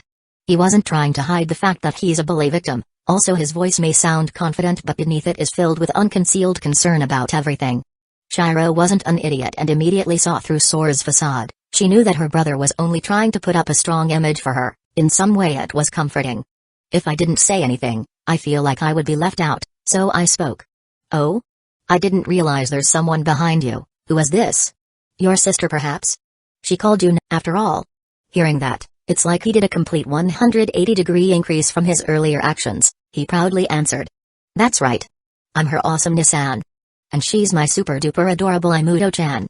Then proudly showing off his sister, with a smile. Unlike his earlier act, this one wasn't filled with caution, but instead genuine feelings of pride toward his sister. To which Shiro becomes a bit embarrassed at her brother's antics. Either way, I'm inclined to agree that she's adorable, but my children are more adorable, period. I'm not based at all, totally. She is cute, you have an adorable sister, Sora. I replied with an amused smile. I know, right? Sora immediately agrees with my statement. Shiro became more embarrassed at her brother's shameless actions. Before they could continue their conversation, the announcement started gaining the trio's attention. Well, it seems that it started. Either way, it was nice meeting you, and I hope we're going to be assigned in the same class, because I want to be your friend. I truly do. Well then, see you later. After that I left and went toward a more crowded place in front, so that I could probably hear the announcement. Sora, what a weird person. It was quite obvious that he isn't Japanese, and the reason why Sora could properly communicate with him as he had a bad experience with Japanese students in general. What do you think about what he said? His sister asked. Sora heard her and replied. I'm not sure, Mudo-chan. After experiencing bullying multiple times, I'm not sure if I could trust anyone to be our friends anymore. Then he thought for a moment and continued. But if he's truly different from those guys, then I wouldn't mind. He too wanted a friend, however a true friend that won't betray and backstab you is something hard to find nowadays, as everyone is plastic. Everyone judges people based on 3 things, your background, your appearance and lastly your social standing. And Sora just happened to get all of them below average. While his sister has too, since her appearance is different, not below average by all means. Either way, we shall see. Mudo-chan. Shiro looks at her brother and decides to follow what he feels is best for them. As his sister, it is only natural that they support each other. In the end, the announcement wasn't anything important, it was just one of those boring speeches. The most important part of the announcement is pointing out which classroom we were assigned. It was in the massive announcement board outside the gym. After the speech I didn't wait anymore and went directly to the announcement board and started looking for my name and which classroom I was assigned. I found it and I'm assigned to class 3A, to which I have to go toward the teacher who had a 3A sign cardboard. It wasn't hard to find, and quickly went there. As I arrived, I realized that I was first. My advisor for this semester noticed me, and asked. Did you find your name in my class, young man? A woman in her late 40s asked. I nodded and answered. That's right, ma'am. Then she smiled and said, good, then let's wait for the others to come. You're a foreigner, right? I mean, it's quite obvious already, but regardless I nodded. Yes. Your Japanese is good, it's like you're a local rather than a foreigner. I'll take that a compliment, ma'am. I replied with a cheeky smile. My newest advisor smiles, showing some of her wrinkles due to age. Cheeky brat, and oh, that's probably the rest. I nodded and stared in the same direction as her and saw something that made me smile. It looks like we're going to be classmates after all. It was Sora and Shiro, who looked surprised by this unexpected meeting. True, they probably expected to meet me again, they never thought it would be this soon. Yeah. This is a surprise. Sora muttered, unsure about this. While Shiro stayed silent, closely watching me, as if studying me closely. I didn't mind. Since they're going to be my classmates, I'm happy because at least I know that they're smart. Sora is a genius, but Shiro? She's an entirely different creature, she's the epitome talent, her eidetic memory is on a whole new level, basically she's the perfect human being in most people's minds. Because computer I could never beat her, as she could run more simulation scenarios on her head than any modern eye. If she were a Magus, there's no doubt she would be at the top, her genius is frightening honestly, however as off-chart her intelligence is, she's not the wisest. That's where Sora comes, he completes her flaws and therefore, or blank was born the perfect duo in the world and possibly in existence. But that's only the case in games or intelligence-based things, but in physical activities, almost everyone could beat them, quite easily. That's why, I'd like to change one major flaw of theirs, so that they can become perfect. There's nothing more entertaining in my eyes than witnessing the birth of the perfect human being. Ayakaji can fuck off, he's artificial. But these two are natural. Either way, all these thoughts are making me more and more like Gilgamesh, starving for entertainment. Let's get all along, if someone tries to bully you guys, just tell me and I'll take care of it. I winked knowingly at them, making the two of them become tense. Oops, maybe it's still too early, but regardless they'd understand that I won't do them any harm and I swear to protect them as I subconsciously think of them as my people and no one messes with what's mine. After a few minutes of waiting, my new advisor said, I think it's just you three, it's time for us to leave. Wait for me. A familiar voice shouted at our director. As soon as I heard that my back started sweating and I looked at the familiar someone and saw that it was D, who was waving in my direction. Fuck me, I knew this bitch would follow me like a parasite, damn it. Here I thought I could have a temporary peace without her, but it's just wishful thinking. My new advisor, Sora, Shiro was stunned at her appearance, not surprising really, compared to her appearance in our previous school, this time D didn't hide how beautiful she truly is. Did you miss me? D asked with a teasing smile. Yep. She's definitely aware and replied with a deadpan expression. No. I realized at that moment that I can never escape from this devil in the shape of this attractive woman. Chapter 106, here we go again. My face cramped as soon as I realized that I'm going to be with D for the rest of the semester. This is going to be a pain in the ass, worse knowing that I can't do anything to her. The only consolation is that at least I know that she's not my enemy, either as much as she is a cure to sore eyes, because she's beautiful, her personality was simply corrupted. Behind me was Sora, who couldn't stop staring at D, whose beauty is out of this world, literally. And as a normal guy with active hormones, it is not a surprise that he was charmed by D's impossible appearance, making his sister pout seeing that her brother was captivated by D. Quickly she slapped his back silly, to show how dissatisfied she was. Sora managed to snap out of it. Oh, right. You know her? It was a question for me, seeing our earlier interaction. There's no point lying not knowing her. However, before I could answer, D beat me to it, and answered. He doesn't just know me. We're also very close. Like very intimate with each other. Then she winked at me, instead of making me blush or anything similar, it made me cringed. Sora, who isn't stupid and understood exactly what she was implying, and his eyes widened. Wait, you two are dating? D just beamed, while I couldn't stop myself from face-palming. Realizing that I'm dating a beauty of this caliber, Sora shot me a jealous look. Fool. Don't be deceived by her outside appearance. She's a devil in the literal sense of the word. Instead of being jealous of me, you should treat me as a hero for even dating this corrupted bitch that even God himself can't save. D suddenly gave me a knowing look. Although she can't read my mind due to my unique soul, it doesn't mean she can't guess what I'm thinking. What a terrifying bitch. Thinking of me? D asked in a sing-song voice. I ignored her, and looked at my new classroom teacher and said, shouldn't we go to our classroom already? Because I think everyone is already in their assigned room except for us. I didn't want to deal with D right now, so I diverted my attention to my new advisor. The teacher snapped out of it and realized that words have some merits. Oh, of course, follow me, students. I looked at our teacher, and even she wasn't immune to D's charms. All of us silently followed the teacher toward our new classroom. It didn't take us long to arrive at our new classroom, but my excitement was greatly diminished by the fact that D is going to be my classmate. I'm pretty sure that her name wasn't on the class list before. She most likely manipulated the list so that we could be in the same room. We went inside the classroom, and there we saw our new classmates. I looked around and saw someone familiar. It was the girl I met before, the one who told me the gym location. I never thought our reunion would be this early. She's also surprised by my unexpected appearance. While my attention was on the girl that helped me, the majority of this class's attention was mostly on D, and the others who had some cultural taste were looking at Shiro.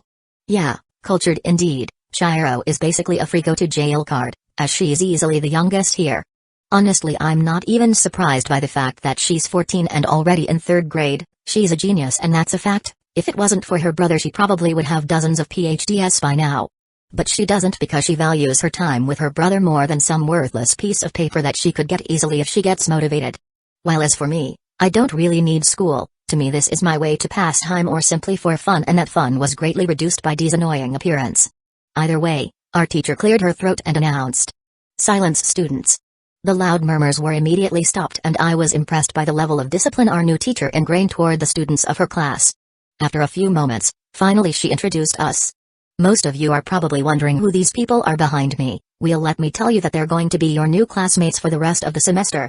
That announcement made the boys happy. Whoa, I love this class. I know, right? Another beauty has joined. Not to mention that Loli. This class is the best. I can't believe they said it out loud without being embarrassed. It's something that shouldn't be said out loud. I can't stop cringing at those 2-bit hormonal teenagers from anime quotes. While it might be okay to hear it in anime, it's a no in real life. It's embarrassing, really. Shame on them. Even Sora cringes. For me, he's the only person aside from me that has a brain in this class filled with morons who think through their dicks rather than their brains. Yes, it's quite ironic, cause that statement also applied to me. However, compared to them, I actually get some, where they haven't. The girls were looking at the boys with disgust or embarrassment to think that these people are in the same class as them. While Dee only looked at them in amusement, not offended by things they blurted. As someone who is as old as her, there's very little that could make her express emotions. Although the boys aren't the only ones that are the suspects, some of the girls are checking me out. However, they weren't as open as the boys. And is probably thinking more inappropriately than the boys. The teacher then said to them, "Then, please introduce yourselves." Seeing that I'm the first in the row, I decided to introduce myself first. Bartolomeo Alexander, but you can call me Alex, formalities don't matter. At least for myself. However, I don't think the rest of my family agrees, but they aren't here, so I can do whatever I want. Then next is Dee, who introduced herself with grace, feeling like she's a high-class lady who just happened to join a public. Looking at her, I guess this is going to be her new persona, unlike the antisocial from our previous school where she acts like a neat. Nice to meet you all, my name is Wakabe Airo, I'm happy to be in this school and hopefully we're all going to be good friends. Dee as her persona Airo, bowed in a perfect angle. And just like that, our new classmates were sold on her act. They replied like, they're happy to become friends with her or something like, it's an honor. Either way, I'm surprised that she didn't say more, which was quite surprising but I supposed it's a welcome one. And to the boys who wanted to try their luck on dating me, I'm sorry to say that I'm already dating Alex. For it to be more convincing, she suddenly kissed me in the lips and couldn't react on time. Fuck, I knew it. I just jinxed myself. I cursed for thinking there won't be chaos with D around, it's my fault for thinking that everything would be peaceful. With those words coming out of her very mouth, every single boy felt hurt and broken because they lost the chance before they could even start. They glared at my direction with jealousy, but stopped when they saw my glaring back at them, and I also used a bit of conqueror hockey and all of them deflated like a balloon avoiding my gaze. Bunch of pussies all of them. If they think they can treat me like a rag roll for their jealousy, they have this coming. There's no way I'd allow myself to be used for their frustration. I'd fight back, but either way I don't see that happening anytime soon, because they're cowards. However, my glare has the opposite effect toward the girls. They think that my intense glare is very hot and couldn't stop themselves from fantasizing. While others become wet in their feminine area, however I didn't know that and just thought they're also affected by my will. After D's introduction, it was Sora's turn. His introduction wasn't anything impactful like both D and I, however it turned little attention at least. And lastly Shiro, hers wasn't anything special but due to her nervousness and cute looks. It turned her brownie points toward the boys. They realized that her cuteness must be protected at all costs and didn't even question the fact that a little girl like her is here. Overall, the introduction ended. The class immediately started, and the subjects were a bit advanced compared to our previous school, but it's just a bit and nothing big. Time passed and it was break time, and as soon as it did, we were hoarded by our new classmates. Ah, shit, here we go again. In my mind, a similar thing happened in my previous school. With a sigh, I prepared myself for a bunch of questions. Alright, who's first? Chapter 107, The Bartholomew Disease. I patiently answered my new classmates, although most of my answers were rather vague and half-assed. Ain't no way I'd give them information about myself too much, since they're technically not my friends. That can be arranged if they actually got closer to me, which is unlikely they would since I rarely have friends that I genuinely thought of as one. While many wanted to get closer to me, due to my background, looks and social standing, not anyone could be my friend as I'm very picky when it comes to having friends. Maybe it's the fact that I lived in the moonlit world and the family I've born with. One mustn't be too careful forging friendship with another. Only when I'm sure that this particular someone is worth befriended, then only then I would acknowledge them as my people. And those who tried to obtain my friendship usually ended up being nothing more than an acquaintance, except few, since it's usually the other way around, as I'm the one who is actively looking for someone who I could be friends with, and that rarely happens. Either way, Shiro and Sora are one of those rare cases, since I know them in my past life as a fictional character, and that was enough to warrant my interest, not to mention a voucher that I know much about them rather than knowing them from scratch. I admit that my reason to befriend them has a lot to do with their protagonist status. I mean, who wouldn't want to become friends with a protagonist? I may end up as a side character from their story, but the fact that I'm still part of it is pretty satisfying to know. Either way, I have enough with their questioning. There's no way I'd want their meaningless questions to take my entire break time. I politely smiled at them and said, "Alright, enough questions for now. I still haven't eaten lunch yet, so our conversation should be postponed." And just like that, they stopped and understood. That's the power of looks and charisma, they can't exactly refuse it. Although they're still unsatisfied, they hid it well, but I couldn't care less about their feelings. Also, these girls are thirsty as hell. They knew very well that I have a girlfriend since Dee openly admitted it, and despite that it didn't stop them from trying to seduce me. But I'm already familiar with this kind of situation and it doesn't bother me in the slightest as I became immune to it. I stood up from my table and looked around and saw that Dee was communicating with the majority of the boys from our class, while I was with the girls.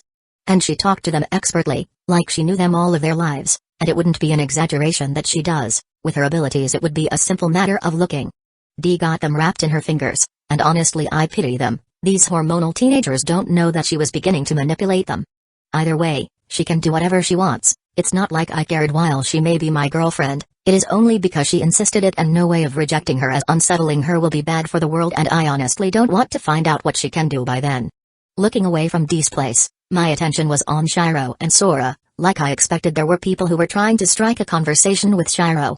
However, she was too nervous to reply, and the people who chatted with her didn't seem to notice this, while Sora, who doesn't have anyone to talk with, not surprising considering he wasn't as good looking as his sister, was also nervous despite not being talked to. I could see him trying to help his sister, but couldn't due to anxiety. No, to call it anxiety is an understatement. This is a kind of phobia. As someone who wanted to befriend them, I decided to step. Hey, do you mind if I take these two away? I smiled at the new classmates who tried and failed to have a proper conversation with Shiro. Huh? But you people don't mind, right? I said with a bit more heat than previously, as this particular one didn't seem to get a clue, and finally understood my intention. The boys scrambled across the room. After that I looked at the siblings and said, "Are you two alright? I noticed that you're anxious, so I thought I'd step up and help you." Seeing a familiar face, both of the siblings significantly calmed down as the crowd was nowhere to be seen, and there's only 3 of them around. "Why yeah. Thanks for that, we're not really good with crowds." Sora replied bitterly. "Yeah, I can see that. Although I am curious why, I won't ask because it seems like a sore stop to the both of you. Either way, do you want to have lunch together?" I offered with a smile. Sora and Shiro both looked at each other as if they were communicating with their eyes, and honestly I wouldn't be surprised if they did. After all, they've been together for years, attached without leaving one another. Not to mention they're geniuses too, so it wouldn't be surprising for them to have their own brand of communication. And finally, Sora looked at him suspiciously. "Sure, but why us? You could have invited anyone from our class. I'm sure those girls would be more than happy to accompany you." I noticed that there's a slight jealousy in his tone, but I chose to ignore it and answered. "It's because I want to be friends with both of you, simple as that, and besides you guys are more interesting compared to the rest of the class." Shiro and Sora perked up as I answered their question. Although the suspicion was still there, they decided to give me a chance. "Alright then, let's get going." And after that we went to the cafeteria, leaving Dee alone with our new classmates. But I suppose it was wishful thinking of me that she wouldn't follow us. As soon as she noticed us leaving, she immediately stopped the ongoing conversation quite easily and smoothly. And now she is beside me, holding my right arm. Because of it many were looking in our direction with jealousy. Although the majority of that jealousy was toward me, again not surprising considering her appearance is several levels higher than mine. While I may look like a world-class model, Dee was in another dimension entirely. However, it didn't stop some girls from sending her a jealous look. While the other party from our group was entirely ignored except for Shiro, since she is also good-looking. Her brother however was different. He was treated like he was air, as no one really pays attention to him, making him feel complicated. On the other hand, he was glad that no one is looking at him, since gaining everyone's attention is nerve-wracking to him, and the other one is, damn, he knew that he wasn't good-looking, but to be treated like he was air damaged his non-existent confidence. While Shiro was doing her best not to flinch at the attention was getting, the people's gaze made her uncomfortable. Either way, they continued their way toward the cafeteria. Despite Sora feeling out of place in this group filled with looking people, he still joined because there's no way he'd leave his sister. It didn't take us a few minutes to arrive at the cafeteria, which was just a few floors beneath our new classroom. However, the tricky part is that we have to wait in a line to get what we want. Usually the cafeteria wouldn't be filled with people, however because our school transferred to this and naturally they were curious about what the new school cafeteria would offer. So basically, most of the people here are the students of our old school. It took exactly 10 minutes for us to buy something, however there was barely anything left from the cafeteria. I honestly should have expected this, I muttered. Sora heard it and replied. "Too bad then, it seems that we're going to eat what's left, better than nothing." Looking at the leftovers, it was just yakisoba, not to mention there's only 2 left. Oh. There's still 2 left. Nice. Without a warning, a student from this school snatched the 2 remaining yakisoba and bought it. Sora was speechless and looked at my direction with a wary expression. "It's not my fault, okay? I didn't jinx it." "Yes you did, this is why you shouldn't tempt fate, however it doesn't matter." "It's not, don't worry, but with this we have nothing to eat for lunch." "Well, that's fine, it's not the first time we skipped lunch anyway." It wasn't a big deal for Sora and Shiro to skip meals. As a shut-in gamer, they often forget to eat meals when they are immersed themselves in gaming.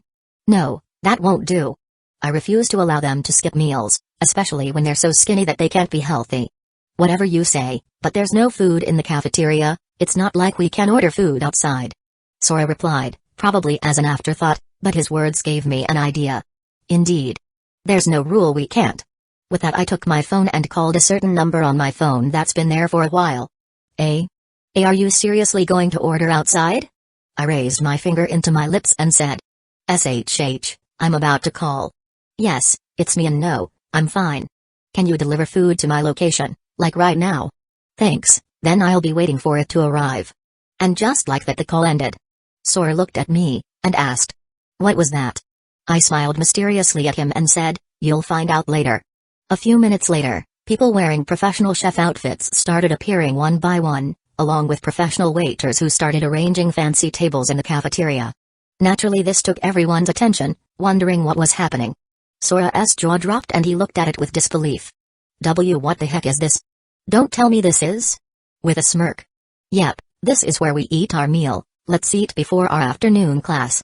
Chapter 108, Flam. To be honest, he wasn't sure what to feel right now, as everyone's gaze was into his place, or specifically in their location, where chefs and waiters were tending whatever they needed as long as they requested it. He was sure that this was the most high-profile, awkward lunch in his entire life. His sister was reacting no better than him. As this arrangement is just too excessive for him and his sister, looking at the suspect of this entire thing, he said, "Hey, isn't this a bit too much?" Alexander blinked at him, like he was confused at his question. "What do you mean too much? Isn't this normal?" Sora was speechless. Is this normal? Normal? What was beyond normal then? This isn't normal. None of this is normal. Sora let out a frustrated shout. Really? Alexander looks actually surprised by this revelation, then looks at Wakabe, his girlfriend. This isn't normal? No, it isn't. Wakabe-san answered to his relief. At least she agreed with his statement, however that relief was gone after her next sentence. In fact, that this is too lacking to be normal, there should be more. Wakabe-san said with a serious look. Oh no. They're both insane. They don't know what common sense is. Is it really alright for us to befriend these crazy people? Looking back at his experience with normal people in general, he thought. Never mind, I prefer insane people over normal ones. I'm sure my sister agrees with this. Sora realized that they are incapable of befriending normal people because they're not normal to begin with, as they're geniuses and bound to be different. Looking at the appetizing food in front of him, he thought. Who knows when is the next time I'm going to eat this kind of luxurious food. I'm just going to enjoy this. He decided to simply stop questioning about it. After the lunchtime event, I became popular alongside the rest of my party who ate at the very table at noon. Although, I'm quite confused as to why the students of this school made a big deal out of it. It wasn't that our meal was luxurious. While I admit it's fancy, it's not luxurious at all. Either way, these people literally got hyped for no reason at all. Or maybe I'm in the wrong here. Maybe it wasn't a normal meal. If it wasn't, then maybe I should take therapy, because if it is truly the case, then I'm beginning to get infected by my family illness that was deeply rooted in our ancestry. The normal but not really common sense. As the Bartom Eloy tend to think that this particular thing is normal despite it's not. For example, my uncle bought a mansion because he thought that it was normal for peasants to have something like that. He claimed that if he'd lived in such a house, he would only feel like a peasant. Which he didn't, because it wasn't a peasant house. What peasant has dozens of maids and butlers to serve you? Not to mention having different kinds of supercars at the garage. That can't be normal. Or is it? I'm really getting infected by my family ancestral illness. At the moment I was having an existential crisis. But only to be stopped when I noticed that there's a customer right now in the shop. Seeing that I got nothing to do, I decided to go and take a look at the customer. Inside the shop, I went to the counter and saw a familiar brunette woman. Oh, it's you. I didn't expect you to be back so soon. The woman looked in my direction and smiled. Well, I've gathered enough materials that are considered valuable in my world, so maybe I could convert it into credits. Looking at the leather pouch that she brought with her, it was filled with scrolls and magical items. For me, it may not be worth mentioning, but for ordinary people it could be a life-saving item. I smiled at her and replied. Let me guess, for more magic? The brunette smirked and answered. You guessed it right. I suppose, you like what you like. Flam. The woman who is now known as Flam sat right next to the counter while her hand was on her chin and elbow in the counter. You can't blame me, I love magic. It fascinates me that there are infinite magics out there waiting to be discovered by yours truly. Her eyes were shining as she mentioned that. Too bad, I lacked credits to buy them all. Flam sighs in regret. And here I thought I was greedy. I sat right next to her and then converted the things she brought into credits. I got 2,000 credits this time, better than the first time I suppose. Flam then checked the catalog immediately looking for magic that she could learn. When I mean a magic to learn, I meant literally, like she wanted to learn them from scratch, from a book with instructions and not directly. Because of it, she gets a really powerful spell cheaper because she learns them manually rather than directly making it into a skill. Although, whether she learns it or not is based on her comprehension, I have no doubt she would learn it, since she was pretty confident of it. Either way, it seems that she's alone this time. I wonder where's the other one she went with the first time. Say, Flam, where's your elf apprentice though? Oh, Friarin? She's back home practicing how to limit her mana. I didn't want to disturb her so I left her. Flam said as she continued to look for a grimoire. I couldn't help but sweat a bit at her reply and thought. Isn't that a bit irresponsible? Like, what if she wanted to come in the end? I see. You don't sound convinced. Flam quickly noticed. Well, I don't naturally. What if she wanted to come here? You know, since your apprentice is the same as you. I still could remember that little elf excitedly looking around, like a kid in Disneyland. Though, I don't know if she's a kid since elves have a long lifespan. Who knows, she might be a century old despite looking like a middle schooler. Flam just shrugged, and I smiled dryly at her. Truly irresponsible. Flam, she ignored the shop owner words. She wasn't irresponsible, she was just excited to go back to this heaven for mages like her. As every single scrap of knowledge, in magic, and the creation of the universe itself is here, with enough money she would know its secrets and would harness it for herself after she understood its properties. Although she could learn some magic without learning from books and directly use it as a skill, as the owner told her the first time. While she admits it's convenient, however, it felt wrong to receive such power without working for it. At one time she might be tempted to try using such a convenient way, but she stopped when she realized that she could learn the same spell easily and with less cost. And it was the same for the majority of the magic spell that was available in the catalog. It could learn as long as she could understand its mechanics. That's why she didn't bother buying those spells as a skill, but as a grimoire to learn from. So what if it takes time? That's the point of learning. Not to mention, she noticed a major flaw in buying spells into skills, is that you can't improve it. A massive drawback for her, considering some of the spells are simply limitless in potential. That's why it's better if she learns it by herself. It's more fulfilling and fun that way. Still, she can't believe that little trip, that her apprentice and she would encounter something groundbreaking, even more than when she discovered heaven. The discovery is nothing compared to the existence of the shop. Because they discovered this place, she felt like a frog in a well, not knowing that there's a vast place outside the well. She thought she knew everything the world has to offer. She was greatly mistaken. With a determined look, Flam thought.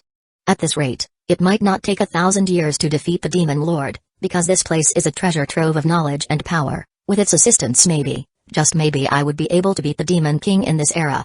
While thinking that, she can't help but recall the time she first discovered this place. Chapter 109, Flam to Frieren. It's time for us to go prepare ourselves. Flam told her elven apprentice to prepare. Frieren did as she was told, and after that, they started their journey to wherever Flam wanted them to go. As they walked, Frieren couldn't stop herself from asking. Flam, where are we going? I've heard that there's news that there's a demon in the north, devouring children and women at night. It is worth investigating, and if it's truly there, then that means we'll remove one more vermin from this world. Flam said it with a casual tone, but Frieren knew her enough that she was raging inside mentioning demons. In fact, she felt the same. She hated demons as they are nothing but wild animals in her eyes that needed to be weeded out of this world, so that the world would be a peaceful place. Also, call me master. Flam, and then she hits Frieren with the stick she took from the ground. Bonkatai. Frieren gently touched the part where her master hit her wooden stick. Now, let's continue our journey. Flam said to her apprentice. It took days to get to their destination by foot, including rest times. Once they saw the village, they were greeted by burning houses. Both didn't hesitate to go and check the place, however they were a bit too late as there wasn't a single survivor around. A pity. Flam sadly looked at the villager corpses around the place. It was clear that a demon slaughtered them based on their missing flesh and wounds. Frieren gripped the staff that she was holding. This exact scenario reminds her of her own village where her family, friends and people were slaughtered and only she was left. Frieren, block. As soon as she heard her master's advice, she didn't hesitate to create a barrier, and suddenly a beam hit the barrier she just created, and instantly it was broken from a single strike. And to think this was the strongest barrier at this time, if she didn't heed her master's word, she might be a lying corpse right now. Then the demon showed itself. Its eyes were eerily red, its body was 8 foot tall, had 4 arms and a female-like body. Its face was beautiful in human standards, however it was ruined by that hideous expression it's making. Oh, a human? And an elf. I see, your species still lives. It spoke as it eyed Frieren. Frieren didn't answer, but she gripped her staff harder. It was clear that she was agitated. Flam noticed but didn't say anything and let her express herself, as in her eyes Frieren needed experience controlling her emotions. Hopefully this would teach her that letting one's emotions go could have dire consequences. It matters not, I'm going to kill you at the end of the day, considering both of your mana are vastly inferior to mine. The demon smiled viciously while Flam was grinning internally. Yeah, inferior, because that's why I want you demon to think about us. They would never thought a mage would limit their own mana, as it is considered dishonorable, but I couldn't care less. As you demons play dirty, naturally I would play dirtier than their own game. Flam noticed that the demon didn't notice that Frieren was limiting her mana like her and thought that her apprentice became better with limiting her mana. Now, she just has to keep doing it for the rest of her life, so that later should be more natural than ever. Either way, she'll let Frieren take care of this one. I have enough of this pointless chatter, die. The demon fired its magic using 4 of its hands, making a purple beam from a different direction. Frieren quickly blocked all 3 magic beams, except one, and it hit her directly, exploding everything a few meters from her location. The demon smiled with triumph, thinking that it won. Not even a second later, a beam the size of a basketball hit its heart without resistance. Wow, the demon couldn't finish its surprise as it immediately dropped from the dirty ground. Then the demon body started decomposing itself in a rapid pace. The smoke in Frieren's location slowly disappeared, revealing the elf who made a barrier at the perfect time when the magic beam was about to hit her. Flam was impressed. While the act itself wasn't hard to replicate, however, the timing and sheer balls for someone to pull it off. What she did was like playing her own life, and there's a 9 out of 10 that this trick wouldn't work. It's that risky. Flam takes her earlier criticism about Frieren not controlling her emotions. That act alone speaks of her control. It wouldn't be possible if she didn't forcefully calm herself. It seems that she doesn't need to worry about her disciple now. If she keeps this up every battle, then she would be alright. With her increasing mana and a rational mind to think in battle, there's hardly anyone who can beat her in magic, but as for melee, well, she can figure it out herself. After all, everyone starts somewhere. While feeling proud of her apprentice handling herself well, she noticed something in the distance. HN? Flam squinted her eyes and saw something bright in one of the burning houses, and no, it wasn't the flame but an entirely different source. Frieren noticed her master's strange behavior and said, Flam, I mean, master? Flam didn't say anything. Instead, she went toward that light she just saw, and as she got a closer look, it became clearer that it is indeed another source. To her it looks like a door that is made from the same element as the light itself. Master, huh? What's this? Frieren finally noticed the door that was seemingly made out of light. I have the same question as you, Frieren. I would like to know the answer too. Flam said with a clear fascination in her voice, as she hasn't seen this one from her entire life. When she thought she had seen all the things from this era, yet again the world has proven her wrong, and she was honestly grateful for it, as the world once again showed her that there was still more to discover.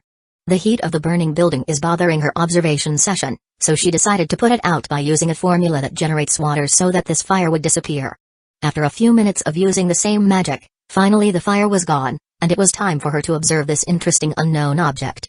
Observing around it for a few minutes, its side doesn't to be different from each other. Also, she noticed that this object didn't have a single trace of mana or magic, which made it more fascinating. More importantly, she knew that this object wasn't always here. It is obvious due to the fact that the people would have already tried to hide this or perhaps use this door. So it's safe to say that no one aside from her and Frieren discovered this object. Either way, it was clear that this door is a work of the supernatural, despite its lack of magic. And for her to continue her observation, she needed to try to open it. Now here's the tricky and exciting part. What was inside the door? Would it be nothing? A trap? A treasure trove? Or another thing entirely? Flam could hardly wait. However, she was no fool either. She didn't survive this long by being careless. That's why she prepared herself to cast her own personal barrier. Although it's still incomplete, it's still 100 times better than the so-called strongest barrier. With a deep breath, she covered herself with a barrier and necessary enchantment for her to hopefully survive whatever the thing inside the door. But of course, if she somehow died, then her apprentice could handle herself, and she already taught her everything she needed to fight the demons. Flam didn't hesitate to hold the door handle and push to open the door, and what she saw was something she didn't imagine. Different from what she had in mind, this place was completely different from her earlier expectation. Everything from this place screamed luxurious, and she couldn't help but think, perhaps I've stumbled into the house of a noble? But this quickly changed as soon as someone with an unfamiliar set of clothes appeared to greet her, and even she could tell her that what this man wore is expensive, although she's quite unfamiliar with his style of clothing. Maybe from a different culture? Flam looked at the man in wonder. It was clear that he's younger than she is, but also this man is very handsome. Maybe the most good-looking man she had ever encountered. That's just her opinion though. Welcome to my humble shop, where you can buy everything you want with the right price. Please come in along with your companion. Oh, and he's also a greedy merchant. Chapter 110, Is she a Greek? Flam was surprised by this unexpected greeting. From all the things she expected, this isn't one of them. But then again, that's what makes it exciting, because it's unpredictable. Although, there's something she wanted to ask about this merchant, possibly a nobility from his prior words, but before she could answer, her apprentice beat her to it and asked, "What do you mean can buy everything you want with the right price?" Frieren said as she stood beside her. The merchant smiled at her, or possibly for the both of them. "I meant in literal sense, as there's nothing you can't buy in this place. If you have enough you can certainly have it. Oh, that's certainly a bold claim. Flam crosses both of her arms into her chest. It is, but I speak the truth. Now, why don't you sit down and calm down first? Also, do you want any drinks in particular? It's in the house, the merchant said. Flam wasn't too sure what to think of this man, as there's too many things she doesn't know about him, and if you think about it this scenario is a bit too suspicious. However, she did go inside the door even if it's suspicious, that's why she'll give this man a benefit of doubt. Then, do you have tea? Of course, what about you, Miss Elf? The merchant asked her disciple. Milk. Her disciple replied. The man then stared at Frieren from the head to her chest and smiled. Of course, you need milk, after all you need it to grow up. Frieren, who doesn't understand the meaning beneath those words, could only nod. While Flam snorted at the comment. Well then, I'll be back shortly and please make yourself comfortable. After that he left. Frieren, what do you think of that man? He's powerful. Frieren bluntly stated. Of course, I know that as well. What I mean is, what's your impression of that man aside from him being powerful? A mysterious human man. Her disciple replied plainly. Flam let out a sigh. That's it? Quite a plain impression of that man. Frieren tilted her head. That's it, I don't know him enough, maybe after a few hundred years or so I might change my impression of him. You elf are really? Flam shook her head, forgetting about what her disciple just said. Either way, her impression of that man is different from her disciple. When she sees him she can't deny that he is very handsome, she isn't afraid to admit that she liked what she saw, nor the fact that he's her type, if only he's a bit older. He's too young for her taste, but regardless she is still attracted to his appearance. Very few could match him in that aspect, aside from his looks, he gives a certain vibes like other merchants do. The charisma of a smooth talker, she has encountered many of his kind but none of them was as handsome or powerful as him. There's also the fact that he's a noble by birth, it wasn't hard to figure it out. He wasn't even trying to hide it either from his presence and gait alone, he's a blue blood. Noble by birth, however it's a bit weird for a noble to work as a merchant, but not really unheard of but weird regardless. It didn't take long for the noble merchant to arrive with their drinks, she could already smell the aroma in the air. The man in question appeared with a wooden tray in his hand, and then served the tea and the milk on the table. I hope you like it. Nodding, Flam looks at the tea beneath her and silently casted a spell to see if it's poison or a curse, one can never be too careful. It's how she got to live this long, since she's cautious and isn't stupid, just because the man looks accommodating and welcoming, who knows beneath that facade is a monster. After checking that there isn't anything weird in the tea, only then she took a sip and eyes widened in surprise. What kind of tea is this? I never tasted this kind of blend or flavor. The man answered. It's cinnamon. Never heard of it. The merchant shrugged. Anyway, it wasn't important at the moment as right now, she's more curious about this place. What is this place? I don't think even the nobles have these things around this place. They look futuristic? The man replied as if knowing her next word, and he was right, indeed, because I don't think we are in our anymore. This wasn't just some random words, it is a well thought one. From the beginning she was observing everything she could possibly see in this place, and most of the things here are simply way too advanced compared to the things her era has. Master. Her apprentice spoke. To which she replied by shaking her head and looking back at the owner of this establishment. He smiled at her observation. You are correct, this isn't your world but a realm far away from your universe. But aside from that I haven't properly introduced myself, no? My name is Alexander Bardem Eloy, what about you girls? Flam was right once again with her observation, as only nobles or royalty have a family name and others who don't are commoners. Flam, and this elf is Frieren, my apprentice. Flam introduced herself and Frieren to the merchant. It's nice to meet the two of you. Now I don't know how you stumbled upon this place, as the gate randomly appears everywhere across the multiverse, it must be fate or something. Regardless of the truth, you are in my establishment and I will treat you as my guest and a potential customer, thus I vow that as long as you're in my shop there won't be anything that would harm you. Alexander looks at them, especially at her, who realized that he noticed her caution at the very beginning. Letting out a chuckle, Flam decided to trust the man's words for now and asked. So do you really sell everything or it's just an empty boast? Alexander smiled at her, a smile that was neither arrogant or filled with confidence. Just the smile of someone who knew that they'd be winning this. Why don't you find out? And she did find out later on. Everything really is on sale here. Flam started at the digital screen in front of her in astonishment.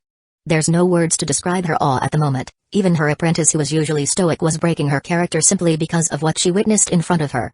She saw a weapon that could single-handedly wipe off every demon in existence. An item that could revolutionize their world. And a spell that could wipe out countries with a single use. Not even mentioning that so-called wish granter, that was capable of doing as wishing, and only the user's imagination is the restriction. Everything here could change their world, but there's one glaring factor. There's so many things she wanted to buy, however she simply doesn't have enough money to buy anything noteworthy. With a measly 100 M.C, she couldn't truly buy those overpowered spells in the shop. Then suddenly an idea appeared in her head and said, wait, instead of directly buying a spell, why don't I just buy its grimoire and learn from scratch? Wouldn't it be cheaper too? As soon as she had the idea, she tried to search for the exact grimoire of the spell, and it was written in their world's general language. And true enough, the spell was truly cheaper as grimoire, like the spell cost 10,000 now, it's measly 100. Enough for her to buy. She almost bought it immediately, however she stopped herself as there's plenty more spells that are better than this one. Besides, she could always come back for this one next time, and with the help of her disciple, they managed to buy 3 grimoires that they are satisfied with. I suppose you're done buying what you want? Alexander smiled at her. Flam nodded and replied. We did. Good, then about the claim I previously made, what do you think? Am I just boasting now or what? His eyes twinkled in a playful manner. Flam wanted to snort at this reaction, but in the end she let him have it. Alright, you're right, your shop does have everything on sale. Her comment made him smile a bit, but that changed when she added. So, what? Now that you win in our little bet, what do you want from me? If you want to have sex with me, that's totally fine. That made him pause a bit and stared at her incredulously. Is that joke or? No, not at all. The man didn't know what to say at the moment and eventually replied. I don't know if the people of your world are open to such a thing or if it's just you, but as for your offer, maybe in the future, but for now, I'd like to refuse as it's not really the time to have sex. Flam shrugged and answered. If you're up to it, just tell me. Friern, who was in the middle of this, couldn't decide what to do. She was simply at loss at the topic. Oh right, before you leave here. Alexander gave her a bronze card of sorts and explained. This card could open a door to my shop once a week, so, if you ever feel like coming back, use it. Flam nodded in understanding. Well then, I'll be right back. After that she and her apprentice left the shop, leaving the owner on his own.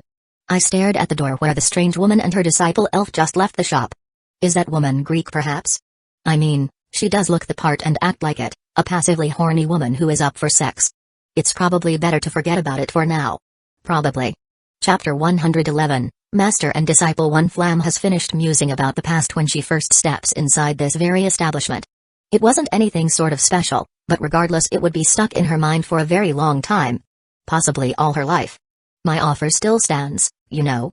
Alexander raised a brow in her direction. What do you mean, oh? Realization flashed in his face and looked at her with a strained smile. No thank you. If you're that horny, why don't ask him? Maybe, you know, he'll accept. He pointed at his white-haired subordinate, who she knew as Emilia or Archer, as he insisted she call him. Emilia frowned as he noticed his boss pointing at him. Accept what exactly? Flam made one good look at Emilia and thought. He's handsome, not to mention he has that rare combination of having a gray-colored eyes and a white hair dot, but that's not all. His skin makes him an exotic kind of specimen. Perhaps he's the first person I've seen with this kind of mix, and there's no doubt he would be popular in my world based in his appearance alone. Although she thinks that, there's no doubt that Alexander was more good-looking, and she isn't afraid to admit that. Either way, she wouldn't mind sleeping with Emilia, as it's been quite some time somebody scratches her itch. He means to say, accept my invitation to have sex. Flam bluntly stated, she wasn't an inexperienced maiden and surely isn't afraid to say what she wants. As soon he heard it, his frown turned into disbelief, then stared hard at his boss. Did you just attempt to pimp me out? Alexander shrugged with a smile. Who knows? Emilia's face twitched and then looked at her and answered. No, thank you. There's no way I'd become a gigolo. I may have done a lot of atrocities in my life that would make me a literal demon in the eyes of humanity, but I would never swoop so low and become a gigolo to someone.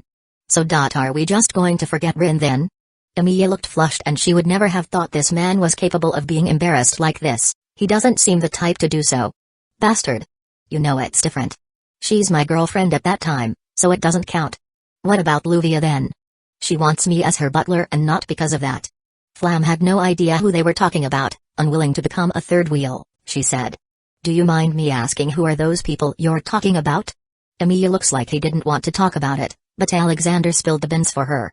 Rin is his ex-girlfriend or lover, if you have no idea what a girlfriend is, since it's technically a modern term. As for Luvia, she's someone who wouldn't mind sleeping with him if given a chance. No, she does not want to sleep with me. She just flirts with me to get under Rin's skin. Emilia explained. You're in denial. She wants you. There's no way she would go far as flirting with you just to get Rin annoyed. Tell me, in the perspective of a magus who is apparently a heiress of 1,000-years-old noble bloodline, flirts with a first-generation magus like you, not to mention a third-rate magus. Emiya grimaced at that reply. However, Alexander wasn't quite done just yet and continued. Unless she's genuinely interested in you, there's no way she would willingly flirt with you just to get under Rin's skin. If I were in her shoes, I wouldn't do something degrading unless I'm genuinely interested in getting closer to someone. With that logic and fact, there's no way for Emiya to deny. Luvajlita Idelfelt likes him. Flam, as a woman herself, she is inclined to agree, because there's no way she would try and flirt with a guy that she doesn't find attractive or interesting. Emiya didn't say anything for a while, as if he was trying to process that information, and only after a few minutes, he shook his head and replied. Interested or not, it doesn't matter. It's been a long time since my death. There's no point thinking about it. Not like I could meet her or anyone from my home world ever again. Then glared at Alexander. And besides, how do you even know about it? I have my ways. You know how this shop works. Do I really have to explain? Emiya let out a sigh, and just let it be. However, as he was about to leave, suddenly Alexander said. By the way, you're wrong about one thing. You can still meet them. Emiya stared hard at Alexander. What? Deciding it's best to clarify things, he said. What I mean is that you can go back to your original world, meet Rin, your Luvia and everyone you know, and besides, it wasn't even that long has passed in your world. After your apparent death, Emiya, you can go back home. Why do you think I added weekend breaks in your job description? You can also bring Mir with you if you like. She's clearly attached to you and the option of leaving her here won't do her any good mentally.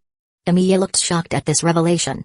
Flam honestly has no idea what they are talking about and was really lost, as she's missing a lot of context. You mean I can go back there?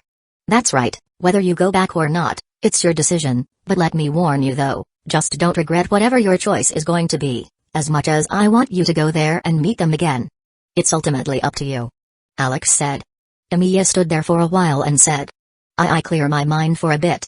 He was clearly affected, it was quite obvious to see. After that he left the counter and went inside the staff room, leaving them both alone. I'm pretty sure you have some questions regarding Emiya, but unfortunately I won't answer them unless he allows it. I know that you're curious about it, but it's his privacy, and as to why I said those words, it's for his own good, for him to open up the idea of returning. Alexander said as he crossed both of his arms.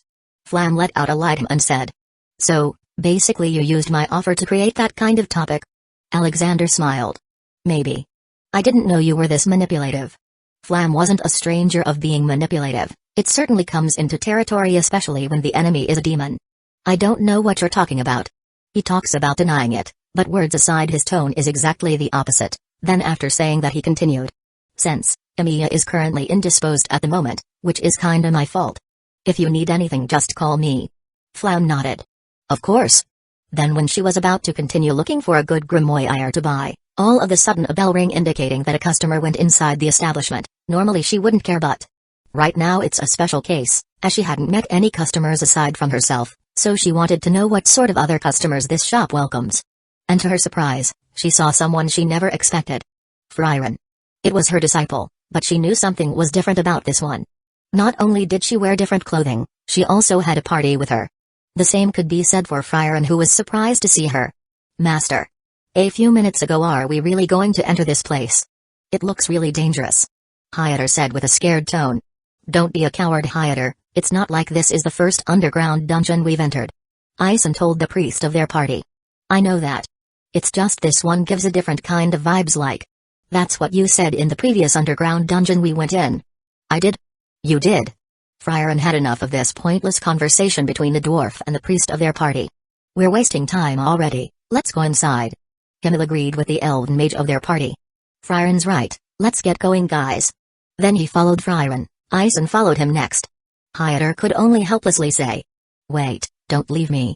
And went after his party members. They explored the dungeon for a while, but there wasn't anything special about it, just like a typical dungeon that their party usually goes to. Albeit with less traps and relics. Or that's what they thought. However, as they got deeper to the core of the dungeon, it was clear that the difficulty is getting harder and harder.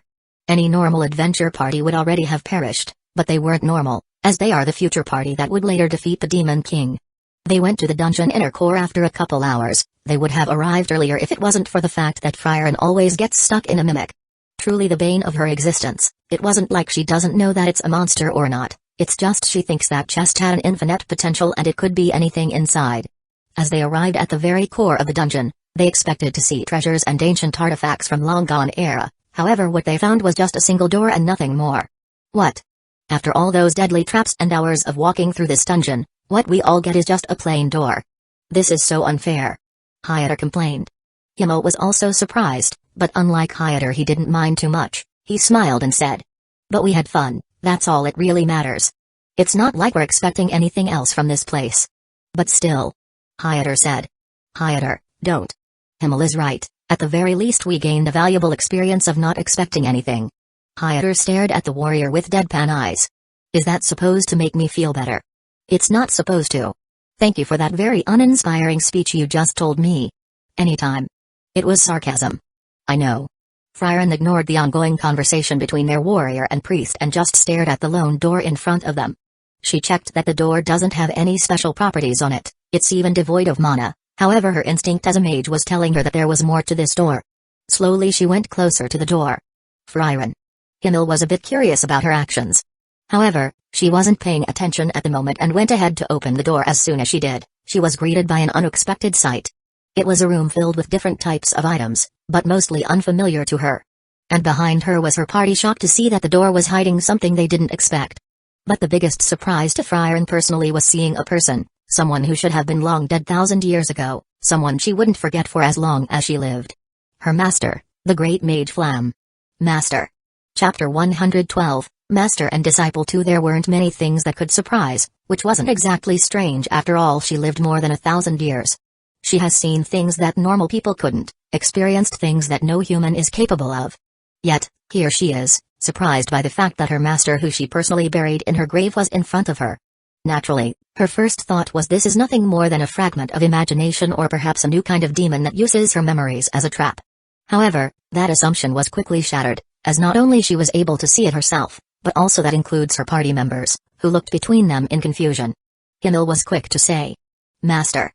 I didn't know you had a master." Frieren and a human at that. Of course, he doesn't know. That's because she never needed to, because he probably wouldn't believe her, because her master was a mythical figure that many people debated whether she existed or not. Well, she existed because after all she was that mythical figure disciple after all.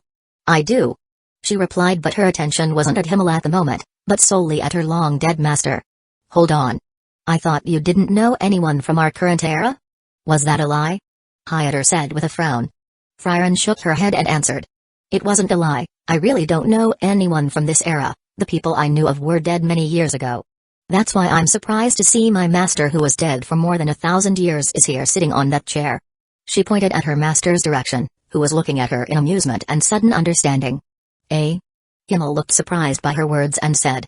"Then how is she alive right now, if she's dead 1,000 years ago then?"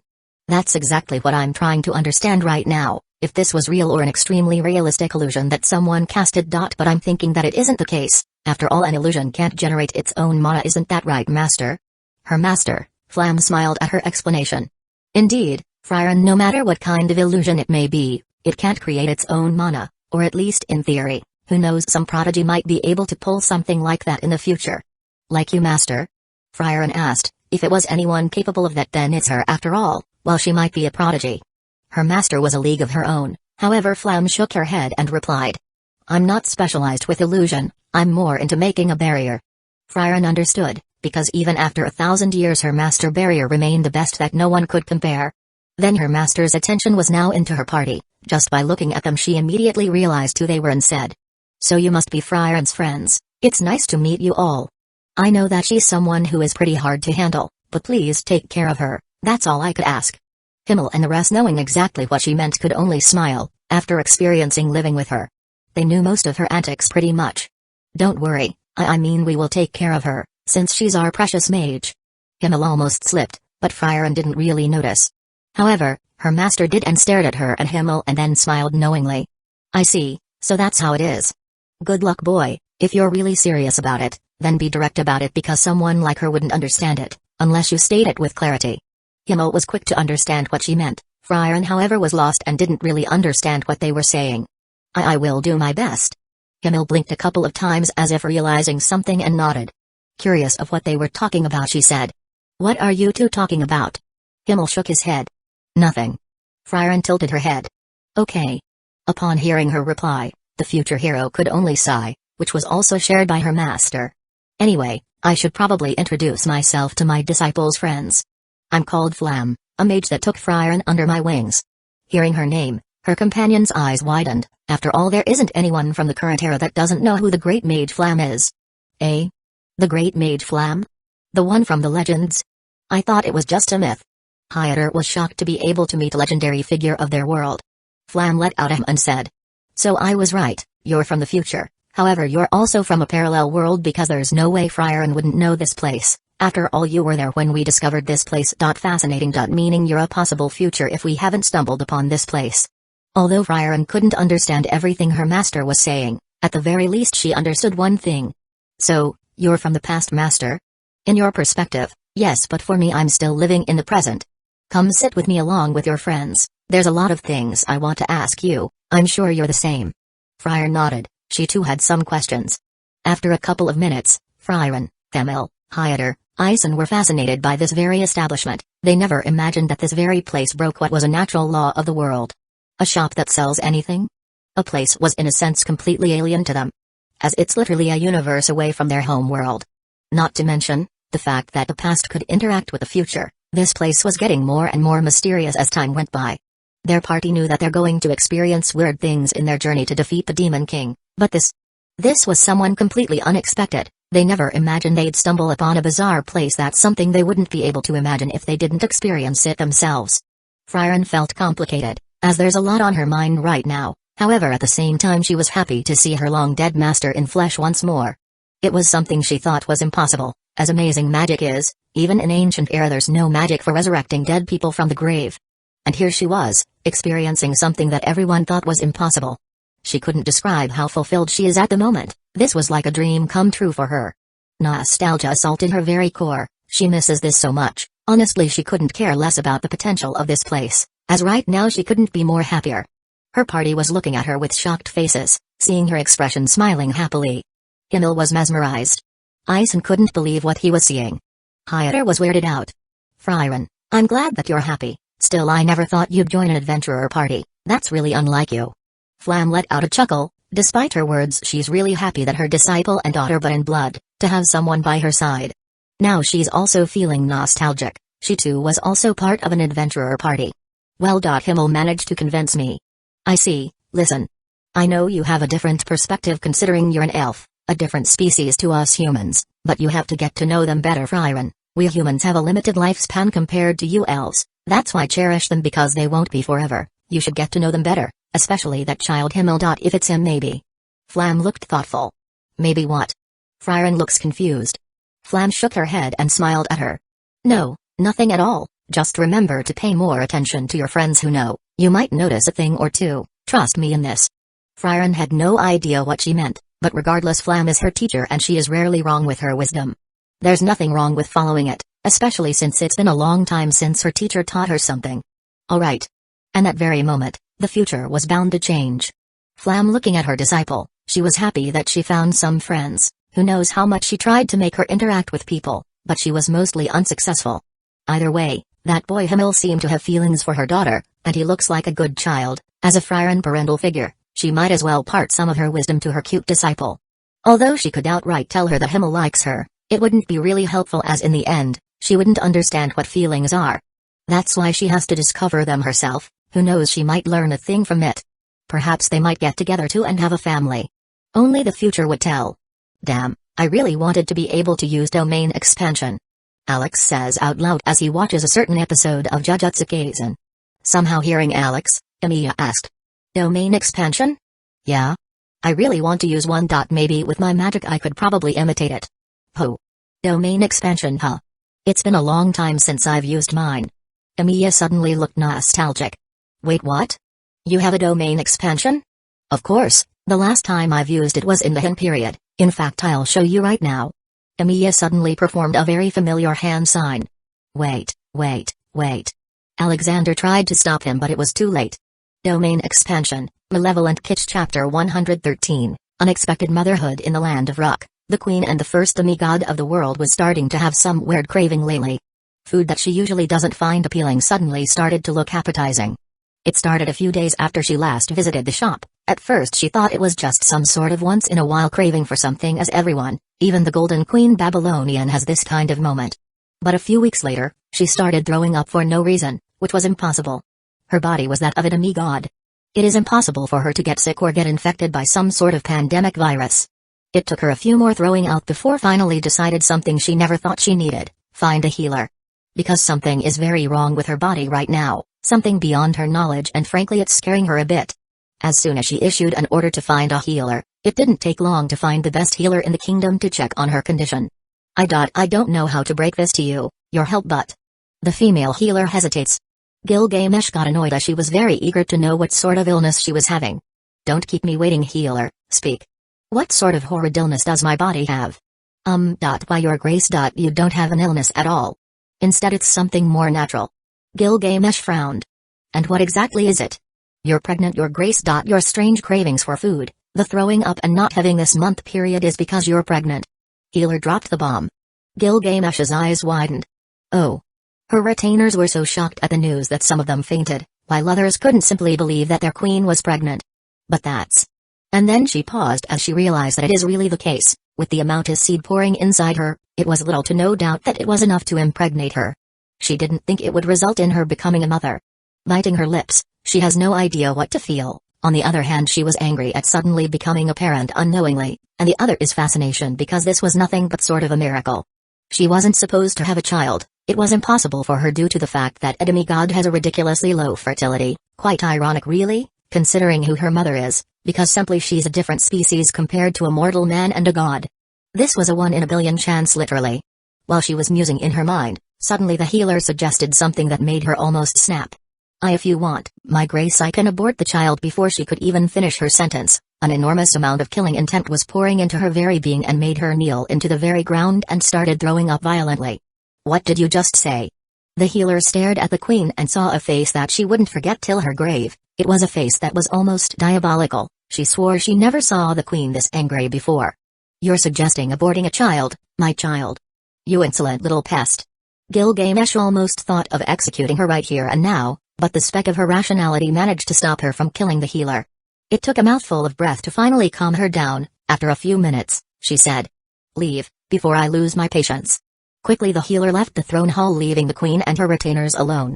Gilgamesh can't believe that woman dared to suggest that. While it's true that this child she's carrying is nothing more than an accident, she wasn't cruel and that she wanted to get rid of it.